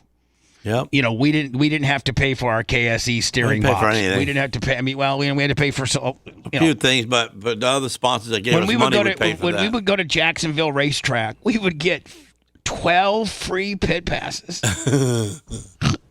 And scalp them? And then the trailer park guy, he fed us. Yeah, Double J Homes. Double J Homes. We did an appearance at Double J Homes from like noon to 3.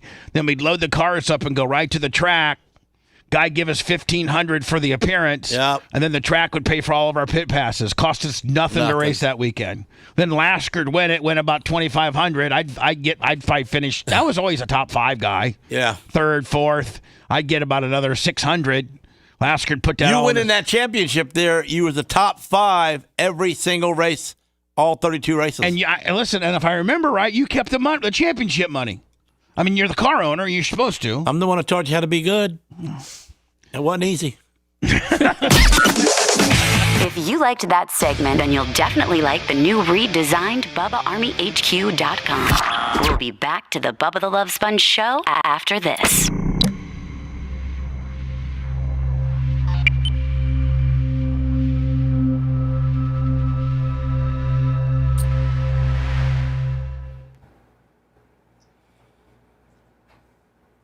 You should get Bye Boy out there, Bubba, and have him go around to the vendors telling him he has a super loose rear end. Is there anything they can do to help him with it? Mm-hmm. That'd be fun.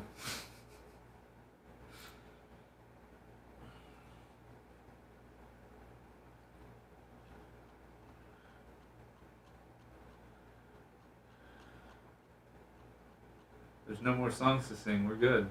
I'm all caught up. All caught up.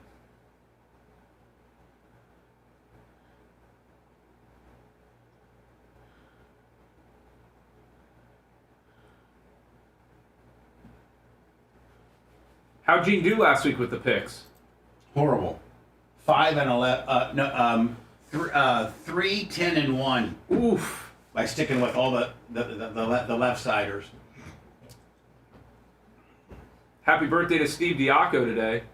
Happy birthday to Steve Diaco. I'm gonna text him right now. You're welcome. Always looking out for you, Fleet. You may hate me, but I love you. I love you too. My wedding song is "I'll Stand by You" by the Pretenders. I mean the Pretenders. little dark, but I love the song. I forget what we danced to.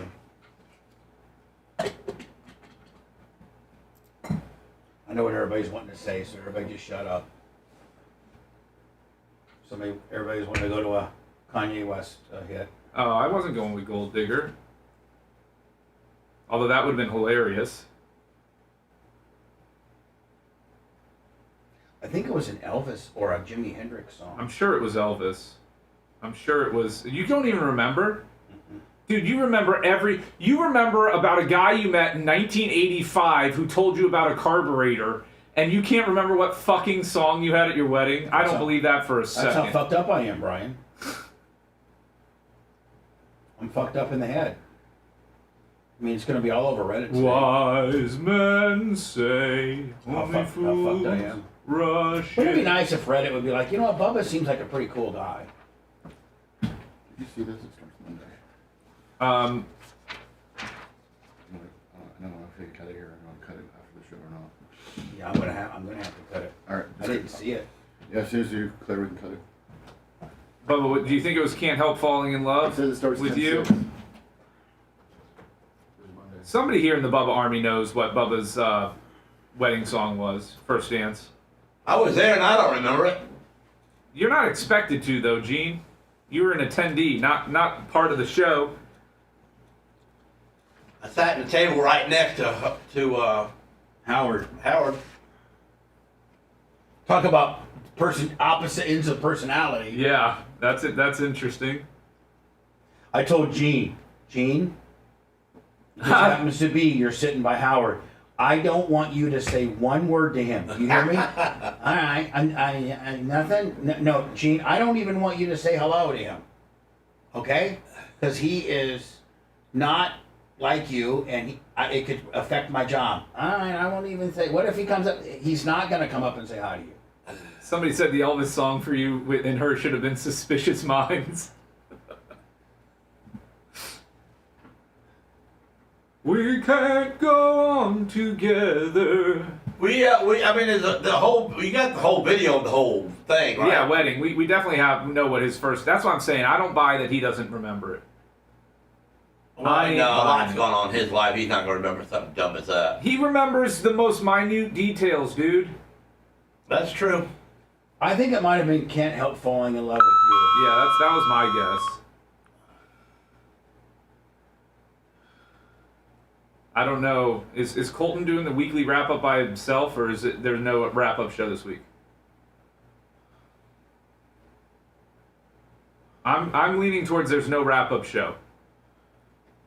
So this is it. Hope you got your fill. You didn't watch the whole thing. Look it back up. Yeah, go back and listen to an old show. Did you see on my dually where I put my plastic Bubba Army sticker? No. I sent you a picture. Right in the middle of the front windshield. No, I put it on the driver's side above the 350 on the quarter panel, so it's right on that top of that fender. You probably need another one to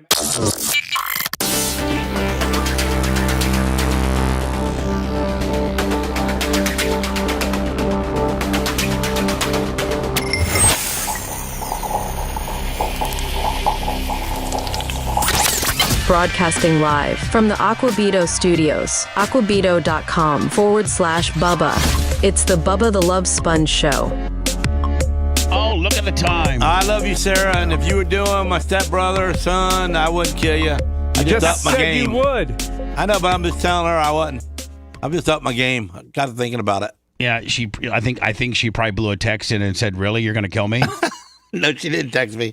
I love you, Sarah. But you're just trying to cover your ass for when she says. So when you walk No, home, I was just thinking when you about come it. home today, she's like, "Oh, so bottom line is, if you had some horny little 15-year-old bastard from somebody else, and he was like, laying the coals to me, you're gonna kill me?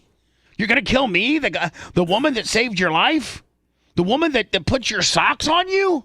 Kill them both. The woman that killed. I thought about it, and I'm not gonna. The woman that feeds you, and the woman that loves you, and Right. the woman that has stand by your side at your darkest moments. You're gonna kill me, Gene? Nope. I'm so upset at you. She ain't gonna say that. Coben, we're out of here. But mom, Dad's getting ready to give me the whole business. I don't care. He said he was going to choke me out. Screw him. He said his exact quote was rip her head off her shoulders. To death. No, the exact quote was, I said, are you going to strangle her? And he said, to death. Rip her head off her shoulders.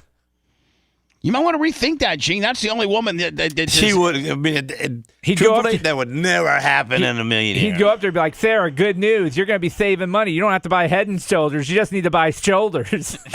Because you're losing your head. All right. And with that, I'll leave you.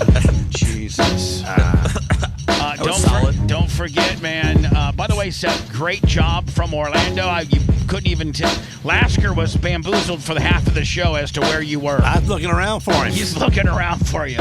Thanks, guys. I appreciate it. I'm just out here trying to be something, Lasker. Rent that documentary. I'm just out here trying to be something. I'm just out there trying to be somebody. Don't hold it against them.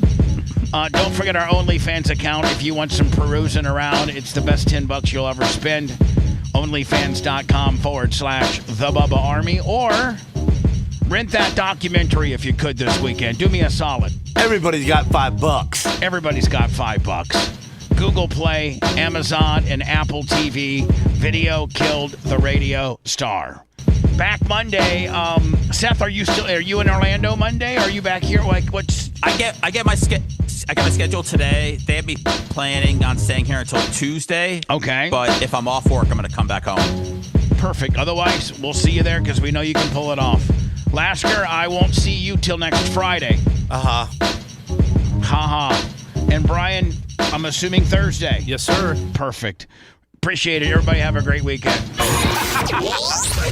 Thanks for letting me finish. You've been listening to the Bubba the Love Sponge Show, starring me, Bubba the Love Sponge, co-host and show historian, Lummet. It's Seth, co-host and president of podcasting. It's Brian Matroni, king of counter programming. If you're wiring up, it's Mini Macho. The BRN agent, Thomas Buttoned Up B. Co-host, Dr. Dan Diaco, Esquire, of Council. Co-host, J. Diaco, Esquire, the Spitting Cobra, of Council. Now, time for the legal disclaimer. Exactly. The Bubba the Love Sponge Show is intended solely for the enjoyment of our listening audience. Any rebroadcast, retransmission, or other use of this show without express written consent of the Bubba Radio Network is prohibited. We must dissuade him of this delusion. Until next time, always remember. I'll repeat hello.